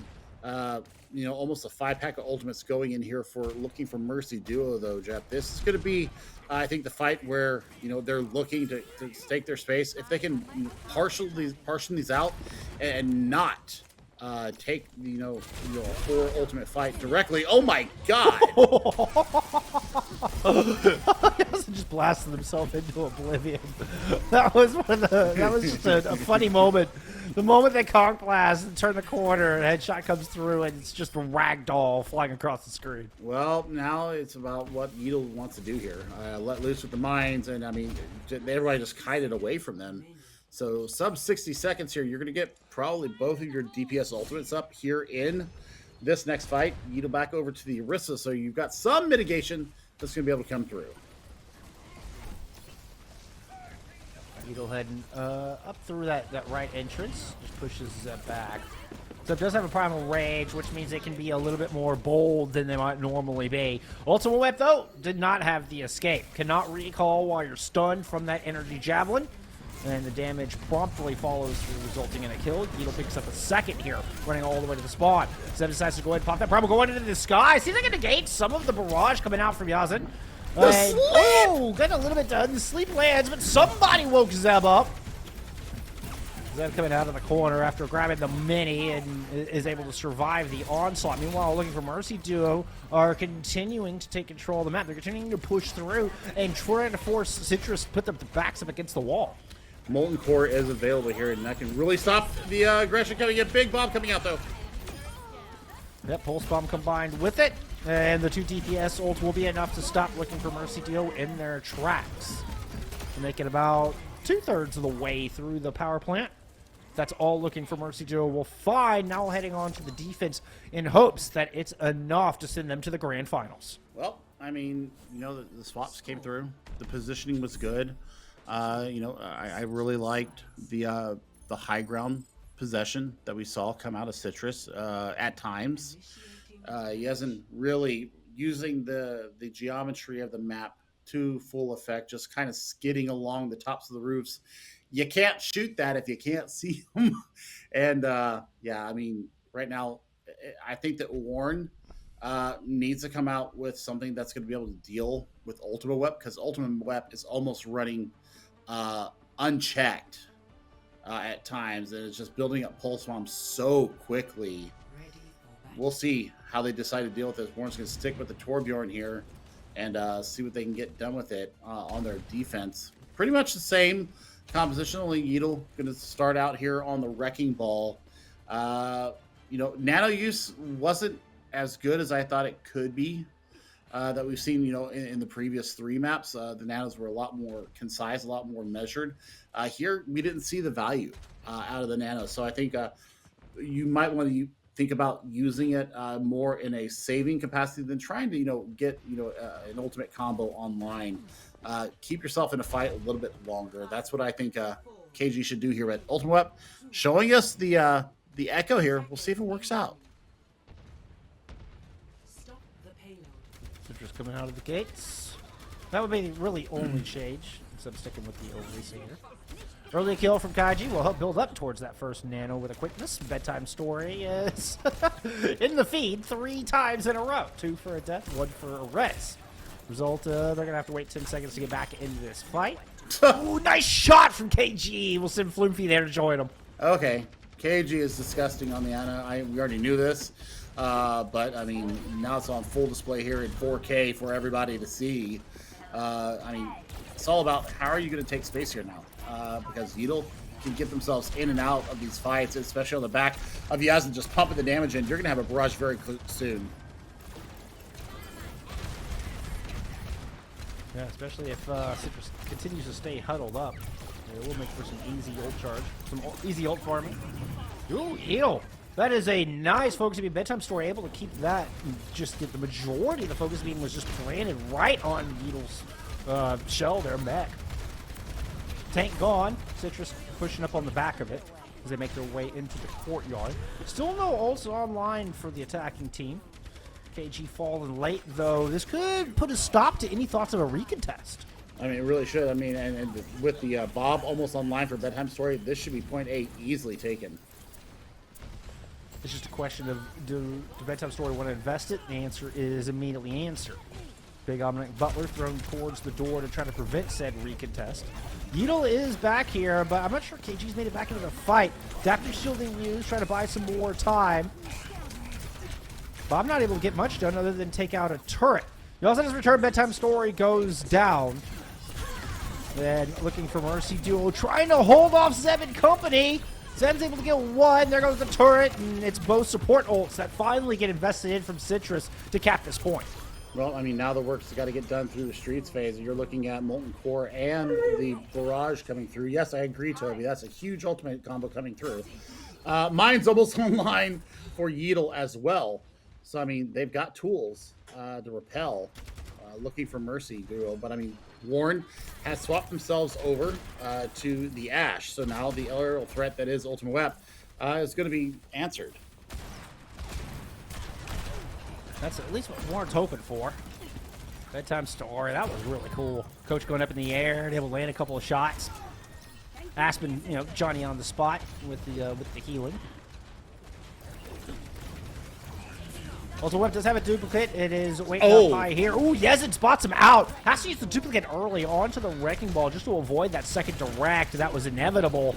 Yezid, it's just a bigger target for him to hit with these rockets. Ultimate Web is just kind of rolling around and not getting a whole lot of value out of that duplicate other than the initial survival. But in the end, it's just more ult charge here for Yazoo. Now has Barrage online, ready to go. Zeb down low, still trying to escort this cart, but nobody can contest this high ground with Ultimate Web out of the fight. Now Ultimate Web going over to a Tracer. Bob did get released there by Bedtime Story, and I don't know. See where it went? Oh, he's over on the side. Oh, it's on cart. Yeah. I mean, they all had to kite away from that. Looking for Mercy, though, do still have some high ground control. And Citrus are working in from below. Yazin finds both supports with that barrage. No nano necessary. Well, I mean, they've got, 242 here. I mean, Bedtime Story is giving Yazin a run for their life right now. And I tell you what, this has been absolutely disgusting display from Bedtime Story, really ratcheting up the pressure onto the Fairy here. And now we see Ultimate Web going over to the Tracer, so you're looking for, once again, the pressure coming through. That energy javelin actually landed. Nano is on Yazin now. Terra Search doesn't find anything. It's coming out from Zip. Yazin throws some rockets into Zeb from above. Forces out a lot of healing. Floofy, it's somehow stuck into that corner. And it was a quick pair of shots from Yazin to take him out of the fight. They're now trying to work underneath in front of the courthouse. Suzu used Swift Step in, but Z-Man just finds themselves in a world of hurt. 6 feet underground, as a matter of fact. So, yeah, I mean, the Concussive Blast is what's getting the work done. I think is what's really giving them room for pause. Good Lord! How did Ultimate Web get out of there? What kind of story where they tried shots and would bail him out? Nice read! The long distance dynamite finishes off KG. Yazin is back in the sky, though, courtesy of Aspen, who has a VALK ready to go. Warren stalking Ultimate Web. Ooh, misses 3 in a row. The elusive Ultimate Web's able to back out. Now continuing a rush from the attacking Citrus. Shot on the Fluke feed. Barrage over the top. Finds 2, and Yazin will finish off what Warren had started. Picks up 3 in that fight, with Bob cleaning up the scraps. Well, we got Bob and Pulse Bomb ready to go here in this next fight. KG is going to need to get this Nano up online because, looking at Bob, Sleep is going to be held for that. Hopefully they don't find the back line with this Pulse Bomb. Ultimate Web moves in right now, just hovering around Cart. Is searching for where the supports might be hiding. Ideally, he wants to get KG. Nope, too late to get KG before the Nano comes out. And then Yazin's already making good work of it. Look at that. That's 2 back-to-back. Looking for a third as they put a couple of shots in onto Zeb. Now trying to find the Valkyrie Mercy, the most difficult target to hit, particularly in the hands of somebody as skilled as Floomfy. Still, with the +2 on the board, Citrus are in a bit of trouble here. 1 energy javelin followed by the Terra Surge. Aspen down low. Bedtime Story with the final blow. But Floofy falls as well. No mercies left here in this fight. Which I feel like should just be the end of the fight here in this tournament. Like if both Mercy dies, I feel like both teams should just go back to their corners. Make it the honorable exchange there. Big problem here though is if there's going to be a contest, it needs to happen real fast. No dice there. 1:30 on the clock. They need to get 67.56 meters to take us to map number 5. Yazin has Barrage online. Looking for Mercy though. Hoping to go to Grants. Oh, but falling that early is not a good move in that direction. Citrus want to take us to that map 5. See if they can complete this reverse sweep. It's a red hot looking for Mercy Duo squad. Yazin hovering around middle, continues to put a lot of pressure down, looking for Mercy Duo. Have been exceptional at just constant pressure onto Citrus. Bedtime Story, though, with shots like that, are able to make him think twice. Looking for Mercy Duo, now the ones who find themselves under a lot of pressure. And desperately looking to escape. It's going to be a nano boost to make it happen. Goes over the top, Barrage is in. This one picks up 2. Yettle down into the back. Able to find some help with Warren and get a couple of picks. Looking for Mercy to hang on. One last chance here for Citrus. I mean, they've got Bob, so double Bob coming in. The scary thing for them right now is that Bob is going to go into a Kitsune Rush and Valkyrie. This is a scary, scary time here for looking for Mercy Duo. All the tools available. One last fight here on Dorado. Determine our victor. Bob thrown in early from Warren, the only ult available. Double support ult coming out from the attacking Citrus, and 2 kills already on the back of it. Bob finds another with Yeetle falling. This feels like an inevitability. It's Citrus who will send us on to map 5. 2 map wins in a row. Will be one last control map to decide it all.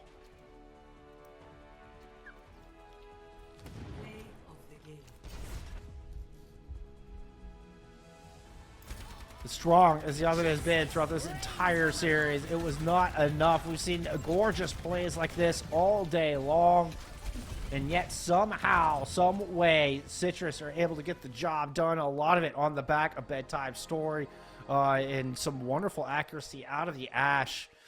When you're landing shots like that, you kind of help dial down the power level of Yazan. Yeah, I mean, Bedtime Story actually built up the Bob before Warren, was about 15% behind, but with those damage boosted headshots that came through, just zip past. And I mean, the placement that from Warren on that last Bob, try to throw it in the back, try to go with the hero play. They just use Suzu and get out of dodge and throw their own in, and that's what really turned the fight. They just didn't have the presence on the point to be able to deal with the pressure coming in. And like I said, Kitsune Rush with Bob is a scary proposition. Yeah, Fox Bob. Fox Bob is fantastic. I mean, it's just another hero that gets to take advantage of all of the stat boosts that come with the Kitsune Rush. So it's an awesome combo. It worked well.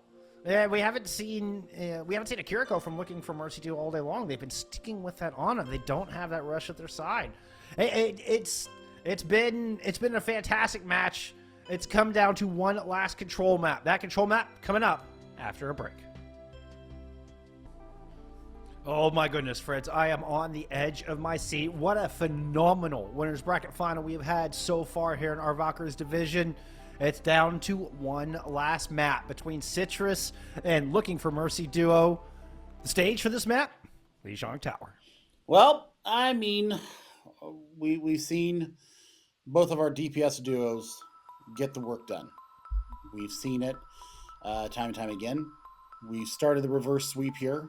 Does it end in victory and a spot in the grand finals for Citrus?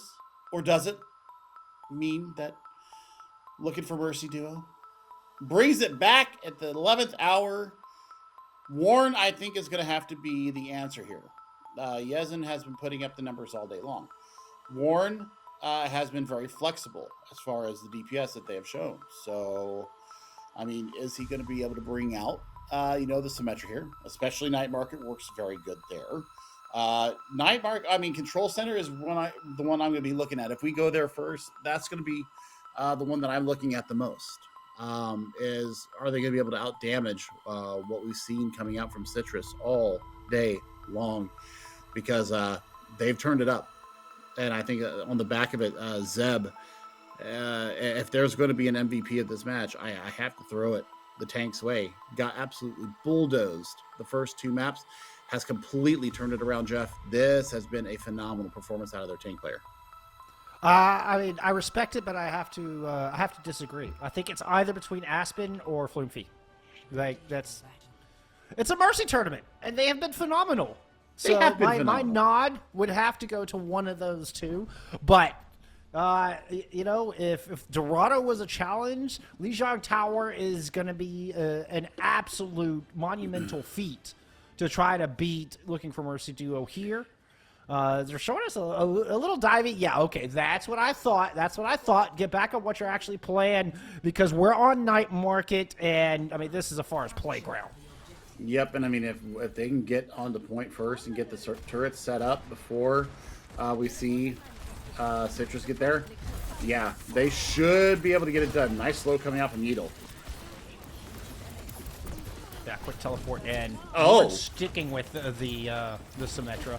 Yeah, Aspen going down early does not bode well here for looking for Mercy Duo. Ultimate Web's looked in the back and trying to find the other support. Sees Warren low and it's going to finish them off with that focusing beam. 2 kills going in Citrus's favor, and now they move in and plant their flag on the objective. Yep, and I mean the Symmetra to get them there. I mean, and then they didn't get the turret set up in time. They were looking for right clicks, and they just didn't find them. And Zeb and company just moved right in. Losing Aspen so early in the fight was the absolute dagger for them. So we'll see what they're able to get done here. Yeatle getting aggressive right out of the gate. He's going to go ahead and pop the Nemesis form, see if they can force Zeb all the way back to the point. Ooh, using that teleport to go to the other side. Hops right into the back line. What an intelligent play from Looking Mercy. Very clever, but unfortunately, cleverness alone will not be enough to win this fight. Nope, I mean, losing Aspen once again early in the fight is the reason why they're out of it, and they're back up to a full 5 here, 36% and counting, and I mean, I don't know what this Ramatra is going to do up against the Eat, the Javelin Spin, coming out from Zeb. I mean, good, 10% ahead of Yeatle right now as far as the ultimate charge, and that's what we need to see. It's going to be a Bob coming out, and everything's gone a bit wonky. It'd be nice to be able to see my feet. Okay, there we go. Oh, look, we come back and Zeb is purple and super low health. Not exactly what Citrus fans wanted to see as we come back into game, but it is all blue jerseys here standing out in the courtyard. I mean, we're looking at Barrage coming up here. Nano Barrage will probably be the way to go. I mean, nice work there coming from Ultimate Web. They are definitely on the feast feed here for the Yazin. Finds some security and finds the kill, moving back onto the point, but the rest of the fade is going in Citrus's favor. Now the return, they're going to get Ultimate Web rezzed back up. Glowing yellow light now turned into an Echo, and Citrus back at full strength. They're going to run Yazin off. They may take control. One person on point. Okay, that is going to initiate the overtime. Duplicate from Ultimate Web is going to take the far duel in the sky. I love the brass coming out of Ultimate Web here. It's a rush on the point. Yazin from above with the barrage. Picks up Bedtime Story with it. Warren trying to melt through the Javelin Spin and eventually does as comes in to back him up and they take Zeb out of the fight. It took until 99 to make it happen, but Looking for Mercy Duo finally grab control. Well, now this should be a lot more defensible for Looking for Mercy Duo. The Symmetra turret placements have to be a little bit more intelligent coming out of Warren. Be a little bit more crafty. Don't be so predictable. Try to get your slows in there. Work in combination with Yeatle. See if you can, at least get the finishing blows off. Once you get the microwave beam up so high, that's what I want to see. Ultimate Web going off of the Echo onto the Tracer. I was thinking it's going to be really difficult for an Echo to close that gap. I mean, Yazin's in the skybox. Dude is on the moon shooting rockets down into Citrus. Ultimate moves onto the point by themselves and runs into some of those turrets that you were talking about. Yeatle with mines ready to go. Baba Unleashed from Bedtime Story. Yeatle's going to loop all the way back around, grab Mega, while Citrus goes through main onto the point and find 2 kills when they get there. Wasting 0 times. It wasn't so much of a fight as it was a rollover. Citrus will move in and stomp Mercy Duo into the ground. This is going to be round 1 going to Citrus. I mean, you do have the ability to get on point, and I mean, that's a great photon barrier to be able to let Yazin dance around. Oh, no. Got away, though. Blast. Yeah, Yazin's able to get out of trouble. And Looking for Mercy Duo aren't dying. It was just Yeatle and Yazin here. I think Aspen was there as well. Citrus aren't able to close it out. They don't find the kills fast enough. And Looking for Mercy Duo are starting to claw their way back into this thing. That shot from Yazin is going to finish off Floopy.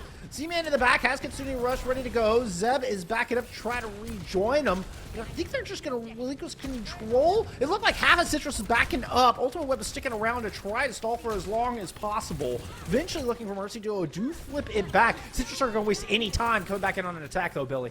Yep, I mean, Kitsune Rush coming out here. Pulse Bomb at the ready. Let's see what he can get done with this.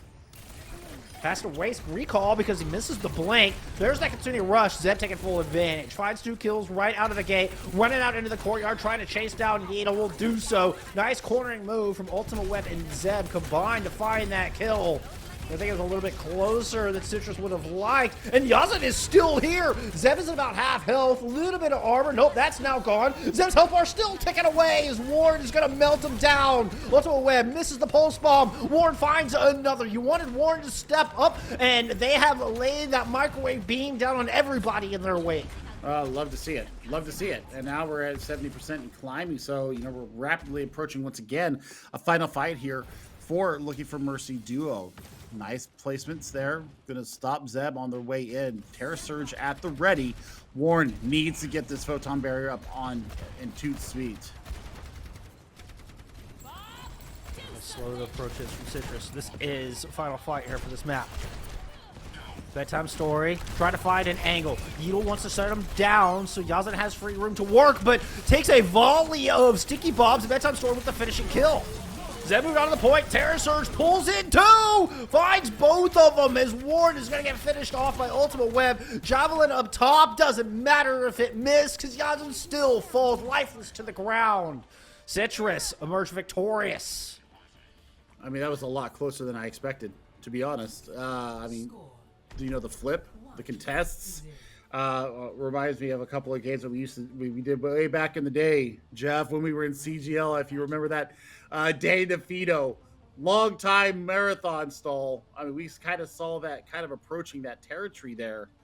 But I tell you what, I mean, for Citrus to come out here and take 100-92 win, you know, Ultimate Web and Bedtime Story definitely putting in the work. Flumpy absolutely nuts on this Mercy right now, getting reses where I did not think they were going to be able to get in there and take care of. God, you can never count out this Looking for Mercy duo squad, though. I thought Citrus had it way sooner.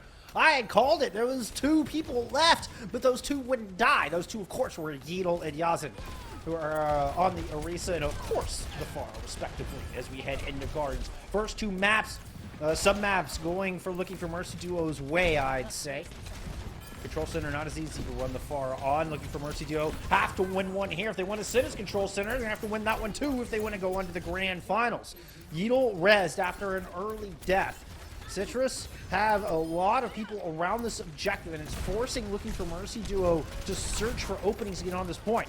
Yazan managed to get through the window, and here comes Yeetle onto the objective as well. 2 Orisas trying to battle it out. Bedtime Story throwing dynamite into the backline, see if they can cut Looking for Mercy duo off at the knees. Headshot onto Yeetle, puts him at about half. They're able to back up and find some safety. Yazan, over the top, means Zeb finds none. The Orisa is gone, and this elongated first fight will eventually go to Looking for Mercy duo. Oh, man. I mean, back and forth. And at one point, Citrus had 4 people on the point. And then Yazan comes in through the window, through the teleporter, uses the concussive blast to clear the point and stop the contest, so it's 1-1. And then you just see the pour come through from Looking for Mercy duo. So this was an elongated fight. I loved it. I think it was exactly what they needed. And now they've got the percentage going in their favor. Zeb runs right onto the point. Z-Man managed to take HE out of the back. Z-Man was just a ninja assassin on the Kiriko. H is res back up, but it's not going to matter. Everybody else is gone, dead. Back to spawn you go. Yep, GG's bye-bye go next. 34% is what Looking for Mercy duo gets off of their initial take of the point. It cost Citrus a lot, though. It cost them the Bob. It cost them the Valkyrie. So, you know, coming into this next fight, 4 ultimates for Mercy duo. Valkyrie being the only one expended here thus far. How is Yazan going to find an angle for this barrage? Going up high, do you look to use it on point, or are you just going to try to isolate somebody? Right now, it's a little bit of an aerial duel versus Ultimate Web. Dogfight. Yeah, goes in Yazan's favor as they land that direct. Floofy was a little late to that one. Kitsune Rush completely devalued by the barrage from Yazan as they just kill everything. You're going to get the Mercy too? Come on, you can do it. You can do it. Yazan wants it. Yazan gets it. I mean, that's what they needed, and now they're going to flip the point here. Wow, Yeetle very, once again, very accurate with the javelin spear and the, you know, the primary fire coming through. But Zeb, It's gonna be a Terra Surge versus Terra Surge fight coming in here. The big the kicker here is you've got a nano boost available for it. Kaiju can absolutely turn this in their favor. That was dangerously close. Terra Surge out, finds Fluky early. Yadel just immediately takes down both targets. Eyes set, both of them eliminated. Warren with some good turret placement here on the point is enough to finish off Ultimate Weapon, finish off this fight. Well, 70% and counting now. We're looking to see Duplicate and Terra Surge here coming out from Zeb. Another Bob is almost online for Bedtime Story. Bedtime Story has been really clutch in turning these fights in their favor. This is going to be a hell of a Duplicate coming out from Ultimate Web. Nano boost on Yazin. Ultimate Whip was trying to put some shots down, but Bedtime Story's already gone. That clutch factor not here, at least not early in this one. The Duplicate was used. Wasn't around long enough for me to even see what it was. Yazin is still wreaking havoc. This time Z-Man's the one in their sights.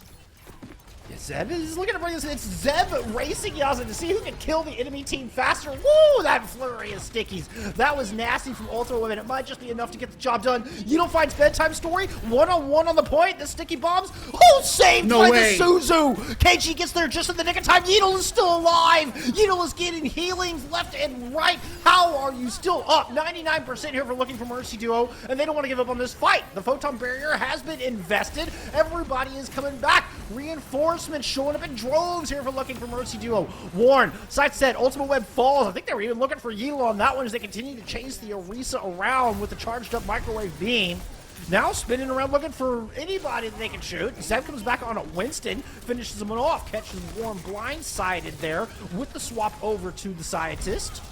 Yidel, though, still sticking around. Still finding picks here on the objective. That one on the Floomfee. Yazin up in the sky. Yidel close to his Terra Surge, and it might just be enough to close it out. Ultimate Web lands some stickies before falling. Those stickies aren't going to be enough to overcome the healing coming out from looking through Mercy Duo. There's the Terra Surge, hoping to be the nail in the coffin here on Gardens. Zeb not close to a primal rage, at least not yet. The Kitsune rush hopefully to get him in, but they're forced off the point. We're headed to Control Center. Well, I'm going to get my my dithers here and go to Control Center. We saw Warren come in with the Reaper there at the very last to help chunk down Zeb on that Winston. So now, what kind of a work are you going to get done here? Warren's going to show us the Symmetra was actually getting a lot of value there. The turrets definitely creating some slowing factor that was allowing the engagements to kill for looking for Mercy Duo. So, Citrus, they have it in their back pocket right now. They've got the healing. I call it the healing, a little bit of a healing difference right now. I mean, just the fact that Z-Man coming through so clutch a lot of these times on this kitty, and then Floofy. I mean, Floofy kind of got diffed out there. They really put the target focus onto the Mercy, Jeff. So I'm scared. I'm scared for them right now. One last round to determine who's on to the grand finals, and Yazin's already foul blood. But Zeb takes KG down. Let's say in the priority of things, it's Citrus getting the better end of that exchange. What does fall? KG gets res! Just like that! Snap of the fingers! Looking for Mercy to go right back on top. Warren with a pair, make it 3. I mean, that's exactly what they needed here to start this fight out. Big spear, big kill. Swift step out for them. So 10% and counting. We're looking for Ultimate Weapon, Bedtime Story to turn this around.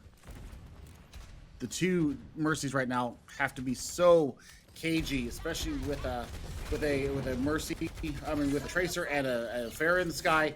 I mean, they've got to have their metal on right now. Oh my goodness, the entirety of Looking for Mercy Duo is holding down White Room while Yazin is just pouring rockets down main. It's damned if you do, damned if you don't here for Citrus. They opt to go through main and just take the brunt of the rockets, which means Yazin already has a barrage, or at least now has a barrage online. May need it in this fight. Yidel pushed way far forward, ends up getting surrounded and taken out. Photon barrier up, the Conch Blast over to the outside. Didn't like what they saw, is going to hold on to the barrage for now. Bedtime Story's still alive. He also knows they need to take out that threat, otherwise the Ash could end this fight in an instant. Suzu used to protect Bedtime Story for now, but Ultimate Web is the one that we should have been focusing on. Ultimate Web's the one dancing around with the pulse pistols and whittling down looking for Mercy Duo. Surge does come out, and you're looking for Barrage. Yazin has it in the sky. Rush comes out. Yeah, it's a rush used there from Citrus. Kind of countering Evil's Terror Surge. As they were looking to change the landscape. Because Ultimate Web just continues to basically one-clip everybody. I mean, not literally, but it's darn close. Yazin still on this point, though, and no matter what Ultimate Web did, it wasn't quite enough. I mean, Symmetra turrets, it's almost like a Moira skill orb. You think that you're out of the fight, and then all of a sudden you get tickled by the turret, you're gone. That's what just happened to poor Ultimate Web there from the turret, and now Bob coming in.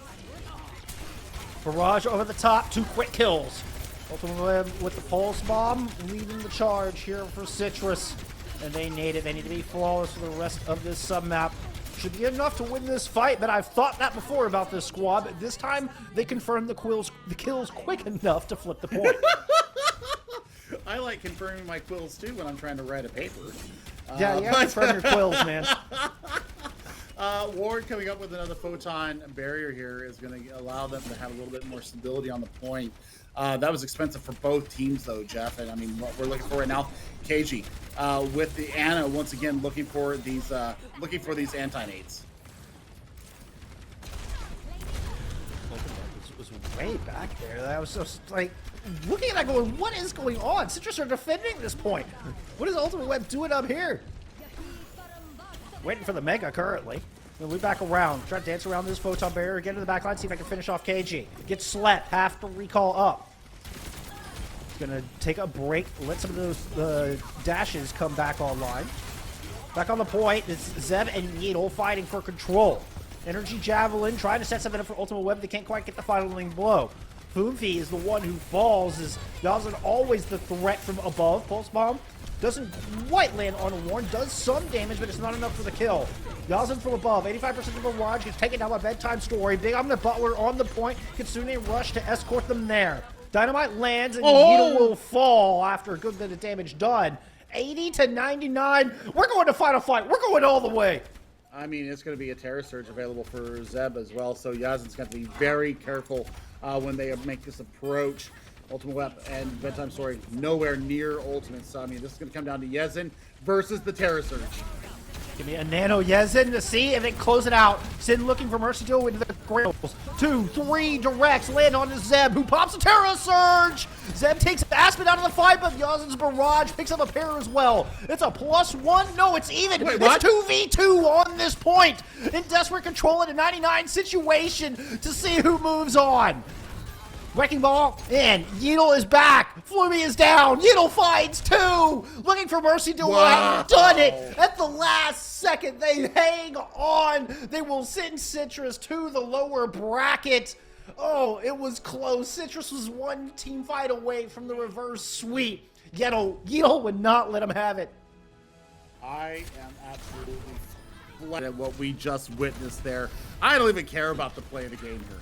That last map was everything that this tournament is for.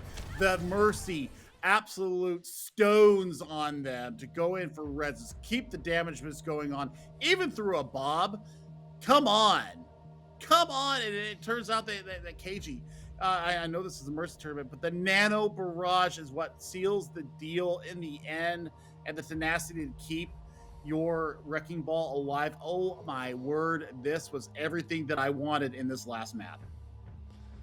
It could, yeah. Oh wow. Wow. Yep. That's what I got for you, friends. Just wow. Well, all right. Be more wow. We're gonna get an interview in here. We're gonna talk to looking for Mercy Duo, I believe. Give us a minute to get that set up, and I cannot wait to hear what they have to say. We'll be back here in just a moment. Yeatle, he hit rank 1, and I saw that on my Twitter timeline, and I was like, oh, that's kind of cool. Sure, rank 1. But I've also played with Yeatle in the past in other tournaments, so maybe again some chemistry here and there. Yasan, it's just because we have PS4 in our blood, console players, so I kind of knew how strong he was as a Pharah player. Yeah, console players rise up. Yep. I love it. And it's a Mercy-only tournament, so what better time to get a Pharah player on my team? And then KG, I have some history with. he was the first player to ever play with me when I swapped from console to PC, and that's how I got to know him. Yeah, old Clockwork Vendetta. Like, I saw that, and I was impressed. I was like, ooh, that's a name I hadn't heard in a long time. Wait, what? KG was on Clockwork? Yep. Yeah, I don't know. I don't know much about these players. I just thought it would be fun to get to know them and play together. Man, it's been a lot of fun to watch. Yeah, imagine being contenders level rosters, screaming every single day to get beaten by this team. I'd be embarrassed. Wow. Well, we can talk about that timeless match here in just a moment, but I'll let Billy go first. All right. So we didn't see the signature Ash very much, Warren. What was up with that? Honestly, because we're dumping so many resources into our Pharah, it doesn't really make much sense to limit that potential. And that's my main concern, is protecting and bodyguarding KG while Yasan does all the work. I talked today about how I'm like the pawn. You know what I mean? I'm like the pawn on the chessboard. And Yasan is like the queen, and KG is the king. There's only one queen in this chat right now. And that's me. Uh-oh, we've got a queen off going on. Uh-oh. I was click my no. Seriously though, I mean, seeing the versatility that came out from you, I was, at some points I'm like, oh yeah, this is working. Oh no, this is not working. Yeah, no, it's hit or miss, honestly. I made some calls, horrible calls, honestly, that nearly lost us the entire series, but at least we had fun. You thoroughly entertained us. I mean, that last point alone on Control Center. Describe the comms that happened there. The comms on third point? You mean, or like the final? Control Center? Like final fight. Control Final Center. fight. Series. Final fight. Yeah, I was horrified of losing. My heart was pounding. I laid back into my chair and I was accepting the loss, but Yito managed to clutch up and I gave him a big kiss on the lips for winning that fight. Yeah, well deserved. Well deserved. Were you nervous going into the Citrus? I mean, it was the only team that had beaten y'all. Nah, I would never lose to Midris. I would never. Again, sorry, I lost to them before, but we had some roster changes. Yasan fell asleep in his chair.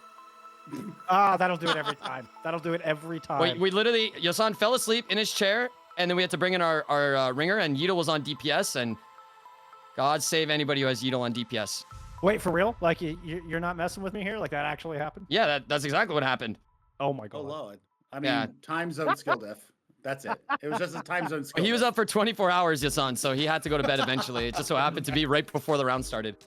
Fair enough. I do want to take a moment. We didn't get to see it on stream. Your reverse sweep over Timeless. Can you just give us a TLDR of that series? Wait, who is Timeless again? CJ and Vega. Yeah, oh, I hardly remember them. They were so bad. It was a walk in the park. We lost the first round just to make it a challenge, just to have some fun in this tournament. You're wearing a 10-gallon cap right now, sir. Wait, Timeless Flame? I do not recall. I do not recall. All right, fair enough. Yeah. Well, you're moving on to grand finals now. Congratulations, good luck there. Tell the people, like, where can they find you? I know you stream and you do a lot of stuff. Where can the people find you? Yeah, you can find me on twitch.tv/Warren, but honestly, big shout out to all my teammates. Definitely go check them out as well. Like awesome. Aspen and Yeetle, and I mean, you probably know them by now. They're the GOATs. Yeah, I can vouch for that. Well, hey, man, thank you so much for coming to talk with us. Really appreciate you. And like I said, good luck in the grand finals. I appreciate that. All right, there you go. That was more DPS player here from Looking for Mercy duo. And I mean, capping up an incredible series that maybe the best that we've had yet in this tournament, Billy. All right, do I have to be here? I was gagging. You're fine. You can stick around, Warren. I don't care. We're just closing out. We're just talking to the people. Yeah. Okay, cool. I was gagging though. I mean, I was on the edge of my seat. I could not believe just the push and pull there. I mean, Yeetle really put it out there. But I mean, I tell you, like I said before we closed it out, we got in the interview here. It was the KG Nano Barrage that really set it up to get them through. I mean, just fantastic work. I thought I didn't know which way it was going to go. Honestly, Jeff, that was just craziness. But we're not done yet. No, we are going to be passing the baton over to Vincent and Lowe's, who will be guiding you through our final two matches of the day, but they're bound to be bangers. We have saved the best for last. Y'all don't go anywhere. When we come back, it's going to be more right at the Valkyries tournament. Well, hello. Well, here it is. This is fantastic. It's the Ride of the Valkyries. We're here. It's time for the Losers Finals. My name is Lowe's, joined by Vincent, and aren't we just so excited to get things underway. Now, I don't know if you're just joining us, if you haven't heard, but this is a very special tournament. Can you tell us why, Vincent? Well, I mean, first of all, you should be able to gather a little bit from the name, but we're big Mercy fans over here, okay? We like playing the Mercy. Also, no Sojourn. So that's like the Good. basics, right? Is that good enough? I'm pretty Is sure that is about it. That's all we need to do. But hey, what else would you need? What else could you have Okay. on file? Everyone's a big Mercy fan. No Lucios allowed. That's in my rule book. I don't want to see it. I don't want the boost. The healing's not enough. I don't want it. But regardless, we have the losers finals. It's Vamps versus the Juice Boxes. And this is actually a rematch because Vamps took down the Juice Boxes in the winners semis just a few matches ago. Yeah, and listen, the Vamps, they were sort of the favorites coming into this. From yesterday, they were number 1 seeded, and the Juice Boxes did take an L during that Swiss bracket. So I don't know that really does mean all that much, but I do think that the fact that this is a rematch is so much fun for the storyline. It's all about whether or not you can come back and fight against those that beat you down prior, and you get some time to learn, to figure out what went wrong, and then move on and come back better than ever. Yeah, and that's also looking to the future. The Vamps just got 3-0'd by the squad that's waiting in the grand finals, Prudwin. If I said that right, that's a tough one to read. Now, the Vamps are looking to get that revenge as well, but first they have to jump over the Juice Boxes. So you have that dynamic where Vamps already feel comfortable against this team, 2-0'd them, but they still have a bigger hump waiting for them. But at the same time, when you're dealing with a situation like this, you just got to focus on the game at hand. And I wouldn't be surprised if the Juice Boxes, they learned their lesson. They took some notes. They know exactly what the Vamps do to try and succeed. And I think you and I have spoken about this before. If you're playing against a team that's beat you before, you might be at a better advantage than the team who already succeeded. That's true. And I think the reason for that is that you know what didn't work and you know what you need to adjust. Whereas if you beat the winners in that first matchup, it feels like you go in doing what you did before and you shouldn't make changes because it worked. Of course, that is now with all of the adjustments. A lot of fun. We're headed to Busan first as we get things rolling to start things off. I'm so excited to get this going, and some interesting compositional choices already to start us off. We got a Lucio style comp. I know you're very sad about that. Okay, immediately out of there. It's expected, but I'm liking the Rematch. This has been a real serious threat recently. I'm wondering how it's going to stack up because you have that strong shield of Beat Juice with the Reinhardt. It's all a little bit of a skirmish here by the gun. Also got to keep your eye on Fatal. Obviously, want to make sure, see if maybe that can be a deadly combination early. They run into some trouble. Reinhardt able to keep those cooldowns necessary. No need to jump into that Nemesis form, but here it comes, especially after Beat Juice falls. They've lost everything they need to keep the rest of the team safe. And we don't even need that push from Reinhardt because it pushed the Juice Boxes back enough to secure the objective. And I love that play, right? Just using the strengths of their mantra very well in just not engaging directly there, using the angles effectively in order to consistently apply pressure to the Rhine Shield. And then once that's broken, it all kind of broke down from there and sets things up for Vamps very well coming into this next fight. Coming up on a Valkyrie, that'll be relatively close, though, as depending on how swift the Juice Boxes move forward, it might just be another dry fight.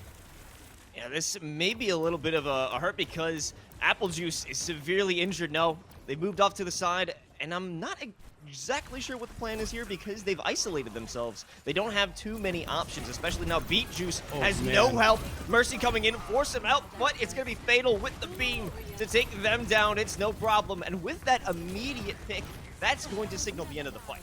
Even with Mercy and Kiriko pumping maximum healing into Beat Juice, there just wasn't enough there to handle the focusing beam alongside the rest of the team just focusing fire. And please, can we get just a chance to see the kill come through there? But no elimination to be had. The res, though, will be effective, and we did see, to be fair, Yoloman had to invest the Valkyrie, but there's still a lot to be had for the Vamps side. They aren't out of this yet. About to walk in with 4 ultimates, but it's going to be a Kitsune rush inside of the drum room, and that is going to give a pretty exciting momentum, but it won't be enough. Fatal using that duplication, hoping to just bring out the Death Blossom. It's not even going to be necessary to bring the Annihilation, but it is Annihilation for the juice boxes. It's always Annihilation time. Okay, Los, that's the answer. Always Annihilation time. With that being said, a fantastic job for Vamps to start out with this first point on Busan in their favor in this first to 3. That's one thing I don't know that I mentioned. This is first to 3. We have been playing lots of first to 2 pretty much all the way up till this point. So just to clarify, first to 3 stuff coming through here. As let's talk about what went well, what didn't go well that last point. It really did come down to Vamps taking first control of the objective, and then from there they were able to successfully rotate their ultimates, not to mention catching out the Beet Juice Reinhardt pretty consistently. I think it comes down to a lot of work from Reinerfan being able to use the Ramatra Ravenous Vortex just to have that zoning capabilities, because Beet Juice wanted to be at that forefront, and once they were, the Vortex was placed and it kind of separated them from the rest of the team, leading up to a big focus fire. Once you lose that tank, it's going to be pretty much at the end of that fight. However, that's not looking to be the case. Apple Juice severely injured as they get into close quarters. Now Reinerfan inside of that big Giga Chag form, but it won't be necessary because all of this confusion allows Fatal from the backline with a 3K for a quick, easy cleanup. And this interaction between the Ramatra and the Reinhardt is a little bit of a weird one.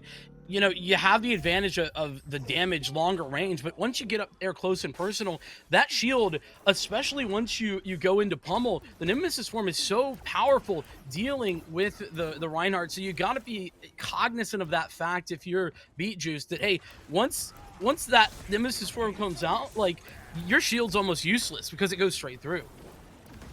Yeah, not to mention, it's talking shield versus shield, just having the block.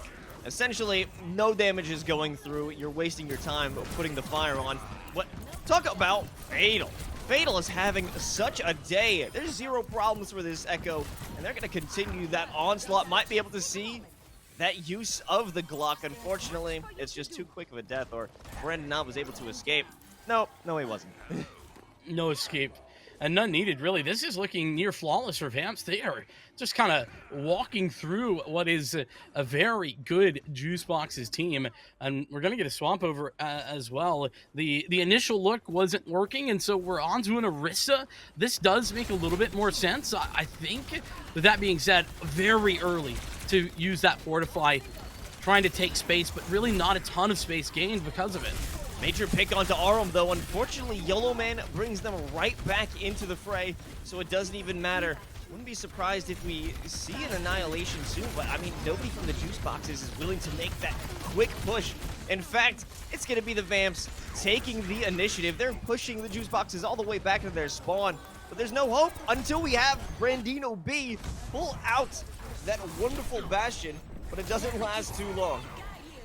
Not long at all. And in the meantime, the Valkyrie had to be used by I Need to Pee just in order to keep everyone up. And it unfortunately runs out, and that's when things start to fall apart. 94% and ticking, and it seems like there's almost no chance. In fact, I would say none whatsoever to touch this point. Vamps will be taking our first map. Busan goes their way as we head into it. The end of this one, very impressive. I think Fatal, obviously, the storyline, no? You know, it's speaking truth that Vamps are looking to be a dominant squad. Juice Boxes might have been able to do their homework, might have been able to read those lessons previously, but maybe they didn't really stick. I'm looking forward, though. This is just the first map, Vincent, so there might be a chance for them to bring it back, but what exactly can you learn from that one? What lessons are there to be taken? Is that maybe Ramatra isn't someone you take lightly, or maybe, I'll say this, Fatal needs to be dealt with. I think it's both, but mostly Fatal just needs to be dealt with. We saw so many moments where, yeah, sure, the interaction between Reinhardt specifically and playing that Ramatra wasn't ideal, but you could deal with that, right? you can't deal with a focusing beam just constantly on your backline.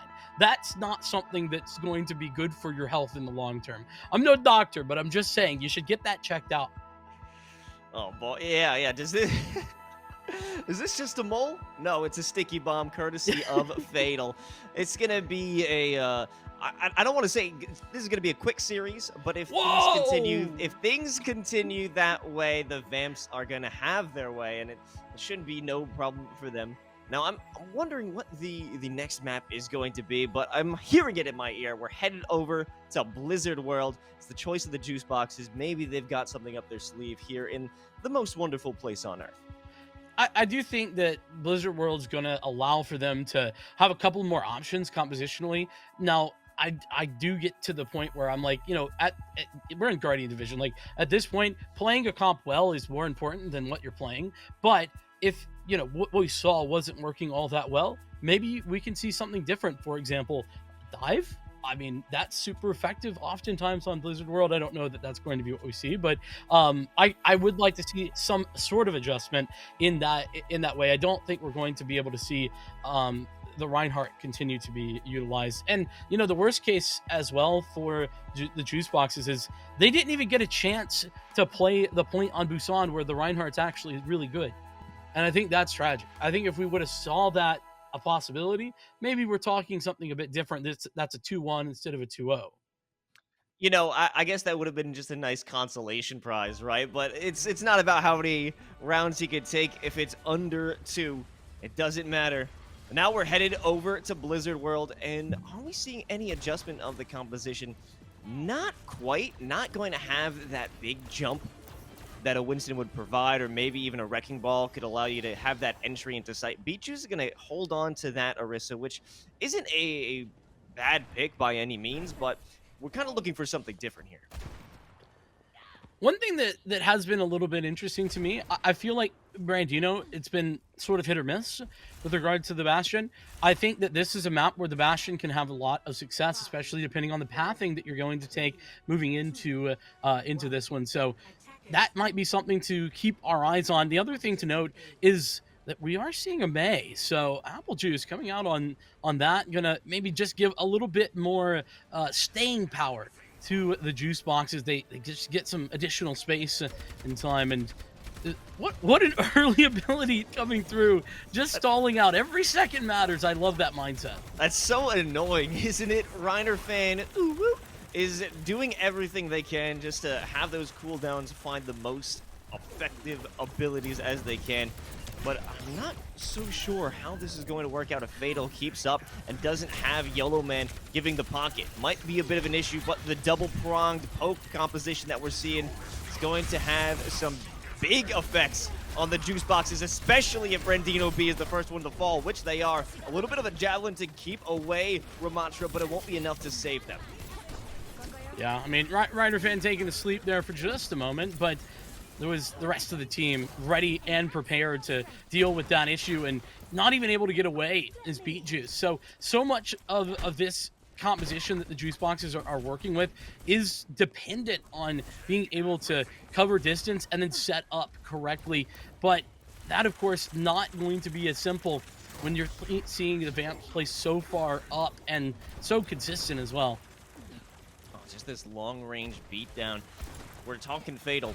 There's no real response to this one. Okay, here comes the Valkyrie. Might be able to give them a bit of the healing boost that they need, but it's just got them stuck in this corner. Reinerfan is able to push up along with that duplication of the Orisa. Here comes an amazing potential ultimate. It does. It removes Green Arrow. A fantastic use of the duplication. And they've only walked inside this Psy Hall to find themselves in an early grave.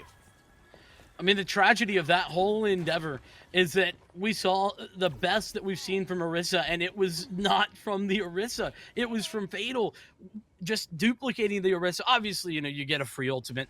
That's sort of playing on easy mode, but I loved the decision-making from Vamps just to get in there. I need to peek amidst the Valkyrie. Wants to get the res going. Can't do it. Vamps, they're all over it.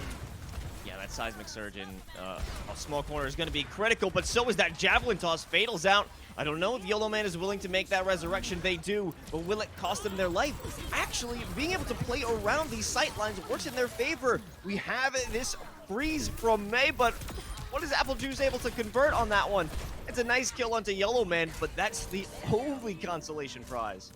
Well, and it's not only what a great like adjustment to deal with the freeze coming through from Apple Juice, right? You immediately see the Bob comes in from Aurum, that is applying damage, and then Reiner Fan goes for the annihilation, and it doesn't matter that Reiner Fan's so deep, literally unkillable it seems in that instance. And now the time is ticking away, and well, the ultimates, I mean, they're there, but there's definitely only a couple. Brandy going to be able to at least try and apply some pressure, but that all it does is it does create some space. A lot of damage onto Reiner Fan, but it's healed immediately. It does allow the juice boxes to earn this high ground, but the question is, what can they do off the back of it? They're simply delaying time. They've only got 30 seconds left, and with another small space to make their attack, this is going to be another fatal decision. No pun intended. Another duplication of the Orisa, and you know the Terror Surge is coming through, especially after a javelin through the wall. The spear is just too clear to be a defining position on this fight. However, I Need to Pee is keeping their players alive. This might be an opportunity for them to keep this a stall going on because we're heading into OT. I Need to Pee stays alive with this Valkyrie, but time is ticking. They're only delaying the inevitable. Yeah, and the problem is now the cooldowns are almost entirely gone for this Orisa with Beat Juice down. It's just an overtime run, and well, a valiant effort by Apple Juice, but I think that might be the end. Oh, Brandy No B, just giving everything they have. You know, at the last moment, you really do have to try and send it, but this has been an amazing hold from the Vamps. I don't think a single tick. Maybe, No. I don't even know how much percentage was given on that one. Was it any? No! Wow, they didn't catch even just a wild percent there. That's rough. Really feel bad on that one, especially because, I mean, let's be honest, it's really quite simply impressive that the Vamps engaged so fast with the Kitsune rush on towards where the juice boxes were rotating in from the backlines that then nobody was able to get onto that point even for a moment alone. Great rotational awareness from Vamps to make that the case, as the juice boxes are going to have a full hold. All the best they can hope for is just to hang on. Oh man, the juice boxes, after feeling the real strength of the Vamps, are gonna have to ask themselves, or they're probably just left thinking, what? That's a Playboy Cardi reference. I know you don't get that, but Yeah, entirely unaware. Sorry. I hope somebody in chat enjoyed it. With that being said, look at the adjustments being made here. The juice boxes, I mean, they've correctly identified, quote unquote, the problem. I mean, there's a couple of them, but they have identified that Fatal is the issue. Okay. Well, now Fatal's on the Widowmaker, which is just so frustrating. Now you're Brandino B or your Apple Juice on just 2 hit scans that are now even worse off in this case. you know, if the aim is true for Brandino B and they do have that damage increase, it might be helpful, but I don't think that's going to be the case. It's a full-on brawl expected, especially with Reiner Fan leading the charge, but maybe they don't even need to. The pressure being put on from Aurum is just so much, and in the support duel, Maki on the 1v1, a solo kill onto the Ana, that is just going to be everything they need, everything and more. Great work by Fatal as well, taking out the opposition, but Apple Juice, maybe this could be the turn.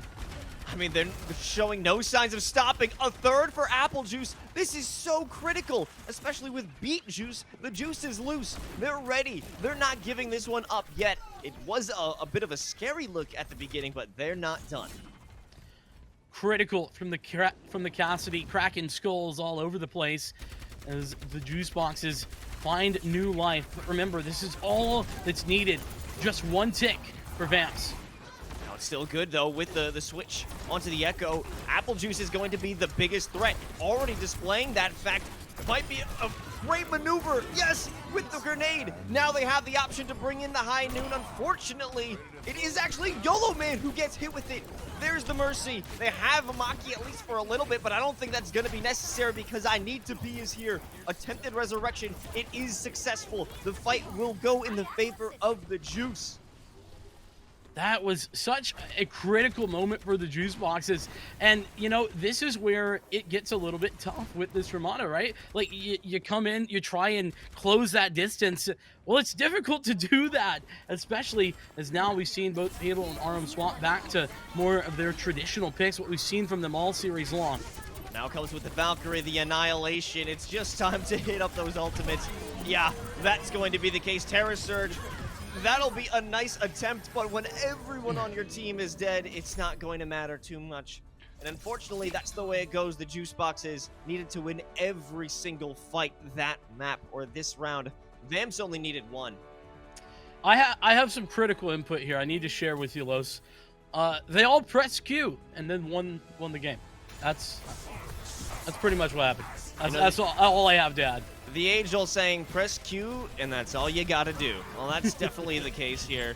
Reiner fan showcasing the Annihilation and just the strength that comes from this Ramatra pick. It just feels unstoppable, and I'm wondering, are we going to see the Juice Boxes try and counter that with their own? Maybe a mirror? Yeah, I mean, this is another one of those age-old questions, right, Los? Like, do you try and just do the mirror composition because it's working against you, and you know it tends to be effective to run that? Well, you can, but without any practice on it, it's usually going to be ineffective unless you have that already in your wheelhouse. We'll see what exactly is in the wheelhouse of the Juice Boxes, but that's going to be right after this short break. We're going to be taking one, and then we'll come back with the finale of this series. Hey, Mercy Simps. Welcome back to Ride of the Valkyries. We're headed into Map 3 of Vamps versus the Juice Boxes. Vamps really taking this series by storm 2-0, and we're heading to a potential final map of the series. Now, this next map has been debated on how it's pronounced, but I don't think anyone will debate me on this pronunciation. Colosseo. Okay, yeah, give me a little bit of extra. I appreciate that, Lewis. That's, you know, just for me and you. I like that. You know what I do also like? I do wonder, will the Juice Boxes be able to revamp their whole game plan coming into this one? It's going to be tough. It's not clear to me that they found the answer at the end of that last map over on Blizzard World. It was, you know, a good couple of fight wins that we saw, but nothing consistent. And so as we head into, you know, push, I do wonder, I do hope that we're going to see something just a little bit different. And honestly, I don't think there's one right answer. I just think a change is clearly needed. Yeah, I mean, the one look that we had of excitement was when Apple Juice went sicko mode on Blizzard World in a quick succession of kills on the Cassidy as well as the Orisa from Beat Juice. So if the Juice boys can get it together, I'm curious to see if maybe it's not an issue of just bad positioning or anything else, or like simple team differences. I think it might be potential focus fire, maybe zoning on your opponents, because that really came out from the split, the little fork in the road, because it allowed them to pick apart singular targets and have victory in that situation. Is that going to be viable on Colosseo? I mean, there's a lot of pillars that you can kind of zone around when it comes to the initial push zone, but we'll see. I'm excited to find out if the Juice Boxes got it. Yeah, and I think that leads me straight into one thing that I did notice, and this is in the favor of Vamps, it's something they did very well, was that they were consistently making fast decisions. They made sure to it was never in question like what the plan was. They were always very swift to that answer. And I think that often that is the right play in and of itself. It's not necessarily what's right and wrong, it's just making that decision together as a team, as we see a little bit of a different look than we've seen from the Vamps thus far.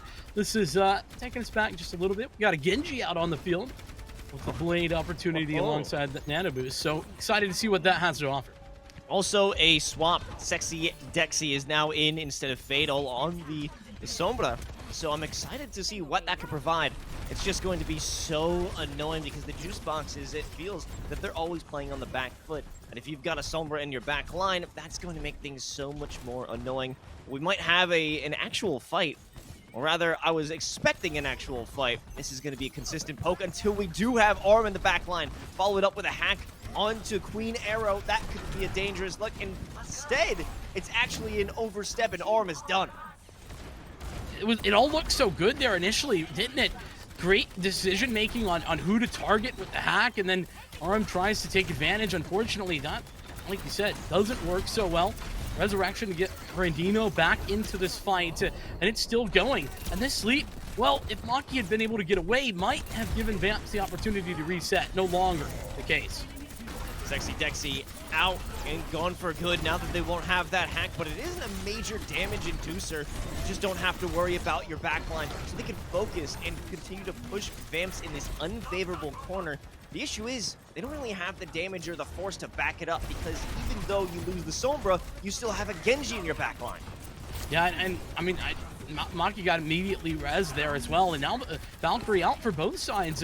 It's already here, if I need to pee, trying to keep everyone alive. Difficulty is if you have multiple players moving forward. Major shatter. Apple Juice just destroyed on the initial impact. Here comes a Terror Surge. Hopefully it can stall the offensive of the Vamps, but it doesn't seem to be the case. Actually, it does. It is exactly the case. Yoloman and Arm are gone. They won't be able to push too far. I mean, the bot is still making a move. They won't be able to advance in terms of their own positioning. The problem is the juice boxes, well, maybe now with this pressure from Bandino, but they haven't been able to actually take control of the space with the bot, and they haven't been able to continue it moving. It's only been really moving in one direction, and that's a long-term problem that we haven't seen a solution for. I think the major idea here is trying to capitalize on the aggression, but you're not going to find that. It's a Dragon Strike as well as simple shots from Sexy Dexy. The Sombra wasn't coming in handy, but those arrows sure are. Reiner Fan just going to clean things up. And the Dragon Strike to start that whole fight out for what is, I mean, you could argue that that's really like the first full reset that we've seen, which is a little bit crazy to think about, as Arm's gonna clean things up there in the later stages of the round. But point being that Sexy Dexy applying that pressure with the Dragon Strike really makes it difficult to move around the angles, and it just sets the Vamps up for success. And now a very forward hold being attempted as Yoloman very low. Oh, nice use of that Javelin Spin to stop the charge from Reiner Fan, but it doesn't even matter because he got that Nano Blade on Arum, cleaning things up. Queen Arrow and Apple Juice gone, and no one's even pushing the bot. No one's pushing the bot. They don't even care. There's an objective to this game mode, fellas. Please. Oh, man. They will eventually reclaim that area as they've made it towards the checkpoint. With that being said, the Vamps are looking so good. Their aggressive maneuvering has given them so much space, and, well, at least the juice boxes are going to be walking into this with some pretty significant ultimate utility available to them. We're going to have a Deadeye, and of course, that Terra Surge, we saw it have so much effect earlier on. I think that Dragon Strike might be a fatal move if they're able to allocate everyone in the same location. Oh yeah, it's in the staircase on the side, but it actually is a complete whiff. Reiner Fan, however, jumping to try and stop Brandino B from oppressing the rest of the team, is going to be able to get one, but this offensive is lost instantaneously, but the bot still moves.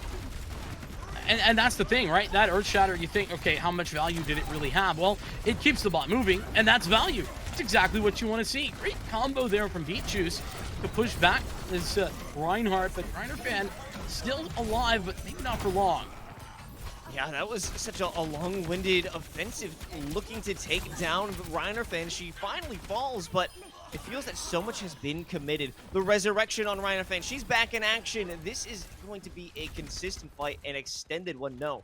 With that retreat, they're going to regroup, which is definitely the necessary move. And so the Vamps take their first real full team fight loss into this, as they will get that chance to regroup. Maki approaching another nano boost, but it's a hot minute for Arum unless they can get a forward position, but it doesn't matter. Just hit the head. Sexy Dexy with a nice shot. Log headed straight to the dome. Looking for more, might be able to find it. Oh, the Storm Arrows almost proved to be true. But it is a ton of damage. Here comes the High Noon, Yoloman and Dexy. Taken down again. Terra Surge to follow it up, but they might have played the sightline, so it didn't have that major effectiveness. Big commitment of the ultimates, but it does work in their favor. However, they need to actually move that objective.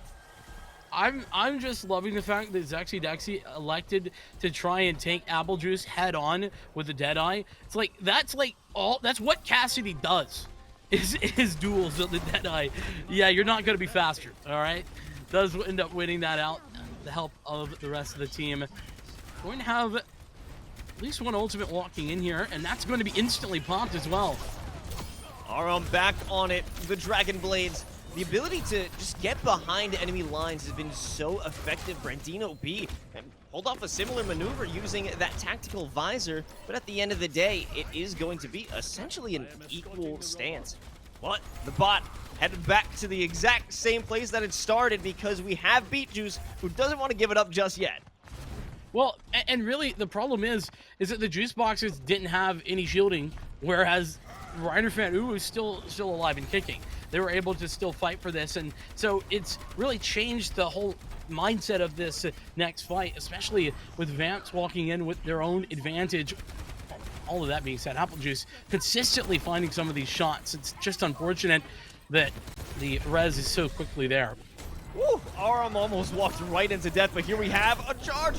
Oh! Threw everything that they could. A Dragon Strike to follow it up, hoping to find something. But this is the end of that Reinhardt. She should fall. And I say No? should because there's no way that they escape from this one. Finally, Brandino B puts that to rest. Yoloman wants to provide a resurrection. Is this going to happen? No. It is. No, it can't be. They've got it. How does a colossal misplay or counterplay from the Juice Boxes even turn to a Vamps victory? It's inconceivable.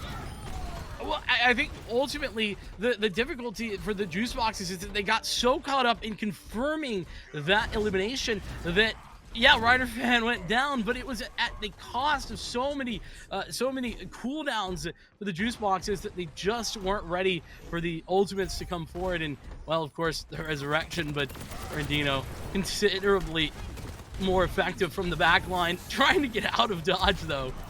I don't know if they'll be able to do it yet. No. They will escape. In fact, this is looking to be a major throw right here. That was ambitious, to say the least. You know, I respect the ambition. Of course, it doesn't go their way, and the Vamps will have to go for another reset. But because of the entire time there, the big win, despite Reiner Fan immediately going down earlier on, the Juice Box is going to have to make their way back. And how long is Zexy going to stay alive? I was waiting for Zexy to be dead, and it's just taken too long. And you know the trouble here is specifically for the Juice Boxes. They get all these kills, and it's just ran back to their home base. They need to start moving. There's only 55 seconds left on the clock, so they need to find a major victory. Reiner Fan now on the Doom Fist, something that I'm definitely excited to see how it works out. Well, the jury's in. It did it. Big tack visor, to be fair, very helpful. But it'll still give, you know, the Juice Boxes space to actually push forward just a little bit. This robot. And we aren't going to see any more of those nano blades with Maki swapping over to the Moira. This, I think, could be a really good adjustment, particularly when you're looking on the other side of things and you want to be able to get in and get out quickly with this Doomfist. I think the goal of this Doom is really to isolate a fight. They did so, but it also created a distraction and allowed Orm to hit a pulse bomb onto Apple Juice. All of this space, all this confusion, the separation of the Juice Boxes from each other gives them such an advantage. But not to mention, they're pouring a couple of ults into this fight and might even see another if Reiner Fan, if she's able to earn that charge in. Meteor Strike is on the way. Here it comes. Doesn't hit anybody, but it's still enough of a pressure placer that it is going to be the Vamps.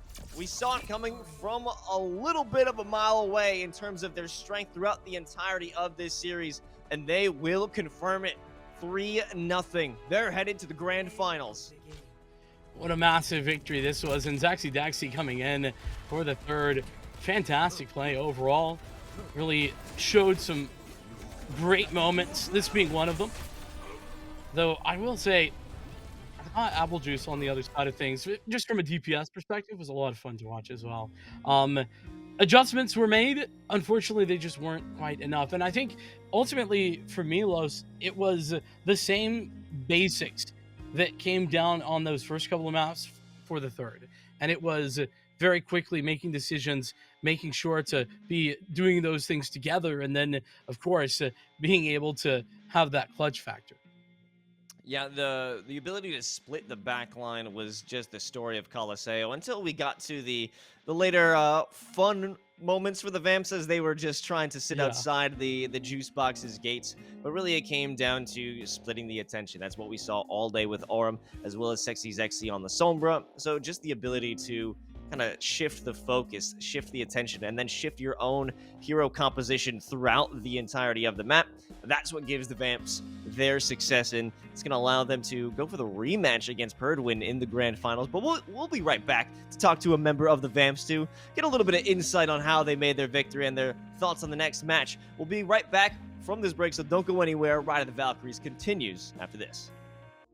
We're back for Ride of the Valkyries, and we're talking to a member of the Vamps. They just won a match 3-0 against the Juice Boxes, and joining us today, it's Yoloman, that wacky Mercy, that real, that ride or die, willing to res in any situation. Yoloman, what's going on? How are you feeling after beating the Juice Boxes twice?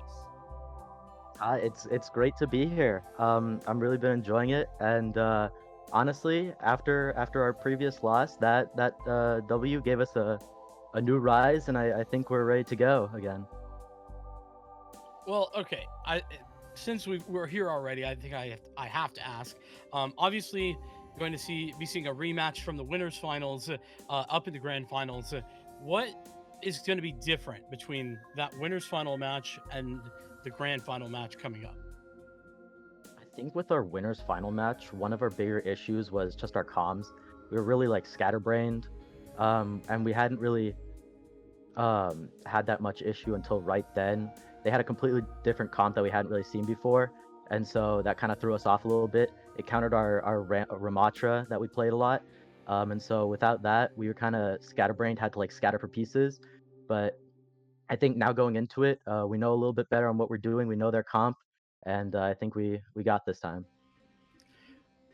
So I do have to ask, going back to the whole Mercy of it, there was so many opportunities, so many attempts to pull out the Glock and get a couple of kills, and most of those unfortunately just not quite successful. Is that when you decided, you know what, I'm just gonna res everywhere?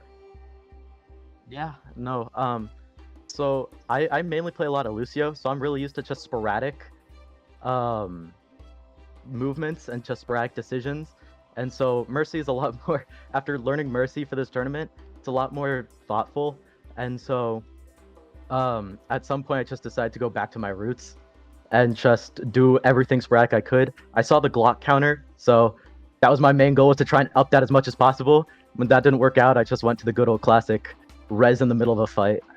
Hey, listen, it did work out far more than it really had any business actually working out. I do have to ask, it sounds like you're a newer Mercy enjoyer. How has that process been, kind of getting prepped for this tournament? I do have to ask.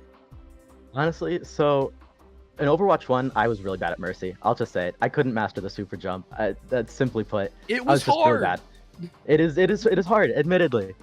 But so for this, I think with the changes, especially for Overwatch 2, it made it a little bit easier. I watched a bunch of tutorials, and I practiced a lot. I did a lot of Mercy parkour maps, and that really helped prep me a lot. But I think overall, I learned she's actually a really fun character once you get to slowly get better at her. So if anyone hasn't tried Mercy, I definitely recommend a good couple rounds with her. Okay, hey, that's what this tournament's all about, Yoloman. Now, before we send you on your way to prep for the next match, sure, we want to hear if you have a shout out to any of your friends or fans, but do you have any words for your upcoming opponents on the Perdwin? I think, simply put, is going to be a good match. good luck to both teams. I don't want to talk any smack or put anything out there, but I think both teams are really strong, so it should be a pretty even match, and good luck to both teams, and it'll be a fun game regardless. Okay, well, Yoloman, thank you so much for joining us for this interview. Good luck to you on your next match, and have fun in the grand final. Thank you. Okay, folks, we're going to head over to a quick break before our next matchup, the final matchup of the event. It's going to be the grand finals of the Valkyrie division, so don't go anywhere. The action is going to be continuing right here. And we're here. It's finally time for the grand finals of the Ride of the Valkyries Valkyrie division. This is the top squads going against each other, and this is some big money on the line. 1,400 prize pool up for grabs. I'm Los, joined by Vincent, in case you forgot who we were during that break. And we're ready for this, baby. You know, the good news is it's also like right down there, just in case you forget in the future. So, you know, that's good. I am ready. I'm prepared. And you mentioned that it's time. Well, actually, it's Timeless. Timeless Flame, to be precise, coming in up against Looking for Mercy duo. It's going to be a whole lot of fun. And we got some insane heavy hitters in the server for these finals. I feel like this is a privilege just to get to see all these players kind of jump in and play for the prize pool today. Absolutely. You know, you and I have had some time around that collegiate scene. We got a couple of college hitters, Clear and CJ, Boise State and Northwood, respectively, as well as Vega Zero and CJ as well. They had some time in Odyssey together. They're still running it up, so it's not exactly a pug squad mix. This is some real teamwork, some real communication and chemistry that we could expect from Timeless. But looking over at Looking for Mercy duo, you know, you got Ginza, KG, of course, Aspen. I feel like she needs no introduction, right? No. Because these are just two amazing teams. We're kicking things off on Ilios, though, Vincent. Any thoughts on that? I mean, I do think that Ilios, for me, probably just one of the going to end up winning to be one of the standard ideas. Like, I don't think there's anything particularly interesting based on these players. Of course, we'll get more into it, you know, with if we were to see your terror in Lucio, but I doubt it. I mean, Lucio Mercy not ideal usually. But I feel like we do need to talk about a very different look to both of these squads, right? Looking for Mercy duo, I mean, that's like the streamer squad plus the maybe not old heads, but like the very established players. That's maybe where I want to go. Timeless Flame, on the other hand, you mentioned that they have some experience together. The core of this team is actually one of the first open division games I ever casted, which is so much fun. Vega Zero and Bun were on that team. So I'm excited to see them once again. It's going to be interesting to see. And of course, Yasin has kind of been insane. So I'm also looking to that. Maybe some Farah could be fun. Not exactly. I can hope. I can dream. No. Not here in Overwatch. Not here in Overwatch. We keep it grounded, right? No dreams allowed as we get into the server. We're gonna get going. And looking across the board here. Hey, Los, guess what? Whoa. Imagine if this Aspen, stays- don't be breaking the rules here. Don't be breaking the rules, Aspen. Yasin gonna be pulling out the power of Mercy. Oh, My on. dreams are a reality. You know what? This is what I get for being a hater, right? This That is is my. I'm exactly eating right. my own words, but what do you think about the Echo Pharmacy kind of flying duo? The duel. I'm here for it. I mean, listen, we'll see how it goes. Zero is fantastic on this Echo, and so probably life going to be difficult. But Yasin is a fantastic Farah, and Aspen, great Mercy as well. That's for truth. Yasin trying to get any damage onto Clear, but it's simply denied because of that defense matrix. And it seems that players are finally getting a look over to the objective itself. But at this point, I'm not even sure where the fight is taking place. It's certainly not on the point. It's sort of everywhere and nowhere all at the same time. That's the plan at the very least. The Farah finally going to go down courtesy of Clear, guy we talked about earlier on, but it will be the first cap for Timeless Flame. Looking for Mercy duo, not, listen, the Farah is good, is not that great. So Yasin's going to have to be swapping off of that. We'll do that right there. This Looking for Mercy duo team, though, beat Timeless Flame in round 2 of the upper bracket. That's what knocked them down into the lowers. Yeah, and what's nice about Timeless Flame, or what's interesting, is that they've never had a series that doesn't go to term. They've always had a full series, a final map, a map 3 in previous ones. I wouldn't be surprised we see a map 5 for these two squads to close this one out. But look at it. Didn't actually save clear. No, not at all. It's a little bit of trouble now. A double VALK as well, as we have Aspen activating that one. Now it comes in with the res. This is going to be an extended fight, and it's not looking great for Timeless Flame. If they get stalled out on this, it will just probably be an equalizer on percentage. Yeah, I think at this point it is very clear that it's just a matter of trying to get out of here. And oh, this could be rough. This is rough. Oh no, Vega!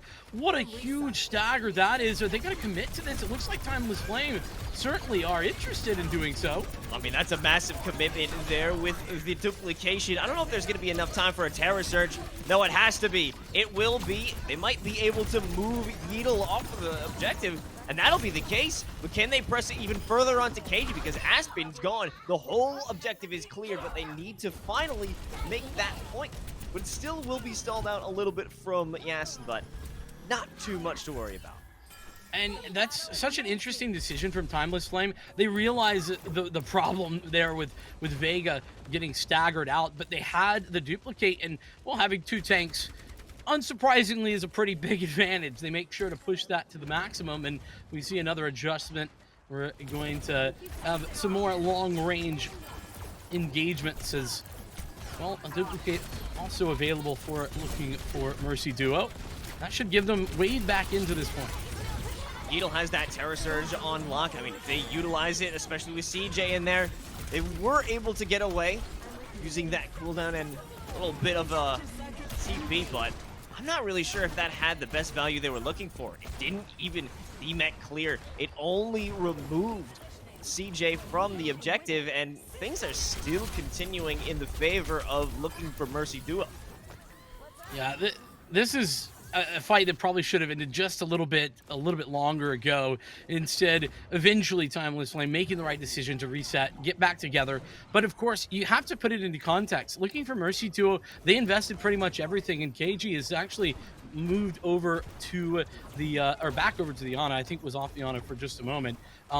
So coming into this next fight, Timeless Flame have pretty much everything that they could want, but if you look, there's 90% and ticking up as well. Timeless Flame have to win it here and now. Definitely the final fight. Valkyrie is a must. We might see a major burst of damage coming out from Zero, but unfortunately not able to convert into an elimination. Finally, Warren is dropped, and they will have that player advantage on the objective, but actually clear. They're not off of the map.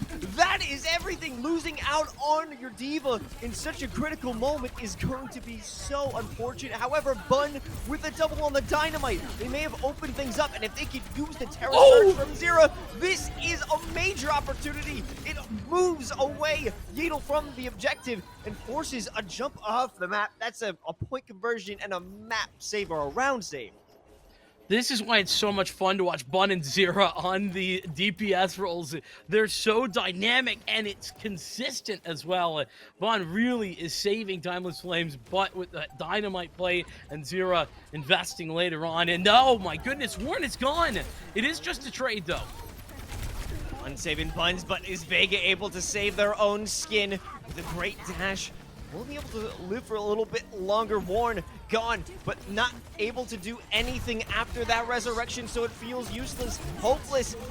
Yasin looking to bring Bob into the fray, and I think they might be able to with the duplication. If that is another body on the site, it could be a massive way to turn the fight in their favor. However, Clear jumping out, wants to just take all the damage, and a lot of it was coming from Yasin. Now no one's on site. Finally, after such an extended battle, it will swap over to Timeless Flame, and nobody is in sight to stop this round from ending. What an electrifying end to the first point here and the grand finals. Timeless Flame. It seemed like they were losing. They weren't able to come away victorious in so many of those moments. You thought it was over, but then the clutch factor, that is what is there for this squad, is the clutch potential, and we were experiencing it. But Bun and Zera, I think that really deserving a lot of that credit, alongside Vega, who was doing a fantastic job of staying alive, even after not being able to get the res in that last fight. I guess it was all one fight technically, even though it all kind of ran together. Wasn't able to get the res, stayed alive, and made it sure that Zera could have the effectiveness on the Echo. And the ability to just be involved, right? Stay on that objective. Keep the fight going. Sometimes that's all you need. But now let's take a look at the runes. It's another sky battle. Yasin and Zera on the Echo. Yidel in the backline. I'm not expecting too much out of this one. Just a little bit of stall. But actually, if they could convert some extra damage onto CJ, that might be a big issue. And forcing the attention toward the backline even gives Yasin an opportunity to take Zera out. I mean, come now, Los, this is a Yidel classic, to be fair. So gotta have the high expectations. And it is working out relatively well. As long as Kaiju can stay alive and Aspen's able to provide the support with the rest of the dive, this is actually a pretty solid looking for Mercy duo. Timeless Flame not making any adjustments just yet, so they're sticking with the plan. I do think that makes sense. They, at least on paper, have a good composition to deal with this. Yeah, but the question is, how are they going to react to Yidel in the backline again? You have to wonder, do you want to put too much attention onto that? Might not be the case. However, whatever they need to do, it has to start with an opening pick. They aren't getting any of that, but it might start with Yasin getting a little too close for comfort, as Warren's putting on some pressure as well. But Yidel, close to the minefield, is just going to make any attempt on this objective a nightmare. Timeless Flame, I mean, honestly, they should try and disengage from this fight, and they are. It's just happening a little slower than they would like and I would like to see. But that fight's over as soon as Vega gets caught out by Yidel. Long range with the cannons there, the pylons on the ball, and you love to see that. It's exactly what Yidel has to offer, and it's now starting to really get up there in the percentages. Is looking for Mercy duo. They might just be able to win this 100-0. That's what it's feeling like. Yidel barely escaping with their life there, but it's just a lot of time invested simply to push the Wrecking Ball away. It doesn't do too much. Here comes that minefield right over the Kitsune Rush, but most of Timeless Flame have already circumvented it. Warren, the first one to fall, but does that provide too much? Because this turret is still available. However, a big maneuver, allowing a splitting of the offensive, that being from Timeless Flame. It's a lot of confusion for looking for Mercy duo. If they could just stall things out, they're at 99%, and it does come along with Yasin bringing out the duplication on the Diva. If there's an opportunity to get that Diva bomb before it's too late, it could be a major moment, a major delay in the play. That's all they need. Well, and this stall has been so effective that actually the rest of the team for Timeless Flame has returned back to the battlefield, back to the fray, and they've even got a flip close. That's now put the pressure off of them. They no longer have to be committed to this fight on the point alone. Miles is coming up. Zero. An interesting use of that Kiriko duplication, but it might be a great move. Not normally expecting one of those support duplications, but it gives them that extra boost, that extra confidence to push looking for Mercy duo back into their spawn and give them some breathing room.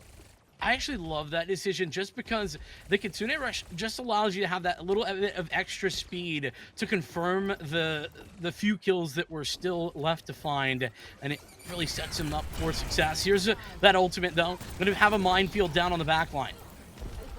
Aspen flying high above, not even a focus of opportunity because Yidel is simply just changing the look. Nobody has a real focus on getting any moment on the objective, because the second they do, they'll walk into Yeetle's minefield, and continuing that pressure from the backline is going to be so deadly. However, looking for Mercy Duo is going to have to watch their own, because KG's gone, especially from Zero and Clear. They're losing most of their damage, most of their support, and finally, they will crumble once more. Zero's continuing to be a menace, and with this adjustment from Bun onto Tracer, this is a situation we've seen from her before. Like, Bun has consistently been good at this Tracer, and so you can see how much of a problem that's going to be for KG on the Ana. Really difficult to deal with this, and in addition to that, I think Warren probably going to be having a tough time as well as they move in. It's about last fight territory. Timeless Flame have a chance for the victory. Duplication on Yazin. I'm wondering what is going to be the option. Hooked up with the nano boost, but they have to capitalize on it. Maybe with they something. slept? There's no opportunity. Slept and now sleeping with the fishes. Zira, another support duplication. This is absolute madness, but it's working out perfectly. And we got the Glock kill for Timeless Flame. They're able to take it.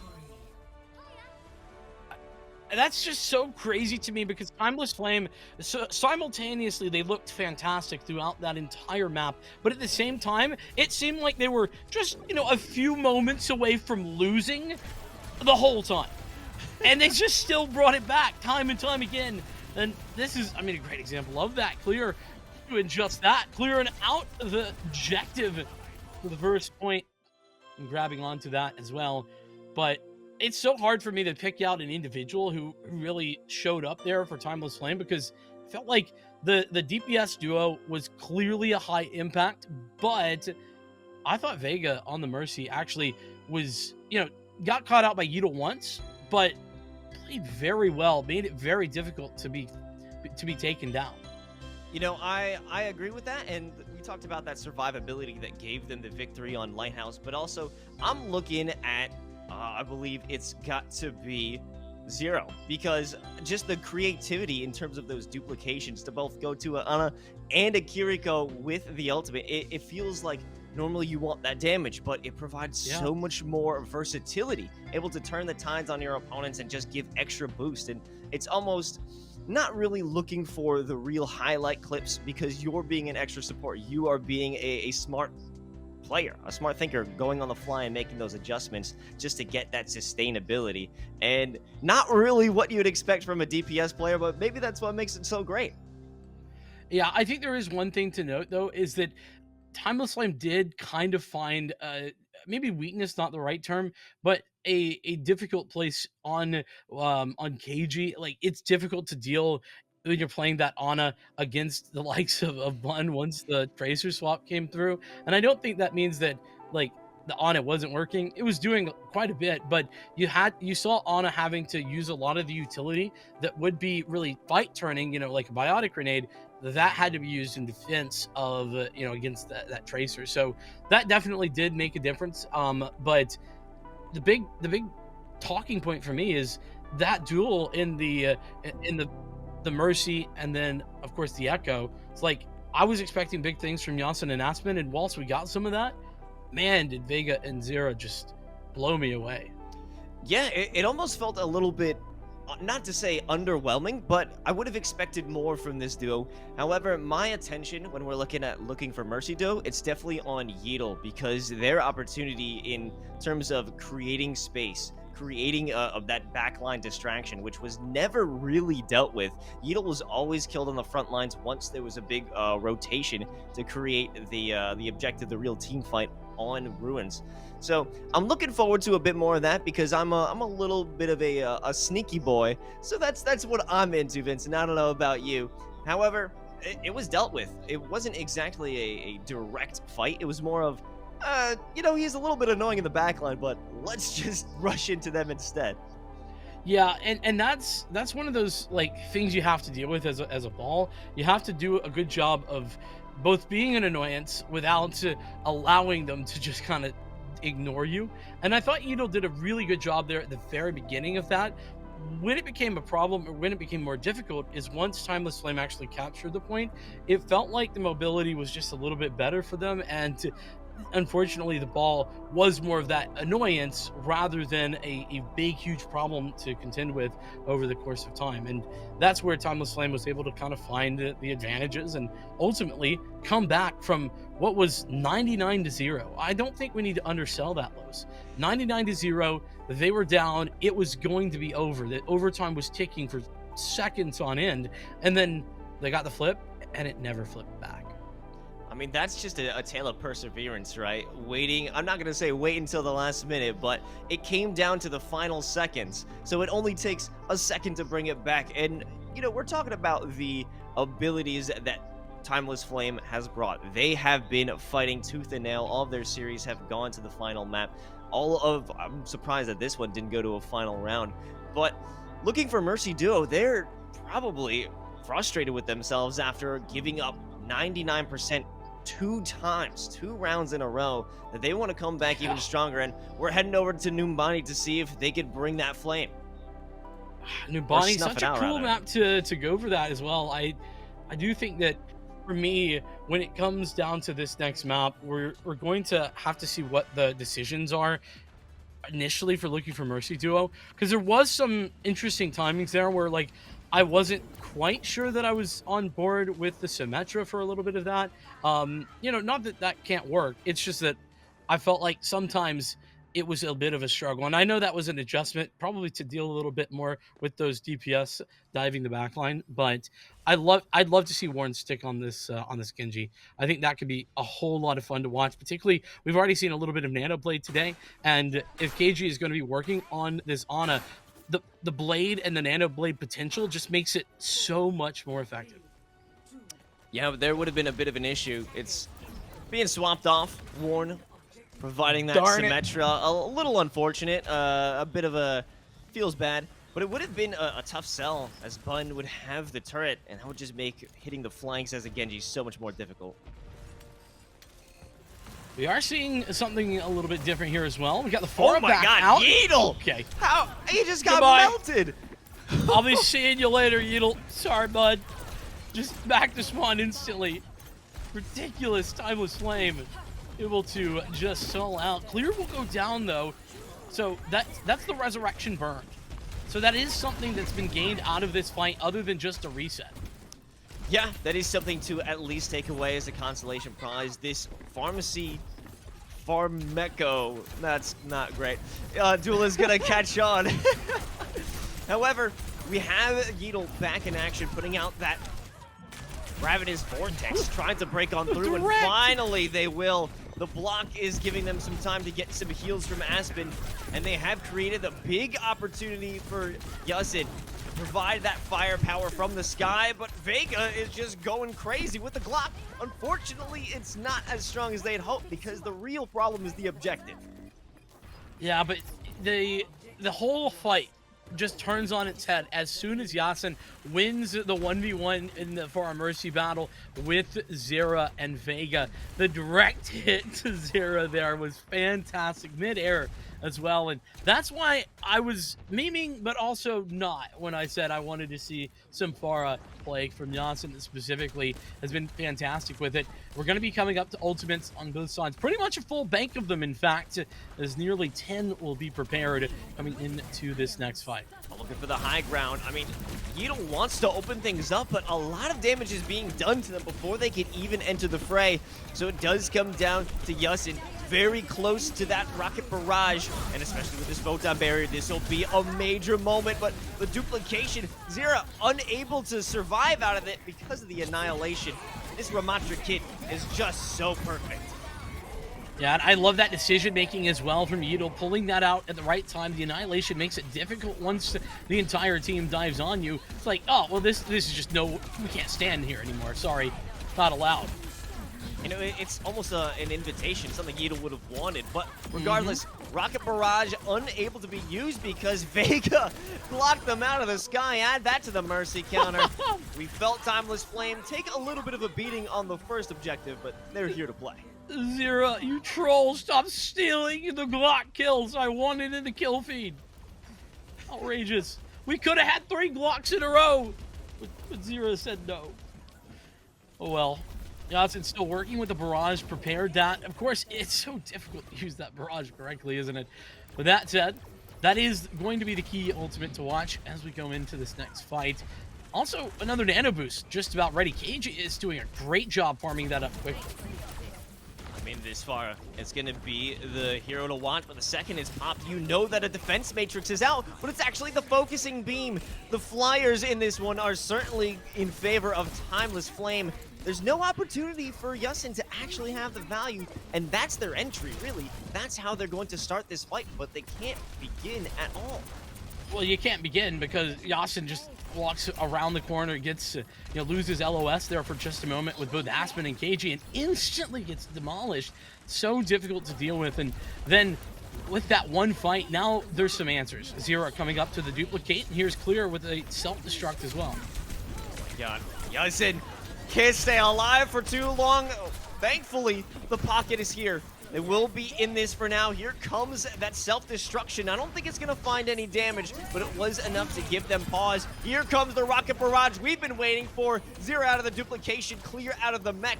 And now it's finally time for Looking for Mercy Duo to break onto the objective.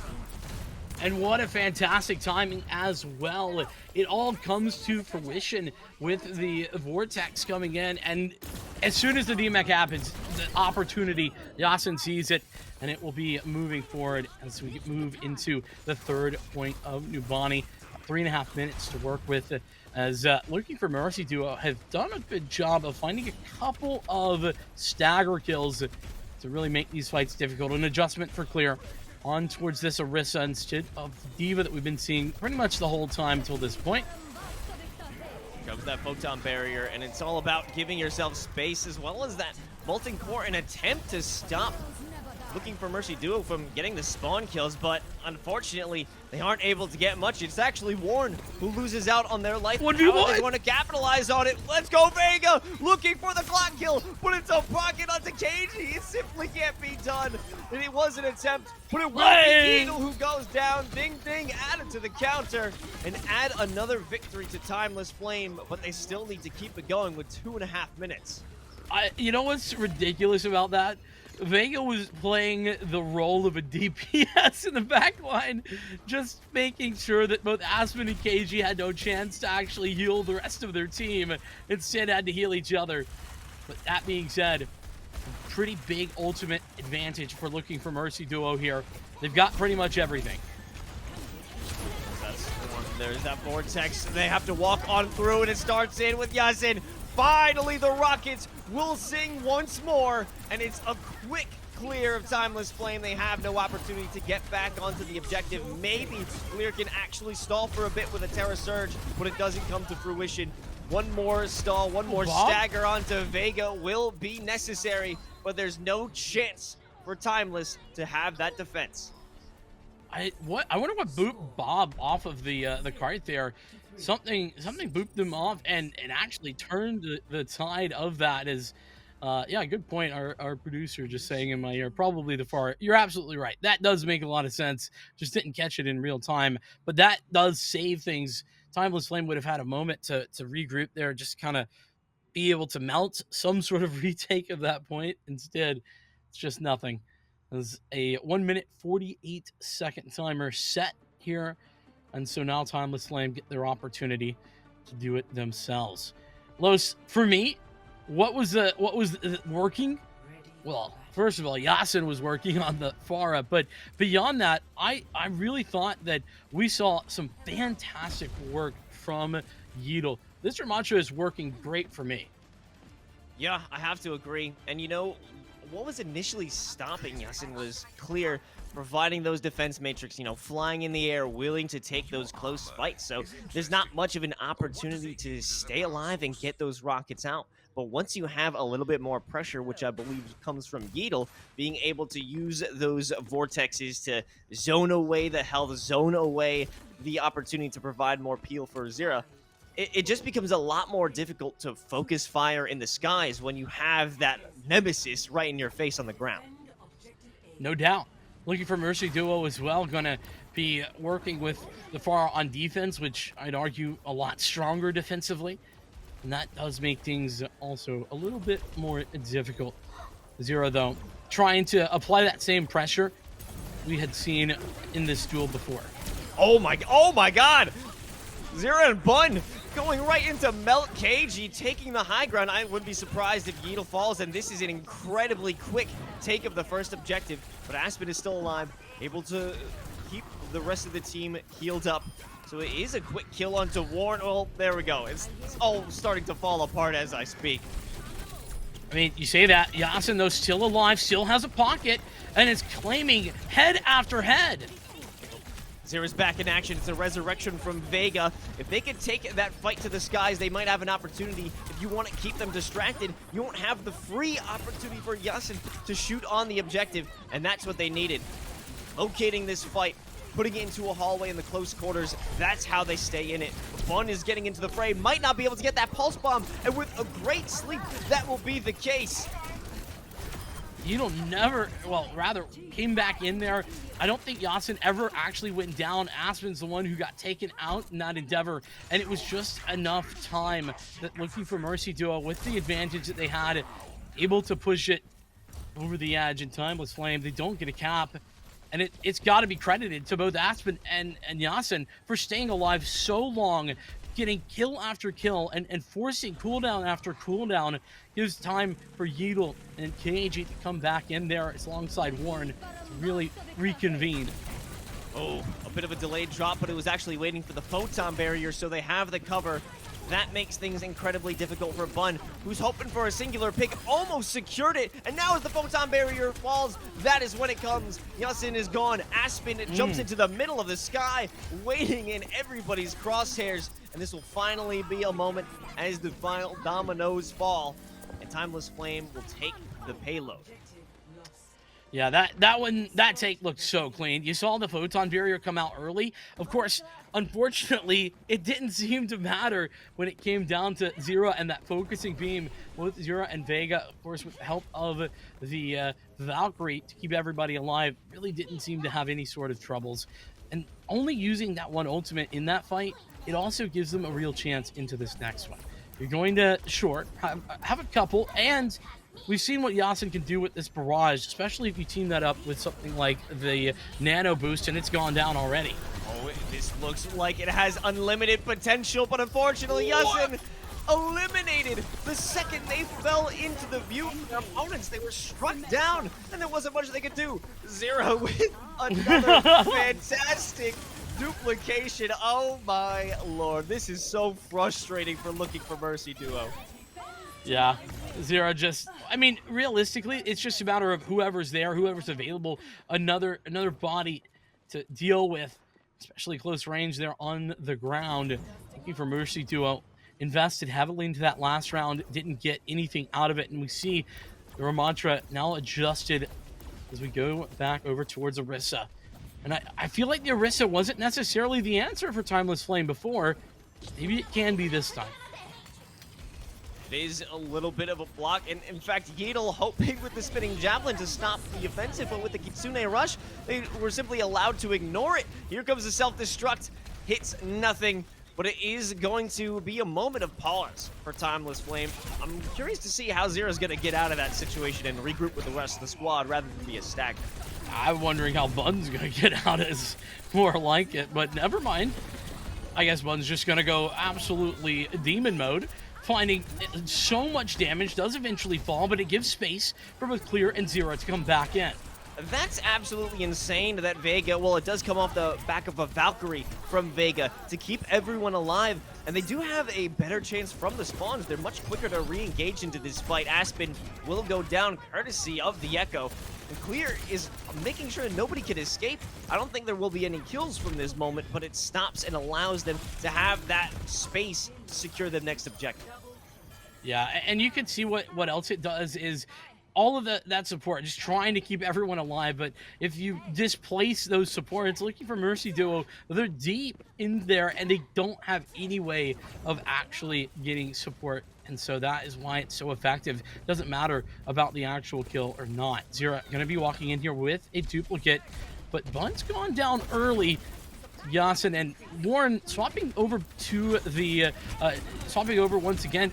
I think this is probably going to make Bun's life a little bit more miserable. The Torbjorn's so effective at that. Okay, here comes the duplication.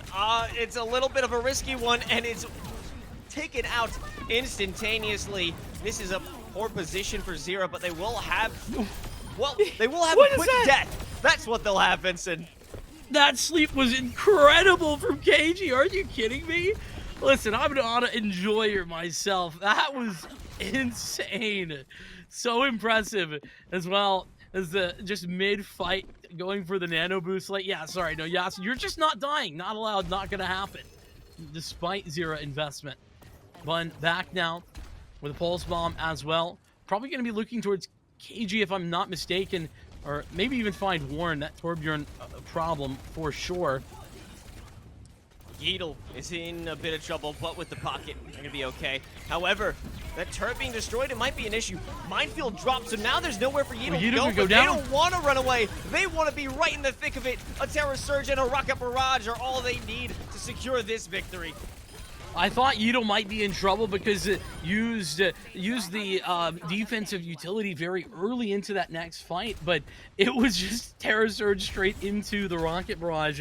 And Yasin has found some really cool timings to use that Rocket Barrage. I feel like it is difficult. I mean, we've been talking about it pretty much the entire time, but have seen some max value as Bun swaps once again. No more Tracer. One's done a good job of making that very difficult. Now onto the Hanzo for Bun. I'm expecting Warren, as they run through, might be able to bring out the Molten Core and zone them beyond the line of sight that they're hoping for. But this is a quick turn around the corner. Waiting just beyond this tree, and it starts with Yeatle with the spinning javelin, creating some space, and once again, it's Yasin, along with that nano boost. They've been able to stay alive. They have been such a hero for this team. I mean, that nano boost alongside the Mercy boost, I mean, it's pretty deadly. Let's be real. That's a 15 streak? Really? Oh my goodness. Incredible stuff from Yasin. And this might be the time. This might be where looking for Mercy Duo stamp this map as their own. I mean, that might be an issue though. Yasin's dead. I don't know if there's time to bring a resurrection from Aspen. I mean, the Valkyrie is here, but it doesn't really matter. Yasin's back in the fray. They'll come back from the spawn, and there's 10 seconds left. Nobody's making an attempt to stake their claim on the payload. They have nobody in sight. Can anyone contest? It will be done, but they need more than that. Clear on the Sigma, doing what they can, but this is an out-of-position Yeatle. However, it will be fun to take them down. This is a huge moment, especially with this immortality field. They have been able to turn the tide. If Yasin falls along with the Mercy, this is everything they need to win. But getting stunned, it stops the Rocket Barrage. They had no chance. Bun and Clear are clearing a path to open up this round and stop this from being a simple 2-round map. All of the adjustments being made, but no, they jumped off the point. Oh, are you kidding me? That is ridiculous. Oh, they were so close, and it looked like they were on, but the time had ticked so far, the overtime had been so long that it just took a small movement the wrong direction for the Sigma for that to be counted as off and the overtime ticked away. Oh my goodness. Look at those directs. Oh man, I can't believe it. I think it actually comes down to Yeatle in that final moment. I believe on the Wrecking Ball able to knock Clear away. Did Wrecking Ball get in there? I think so. Yeah. I think that's what happened. But oh, wow, that is so unfortunate. But also it speaks to the cohesion that we had for looking for Mercy Duo. They had stalled so much, and it speaks to one singular player that really shined in that second round. It's gotta be us. I think that's true, but I don't want us to, as often happens, undersell the support line that made that possible. Aspen, she deserves so much credit for being able to stick with Yasin and also keep everyone else alive. And I think the other side to that is that Yeatle was doing a great job at not needing too much support from Aspen specifically, and that also goes to Kaiju. The point I'm trying to make is that this was very well and truly a team effort. It did look like Yasin was kind of making the highlight play moments and was doing a phenomenal job at that, might I add. I'll gladly watch more of that, thank you. But the team of Looking for Mercy duo, they popped off on Numbani. They absolutely did. We'll see if they can continue popping off onto the next map, but we're going to head to a quick break, so don't go anywhere. Ride of the Valkyries Grand Finals continues right after this. 1-1 for the Grand Finals so far. Timeless Flame and Looking for Mercy duo have even the odds on Numbani and Ilios, but now it's time for Esperança. It's looking to be an incredible series. I mean, it already has made itself such. I'm not surprised, or I wouldn't be, if we get to map 5, Vincent. Yeah, honestly, that seems like a guarantee at this point. Like, even if we don't, though, it's already been fantastic, and we're going to continue to see some more fantastic play as we head towards push. What I do think is going to be interesting is this continuation of what is very clearly a Yasin Aspen duo versus both Vega and Zera. Zera has been so clutch in some of these moments with the focusing beam, making it very difficult for anybody really to get out of their line of sight. But Yasin proving that, to be fair, on a Pharah map of Pharah maps, that Pharah can still work, despite how it would seem on paper. Yeah, well, I mean, that certainly was the case, or I'm excited now. What are we going to see on this push map? Are we going to have another situation with the Pharah battle in the skies? Is that what we could expect? Ooh, see, as much as I'd like to see that, I don't know. I'm genuinely not sure. I feel like the skill level that Yasin is putting out makes that, like, possible, but we also saw that attempted back on Ilios, and it was clear that Zera just kind of had a lot more flexibility with the Echo, and I think that is probably the reality that's going to stay, but maybe not. We'll have to see as we get going. It's going to be pretty much that same look the Timeless Flame have been giving us all day long. Bun has been swapping things around and will look to continue doing so, but clear over onto the Diva. And that's been one of the other things to note. Whenever Clear is on this Diva, Yasin's job when playing for a lot harder. Well, I mean, here it is back again. Yasin on the Pharah. But, it always is going to be a difficult situation when you have Zera on the prowl as well. Like in CJ on the Kiriko, just to get the extra speed and momentum. That might even be helpful for Clear just to get faster, get closer, to clear that gap between them and Yasin. And just looking in the sky, it's an anime battle, but the first one to fall is Warren, so that poke capability is severely less. Yeah, and we've seen Warren also kind of on a bunch of different heroes, just trying to figure out what's going to be the most effective. Starts out on the Ash, but quickly back over to the Sim. So seems that he's probably found what is been working in the past, and maybe continue to work here. But control, at least for the time being, over Timeless Flame, and a lot of that is on to Clear, making it very difficult. Yeah, and that's because Yeatle doesn't have too much health. Oh, the block isn't going to save you from the sticky bombs. They're already attached, and Bun on the opposite side will finish things up. Clear being able to take the focus of Yasin and Aspen at the same time makes this team fight capability severely lessened, and it does give an opportunity for them to continue pushing that bot down the way. Exactly. I mean, it's just straight numbers game there. If you just have a 1v2 happening in the corner that's all the time, well, then the rest of the team can work a 4v3, and it's pretty simple if you look at it from those numbers angles. But it's not just that. Timeless Flame, look at this. They have the ultimates far ahead, at least in some aspects of the opposition.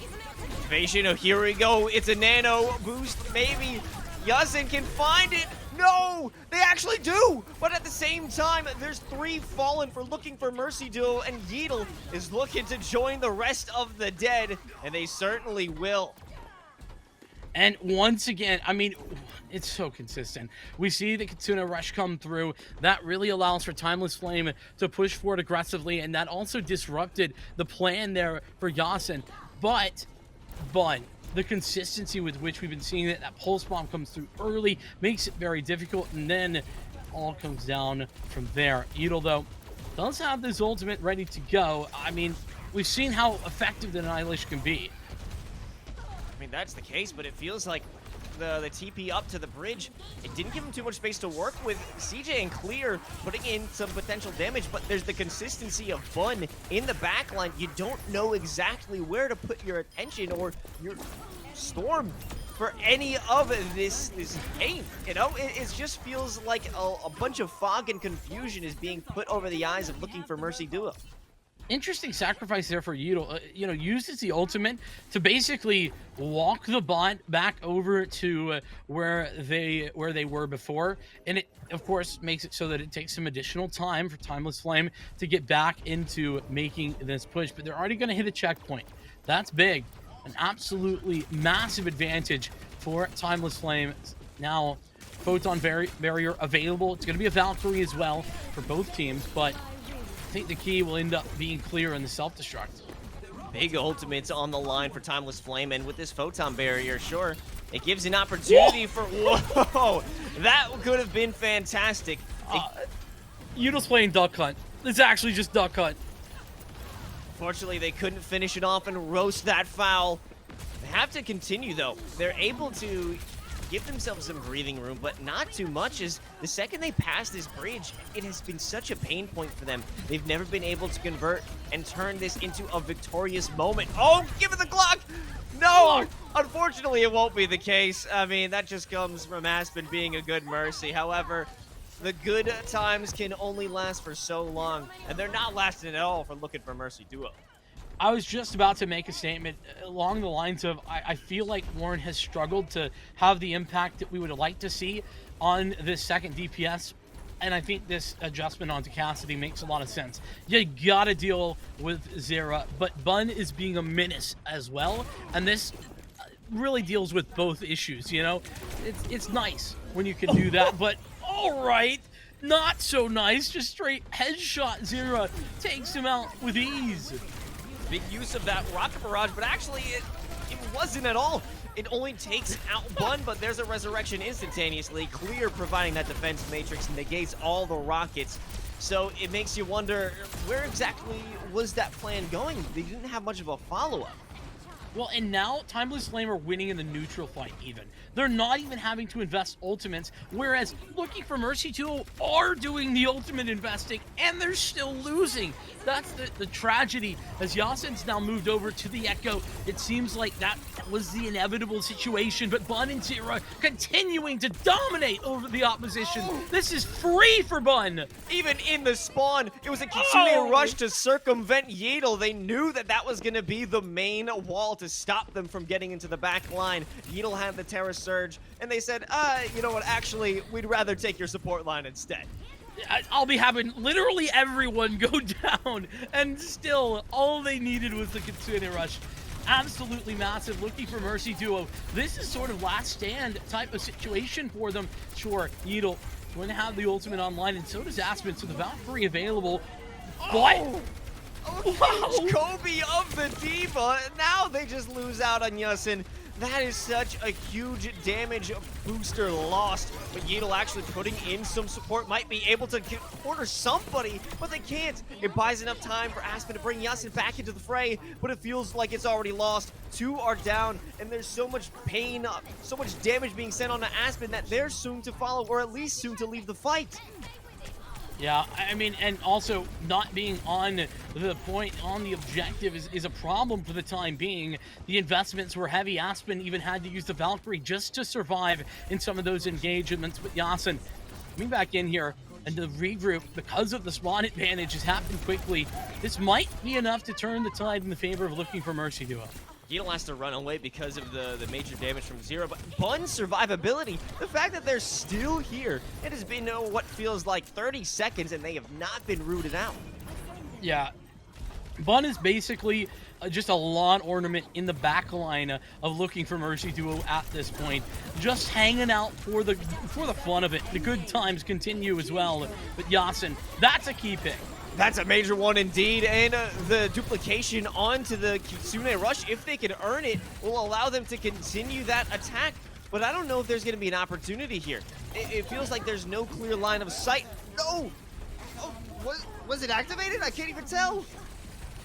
I don't know. Wait. Yeah, it certainly looks like it.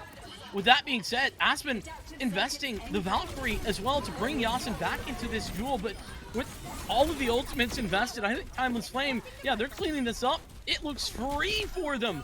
Oh, huge duplication from Zera, and that was the attempt. It was the Terra Surge. It didn't even get out from Yeatle. They died before they could activate it, which is such an unfortunate one.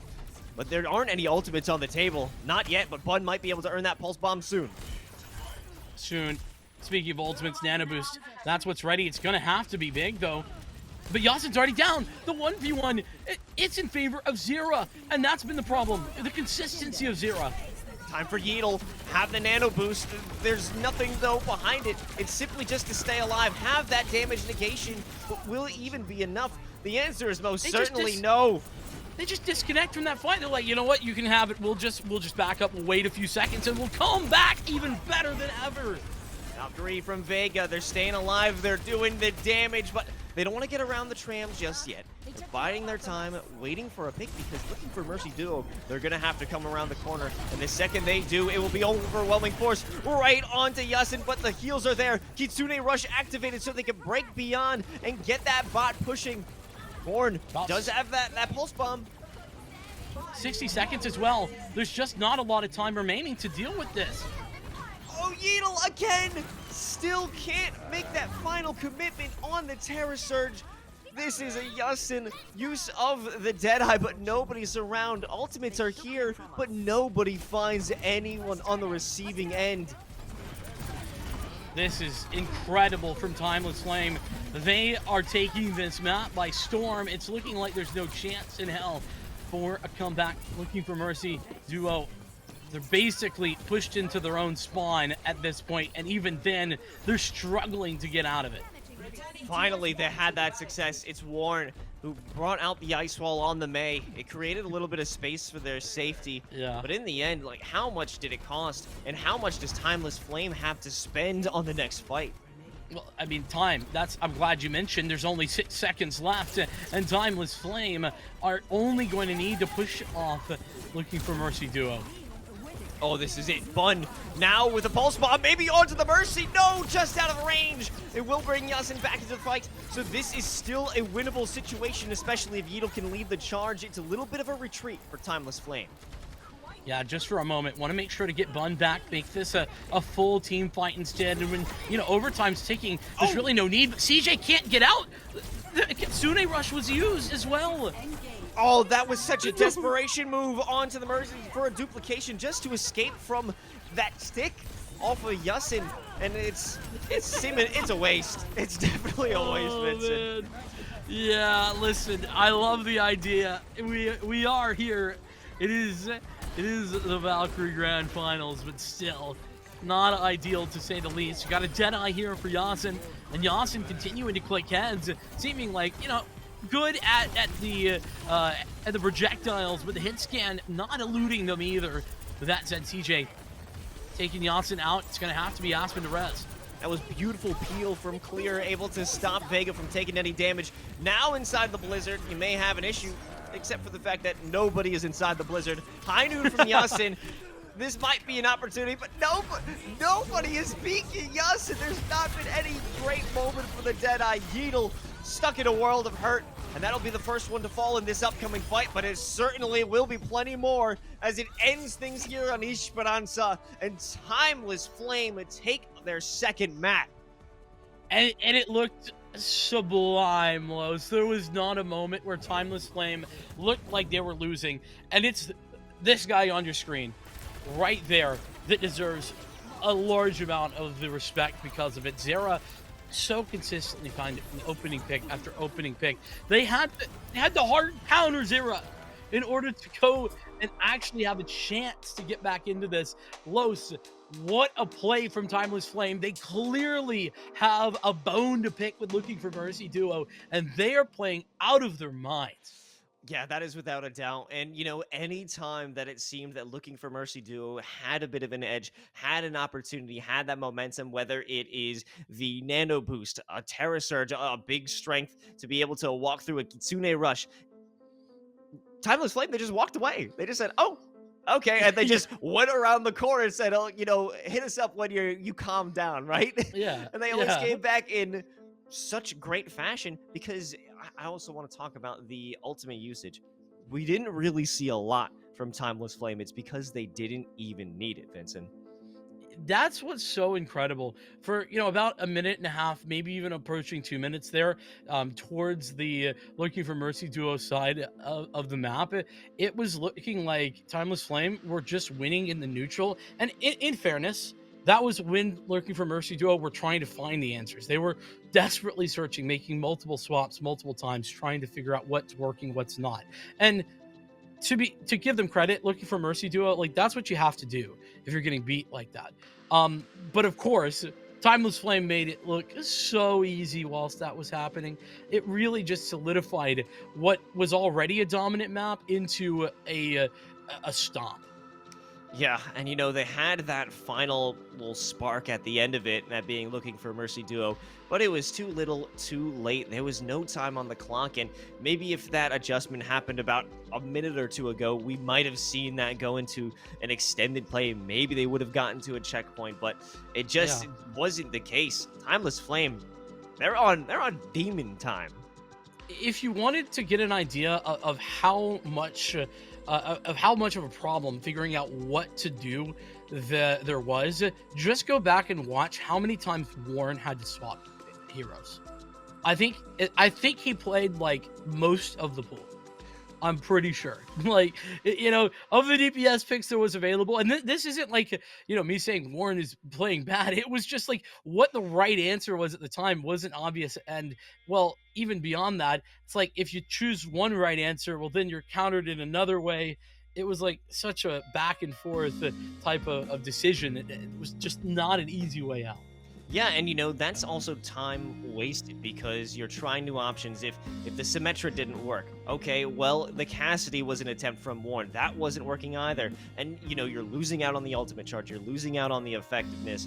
And it just whittles down both your momentum, both your chances to come back. And we're talking about it all day and night. The time that you have to mount that comeback. And by the time they figured things out, well, we're headed into map 4.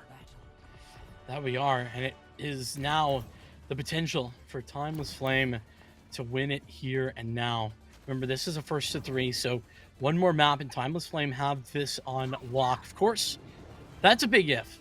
As good as push looked, as one-sided as it looked, we have to remember that Ilios was by no means one-sided. It was incredibly close the entire time. In fact, Timeless Flame were the ones with their backs against the wall. And then Numbani was very strong for Looking for Mercy duo. The real question is then, Los, how much was that due to Yasin's comfortability on the Pharah and how difficult it was to counter him? I don't know. I guess we'll find out right now as we head into this one. I'm going to get things started. Pretty standard. Bun back over to the Torb, but everybody else sticking with the same composition for Timeless. Yeah, that was a little bit of pressure onto Yasin, but once that turret was destroyed, it didn't seem too much of an issue, but already up a decent amount of percentage. Same with Aspen. It's just a poke battle now. However, with this high ground taken by Looking for Mercy duo, I'm interested to see how they're going to be able to capitalize. No deaths yet, and they're all just looking to chip away as we head back into the battle in the sky. Yeah, and that battle is going to continue to be ongoing. We've seen Zera have some success. We've also seen Yasin be more successful. And, I mean, playing up so high, it's maybe going to be a little bit more difficult to get that one-on-one that we had seen previously, especially over on Ilios. But all the meanwhile, this cart's moving. Yeah, it's a last space conceded by Timeless Flame, and maybe it's because they can't find a perfect angle. There's not much damage, and you already have Yeatle in the backline. I don't even know where this dude came from, but they're going back to the spawn room. Might be an overstep from Warren, but no, the beam is busted. However, they will finally be put to rest, and Yasin might follow suit. However, they have to escape and evade that point for now. I've realized now that Warren teleported him into the backline, but I was so confused for a moment. I'm like, why is Yeatle there? Looking for Mercy Duo. I mean, in fairness, they will be stalled out for the time being, mostly due to that overcommitment, but they're still able to at least take some space, and Evil's already back and better than ever. Speaking of better, Yasin's better. Flyer diff. Sky battle working in their favor. Clear wasn't able to come in and use that defense matrix, didn't apply that pressure. They still have use of this Valkyrie from Vega. It could give them the support they need, maybe buy some time. Clear does have that self-destruct if they want to use it, or maybe they don't need it. No, the heals are just too nice. They have to stall and buy some time for Zero to get back in the fight, or at least charge up to another ultimate. Speaking of ultimates, it's Yasin. Yeah, Zero already back into the fight, but nearly a double direct. That was almost another massive win, though, from Yasin, who, like you just mentioned, has the barrage available, and so does the photon barrier. That's going to go up immediately. Oh, it's got to be a rocket barrage on the other side of this barrier. That is what they need, and that is what they're going to get. Yasin taking down Zero, and this will be a free and clear attempt to get the payload through this first objective. A Terra Surge will seal the deal for sure. It did cost them a whole lot of ultimates, but they did get it over the edge eventually, and that's what matters. So a nice look, and oh no, poor Aspen just caught the other side. It's like, please don't wait for me. But to be fair, Kaiju going to be walking in here with actually both support ultimates. So the fact that they've been able to hang on to those for this next fight is pretty impactful, because Zera is going to be walking in with the duplicate. So you need to figure out a way to contend with that massive ultimate firepower, and I think the double supports are going to be what does that here. Oh, big opener onto Warren. That's a loss they aren't happy to receive. And Warren swapped over the Ashe, I guess. It feels like there's consistent experimentation for Warren, and you know, we're looking back at the Esperança problem. Can we find the right hero that's fitting for this battle? And is anyone going to find the right damage to end this fight in the sky? It's not going to happen as Aspen activates the Valkyrie. So we're just going to be chilling for about 5 more seconds. I mean, but look, if you are looking for Mercy Duo, I think you should be fine with this. The cart's moving. You're not losing by just continuing this fight. Of course, Timeless Flame want to make sure that they push the issue. Oh, there we go. Added to the counter. It's Vega with the Glock. And maybe they're looking for more. No, Clear. No. Come on now. Be a good sport. I know, right? And it would have been mercy on mercy action as well. Feels bad, man. We were denied. Big stall on that said, though. We are just very close, by the way, to hitting the current record for the kills, I've just been told. So, I mean, give us some more, please. We gotta have a couple of ults coming up, though. The Kitsune Rush, the one that I'm looking at for Timeless Flame. So easy to engage with that one. Molten Core is going to be an interesting one. Not sure how she's going to be able to put this into play. Probably drop it onto the payload or something else. But Warren, the first one to secure a kill. Zero down and out. Maybe there could be an opportunity for a resurrection, and that will be the case. Molten Core on the high ground, but that's not going to do much for anything. The real battle is downstairs, especially with Bob putting pressure to everyone in the sky as well. KG has just found a massive pick, though. That's the tank gone, and with the tank, everything else falls for Timeless. They have to fall back. Zero's gonna be out of there, and that'll be a 3rd point confirmed. Looking for Mercy Duo.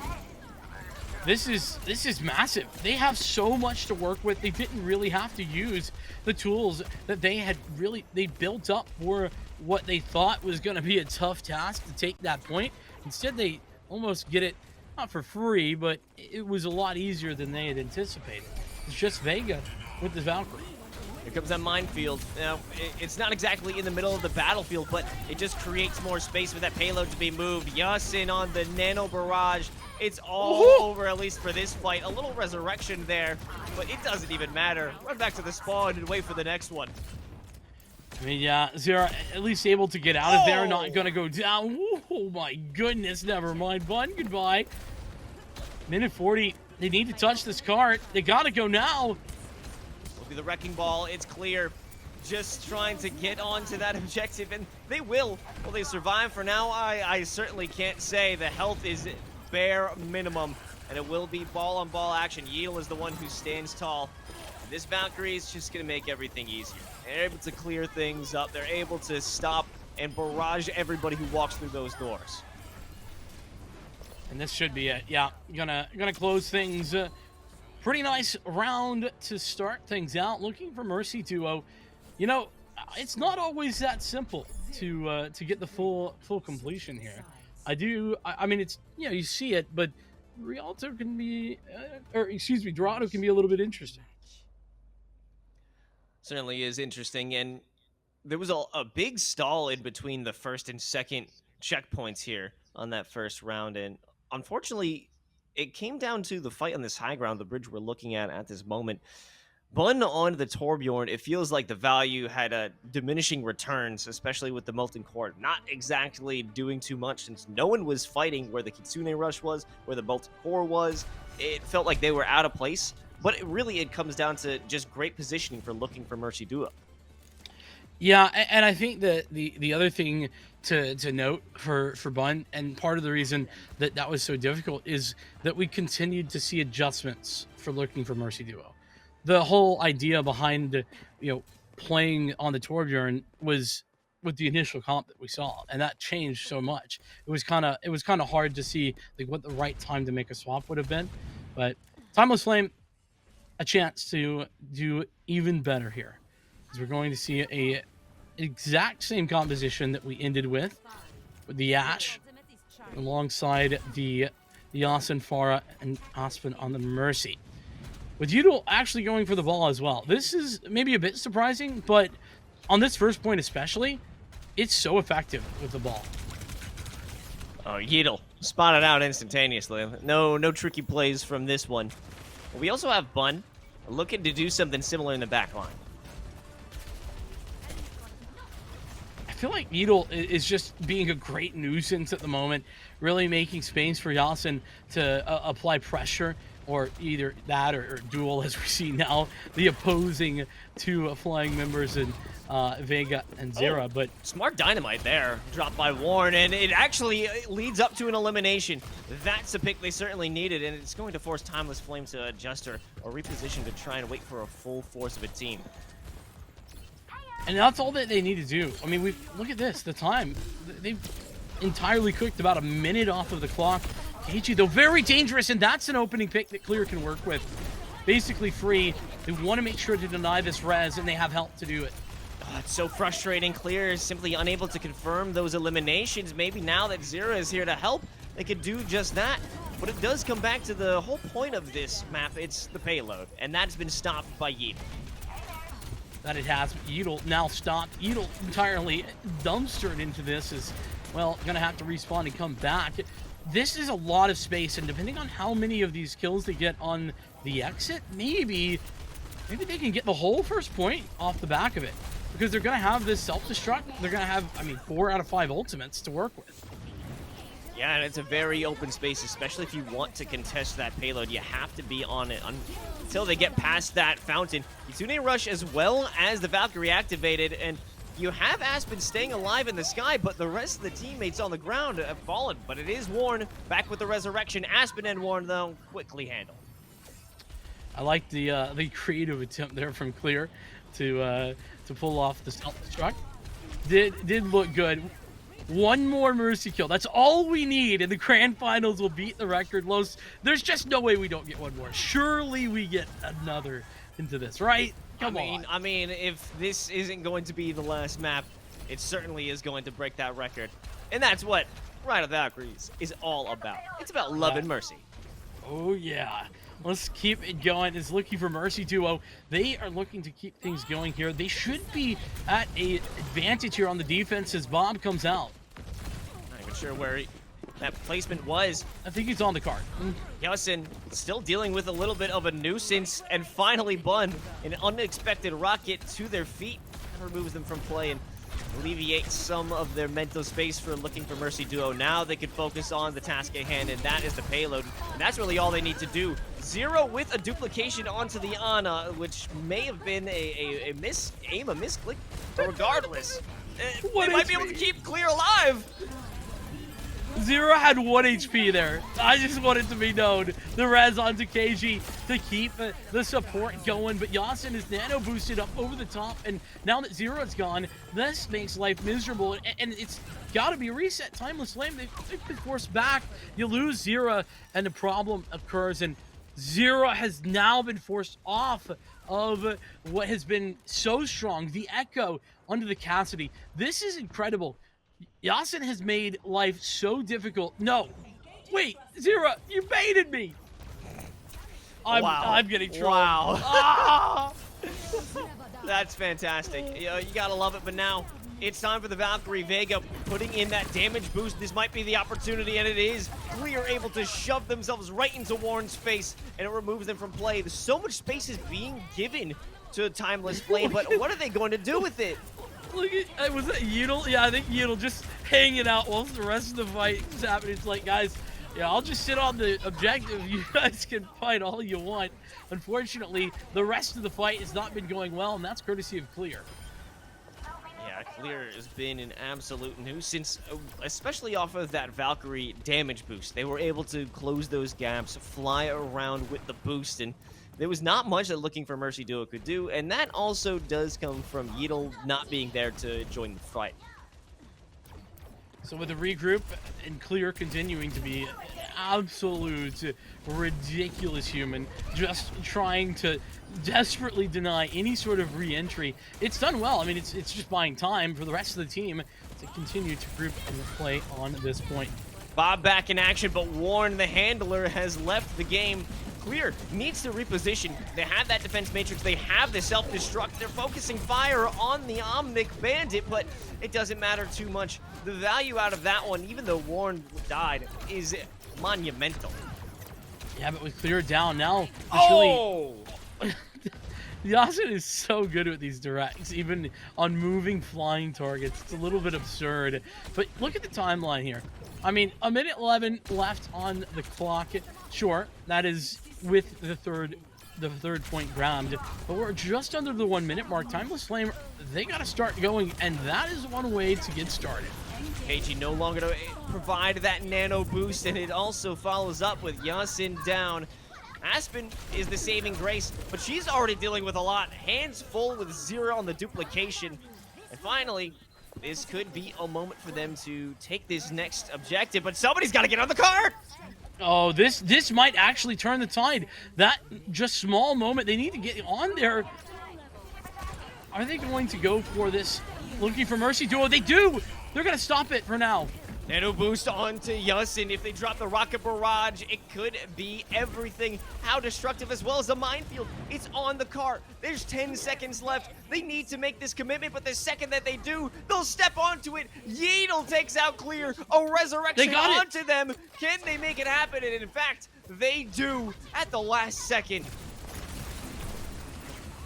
I mean, that is absolutely unreasonable. Just barely getting the time to tick in their favor, and now they have the spawn advantage as well. Warren will end up falling, but I think Timeless Flame should be able to solidify. Like I said, with the spawn advantage, this does give them another chance, but they're already, the timeline, a little bit worse for wear than what Looking for Mercy Duo was able to do. Is Yeetle still spinning on the cart? He's made life so difficult. He's still here. He's still here. And he still survives. That's what Yeetle's so good on the Hammond doing. Like, the survivability is sublime. And now there's a lot to work with, or there's about to be. Look at all the percentages for Looking for Mercy Duo. They're in a much better position. You'll just have that Valkyrie and the Pulse Bomb for this next fight. A lot more in the bank for the defending team. Indeed, Vega. Gonna be working, though, with the Valkyrie. I do like that. But if Yasin can just get a little bit of value out of this, you know, buy enough time for the rest of the team to pick up the ultimates, this should be free. 17 seconds, Los. There's just not the time. Damage boost is here. Valkyrie, nowhere to be seen. Or Vega's got it in hand, but It's actually coming out to the Glock. Yes! We beat the record. We've done it. Where Vega has the Valkyries are going to find a kill, but they're not going to find this map. Was it worth it? Oh, yep. Yeah, Definitely. Not a chance that was worth it. That was fully worth it. Looking for Mercy Duo is easily able to take this one. I mean, I say easily. Hard fought on that second point specifically, but it did feel like a lot of those fights it was pretty much consistently happening. Like there was no end to it whatsoever, and much of that was because we would get an opening pick, but because the res could come in, then you would see, a longer term battle in the sky. It took long enough that the res would come back up. So I think ultimately the time that it took really made it difficult for the opposition here for Timeless Flame to make any sort of inroads into that card, especially when Yeatle is just there hanging out every 2 seconds. Like, what are you supposed to do? Yeah, I was going to say the unsung hero of this map has got to be Yeatle. Just being there to delay all day, all night, waiting and just stopping them from making any advancement. But that also, I would say, it comes from maybe a little bit of excitement from the Timeless Flame camp. They feel that they have to create space away from the Corp, but the second that they do, nobody is there to push it.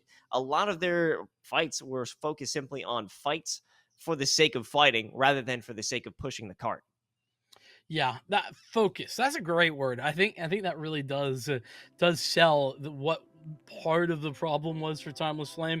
I mean, there was some purpose. It just was a lack of focus on that purpose, as they were able to win some of those duels, but then half the time they would be trying to fight Yeatle, who somehow was like 1v3ing and still coming away alive. I mean, had some support.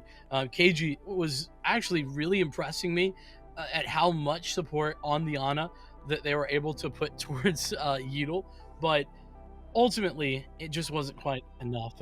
As we're gonna take a short break, we're gonna get ready for this next map, as also celebrate as we've now beat the previous record. 9 mercy kills in a series. Easy. We'll see you in a minute. And here we are. It's time for the final map of the Grand Finals 2-2-2. And it all comes down to Oasis. Now, we already are having fun because look at the bottom right. That's 9 mercy kills, brand new record, and you know it's only going to keep going. Amulo still joined by Vincent, and we cannot wait to see the epic conclusion of the match between Timeless Flame and Looking for Mercy Duo.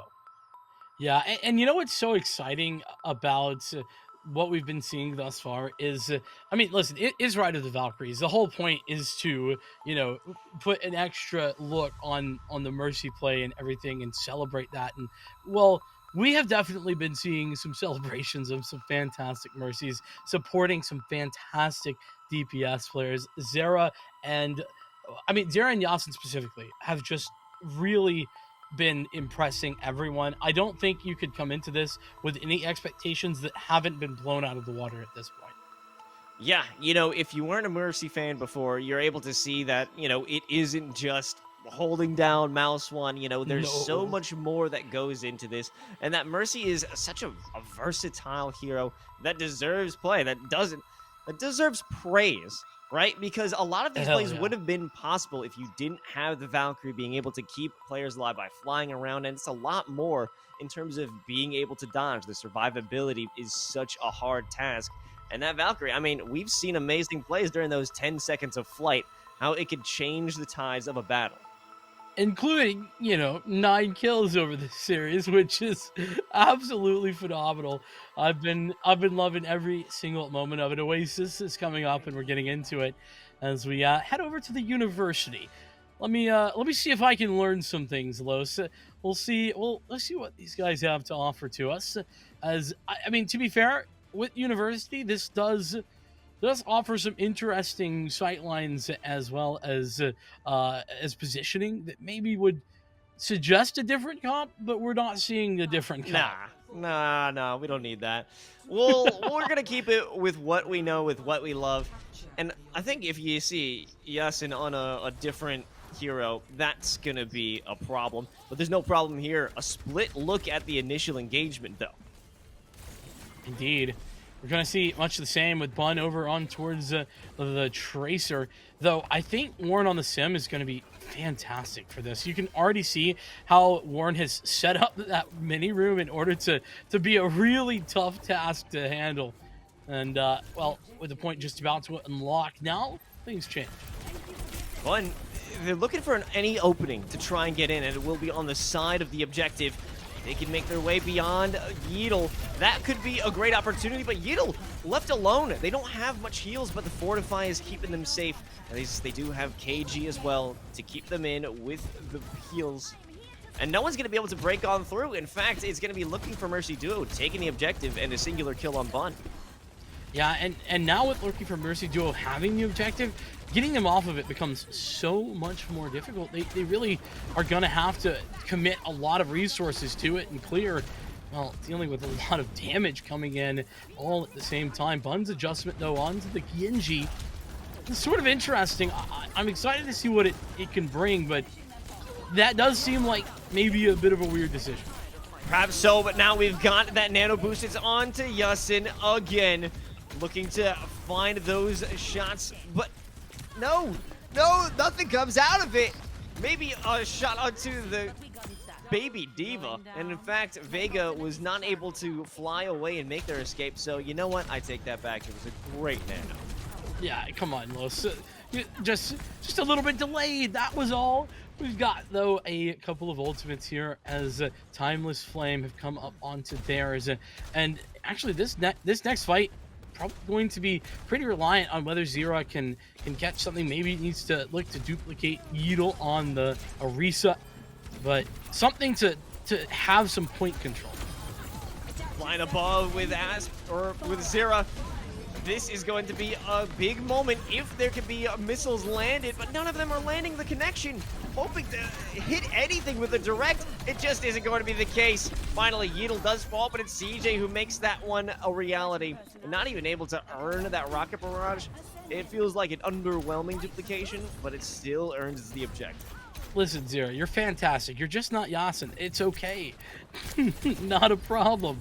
Speaking of which, Yasin going to have the barrage of their own, as well as the VALK ready to go, too. I think this is about engagement. The Kitsune rush is the key. Timeless Flame, they're going to need to use that alongside the Blade.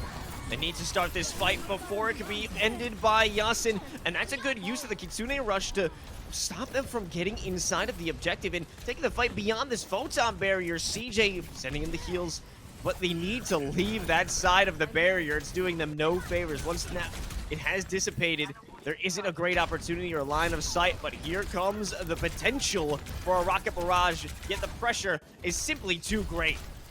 Yeatle's made the adjustment over to the ball once again, and for retake purposes especially, I think this is actually a fantastic decision because it's so much easier to have point presence as instead of, you know, trying to close distance with the Orisa.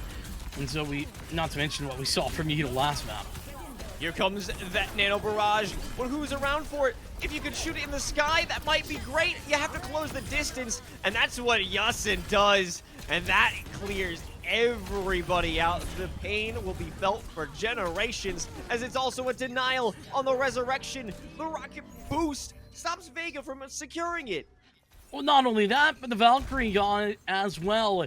90% and ticking. They've got to go. It's time. But that being said, there's no ultimates online just yet. I mean, Clear Close is going to be able to touch, but instantly gets demacked. I mean, we've seen Looking for Mercy Duo holding 99%, and that's exactly how Timeless Flame can run it back. But this photon barrier, it creates a fantastic environment for Looking for Mercy Duo. They don't need to leave the objective. They can let this overtime run away, and they'll run away with University for sure. Yeah, that's confirmation, and oh, never mind. Wait, how did CJ get here so fast? Was able to get back for just one last attempt at stand, but it was still not quite enough. Timeless Flame, 77%, but that was going to be Looking for Mercy Duo nearly from the beginning, and it, as per the usual arrangement, Los, it tends to come down just to that first capture. Who gets that first often going to win out on the map, and it was actually somewhat the opposite on our first control of the series, and that's what was so impressive about Timeless Flame and their performance. This time, though, not able to make the same magic happen for a third moment. We head in towards our next point, and I think that we're going to still see the Pharah. What do you think? I mean, do you even have to ask? That's what's going on. That is how it has to be, because that's really the key to victory, isn't it, Vincent? There have been so many moments that are off the back True. of Yasin to find either an objective, to secure it, or to throw Oh. Timeless Flame right into, well, their own Look flame. at this.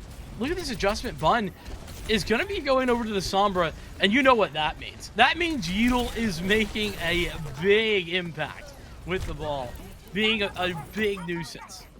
That's what they need, but Zera out from underneath, flying high, just taking names like it's no problem, especially once they separated Aspen away from Yasin. It seemed that there was no connection of health, there's no connection of damage either. Yeetle having to fall back is able to recover, going to be able to give some of that additional healing over to Aspen, get a little bit more of the old charge going. No ultimates to be had just yet in the early stages, as Warren's gone to a Sombra of their own, which, you know, is interesting, but I don't think it's nearly as effective against Clear as it is against Yeetle. You know, Clear will be troubled, sure, but not nearly to the same extent. Yeah, there's still maneuverability, or at least you'll have your main guns to use. Yeetle's all about getting away and swinging around on the ball, but they have none of that. KG hoping that they'll be able to survive in this fight, but it comes out to a big EMP from Bun. Aspen will be able to provide the health as the Valkyrie is activated, and they can still fly away and keep themselves safe, but not nearly to the degree they were hoping for. But with Yeetle returning to the fray, they can still extend it for looking for Mercy. Well, Vega had the Valkyrie going at the exact same time, too, so that really did allow for the continuation of Timeless Flame in their hold of this point and objective. With that said, Zera also walking into this with a duplicate. What do you duplicate here? You could get another EMP. Imagine that. You have an EMP 2 fights in a row. That's just pain. Well, there's not going to be an EMP this fight. That's a quick death onto Warren, but Zeri wasted it. Instantaneously destroys the duplication because Yasin brings out the rocket barrage, but that's all they'll get out of this one. A minefield also committed, yet they still haven't been able to turn the tide, secure this objective. Now clears in a bit of an overextension. A world of hurt. They will be dismantled, but it comes out with the EMP or self-destructs, but what else is there? They haven't been able to turn this fight, this objective, Vincent. That's the thing. Timeless Flame have had the point the whole time. It doesn't matter who dies or what happens if you can't cap. Only now at 99% has that finally occurred. And looking for Mercy 2-0. I mean, great. You got the point. It took all you had. But Bun has an EMP. And that is, I mean, we in the biz call that a free fight win most of the time, especially when you pair it up with a Valkyrie. And there's nothing really there to counter it. No ultimates for looking for Mercy. Oh my god. Warren just melted. And that's off a simple hack. They haven't even used the EMP. This is a poor positioning situation. We're about to lose KG as well. 2 dead. Make it almost a third, but everyone's off the objective. If you're playing far away, it doesn't even matter that you're alive as the far Mercy. You need to stay and contest.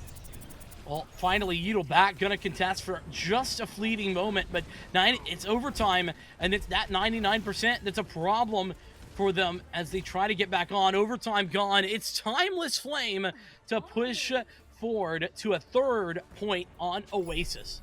Class act of stalling, Vincent. Even though they were consistently dying on the objective, they were still, the main idea here is to get the percentage up. And if looking for Mercy Duo is getting kills but no conversion, it doesn't even matter. And that's going to be a frustrating situation. So we're on the final sub map here on Oasis, the final attempt, the final moment for either of these teams to walk out as victors. It's so poetic that it comes down to this, isn't it, Los? You know, it was back and forth the whole way. You know, 1-1, 2-2, and now we're tied up once again on the final map. It's just coming down to that last opportunity. It's pretty brilliant to watch. And beyond that, I think we've also seen some of the strengths there of Timeless Flame, right? Remember back on Dorado when the whole they keep committing to fights and it being and it taking forever was a bad thing. Well, now we've flipped it over to Control, and that's certainly a very good thing, as we just saw. Okay, here we go. It's Yeatle back on the Ramantra. Back on Numbani, this was a force to be reckoned with, and it actually allowed them, or helped them get their first victory in this series. This could be pretty tight, and bringing out that Nemesis form might be great in terms of blocking damage, blocking a lot of the offensive capabilities from Timeless Flame. But we don't know what can be done now that Bun is back on Sombra. Yeah, and we're gonna commit over on the Torbjorn as well.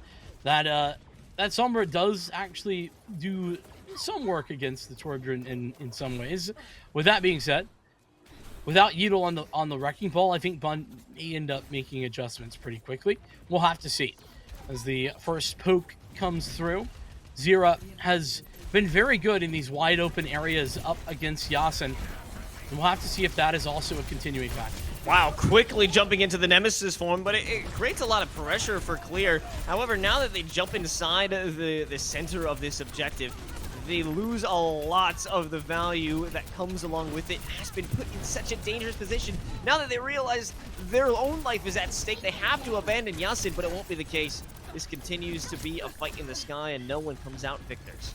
If only somebody had been there to help Clear during that engagement, that would have been confirmed 2 kills. Instead, Warren has Bun to start this off. Finally, Clear makes the connection, and it is going to be an efficient kill, but...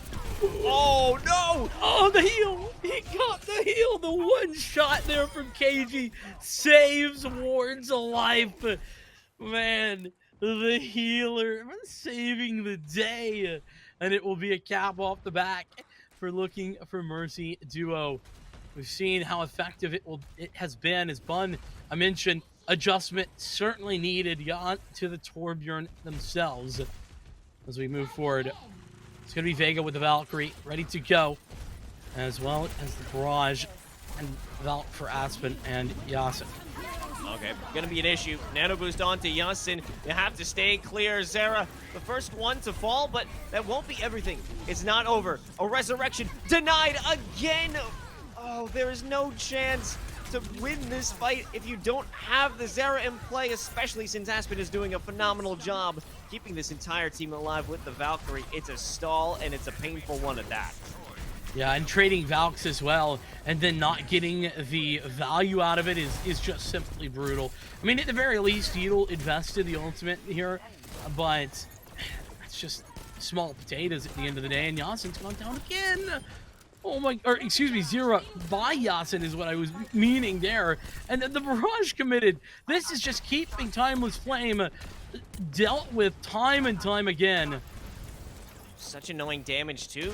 It may not seem like a lot because the spawn is right there, but that means they have to go back inside, delay their play, delay this next fight. Molten Core probably going to be a perfect zoning technique from up top. It's last fight. Los, this is why that delay is so important, so impactful. It's now or never. Timeless Flame, their last chance.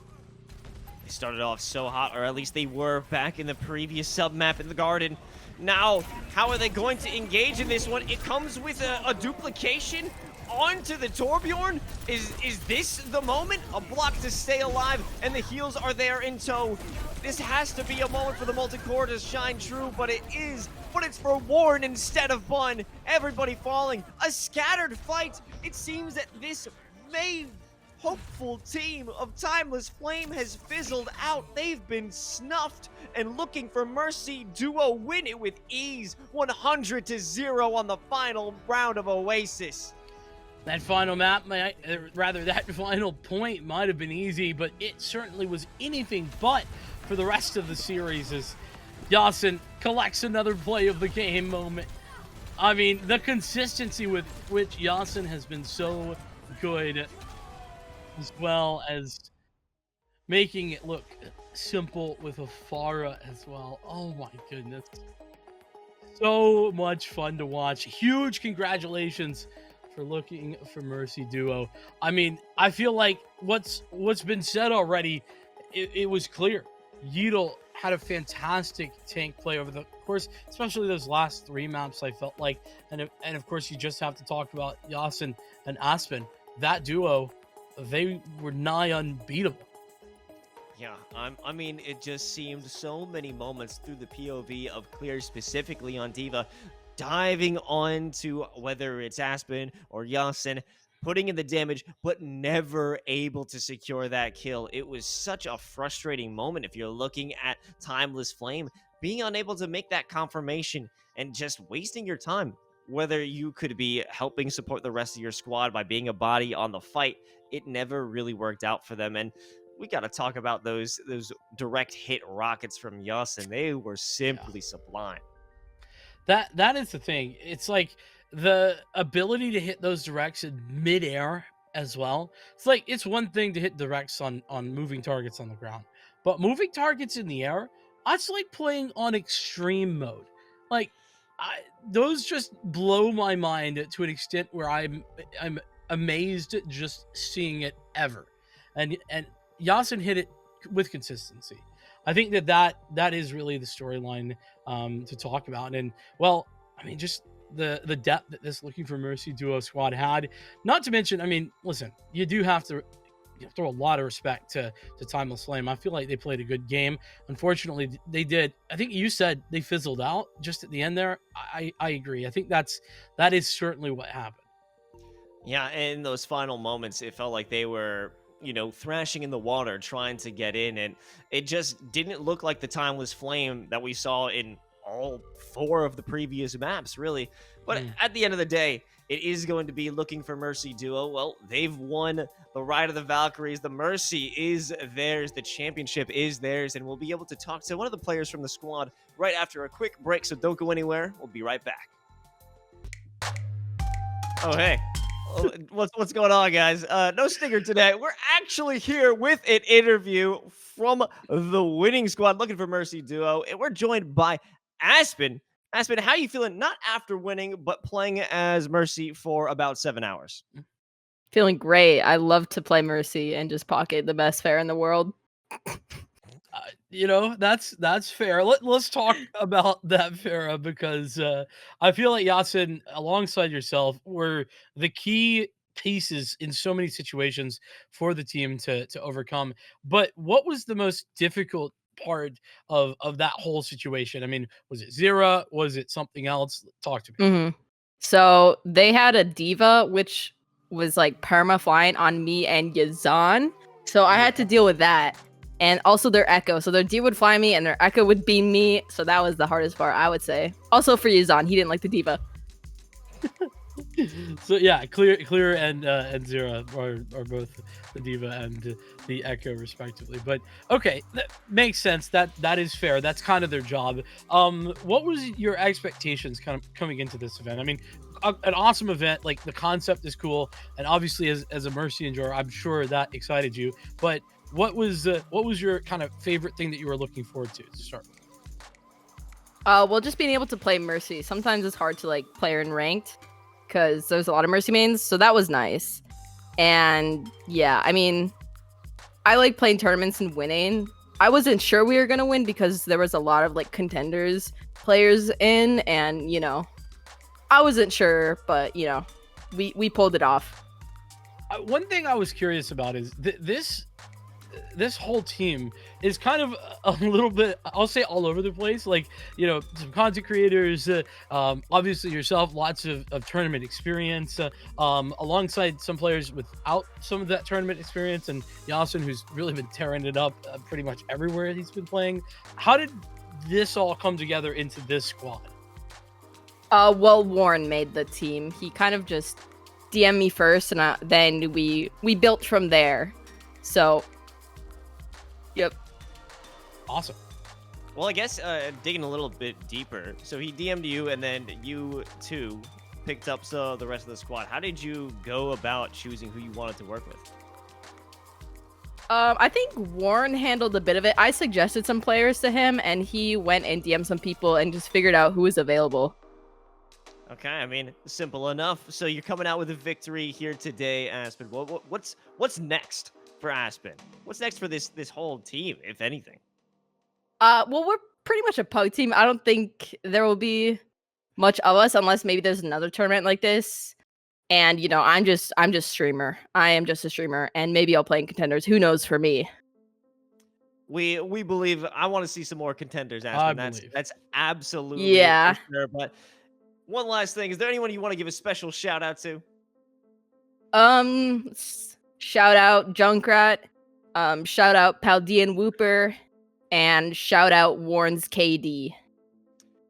It sure was something this series. Well, thank you so much, Aspen, for joining us. And one more time, congratulations on your victory. Thank you. All right, folks, we've got another interview right after this quick break, so don't go anywhere. We are talking with the heroes behind this tournament. Don't go anywhere. Break now. Stay here. Oh, and we're still here for Ride of the Valkyries, and now joining us is the queen of everything and the person who put this wonderful event together. It's Skiesti. Skiesti, thank you so much for joining us, and thank you for putting on this event. How do you feel that everything went? I think that, well, we ran into our fair share of problems here and there, but it was a really great tournament, and it's just, there's been so much positive reception. Well, let me ask then how the whole idea got started. Like, Yeah. where did it begin, and how did it become a reality? So, this has been in the making for pretty much like a year now.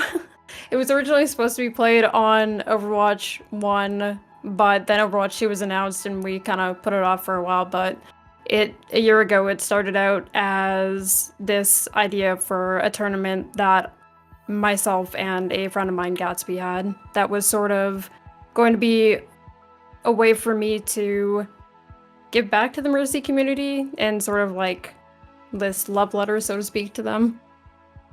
So, with that being said, obviously a year in the making, that probably brought with it its fair share of challenges, though. What was the biggest thing that you guys overcame as a team in order to make this happen? Yeah, I mean, a lot of it, I think, especially early on, was kind of the logistics of it and how we were going to do it and, you know, what the rule book would look like. Like, none of us really had that much experience running a tournament before, so we got Prox and some other people to kind of give us some help, some insight into what we were doing and how we were going to be able to pull it off. All right, I'm gonna catch you off guard slightly here, and listen, you can say nothing as well, but what are the chances that Ride of the Valkyries 2 might be a thing? I would say pretty high. It's so wild. Like, when we first announced Dorado the Valkyries and then we opened registration, we originally gave it like a 2 or so week opening, and we ended up having to close it literally 3 days in of like it being open. And even before, you know, today and yesterday, I had so many people being like, oh my gosh, like, I didn't get to sign up. Are you going to do it again? And, you know, it was, I think there's been an overwhelming desire to see it again, so you're very likely to see it again. I certainly hope so, and I just want to say, Skiesti, this is an amazing event and just a wonderful thing to shake things up for the Overwatch community, and I'm sure anyone who watched this and anyone who participated is incredibly thankful for it. And I want to say thank you as well for putting it on, but is there anything you have to say to the fans at home, the competitors who took part in this event?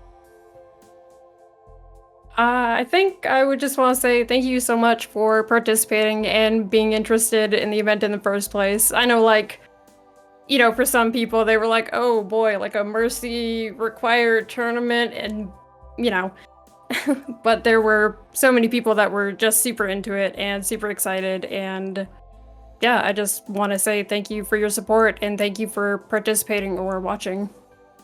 Of course, well, thank you so much for creating this event, Skiesti, and joining us here for a final interview, and that's pretty much it. I'm just gonna say it one more time, Skiesti.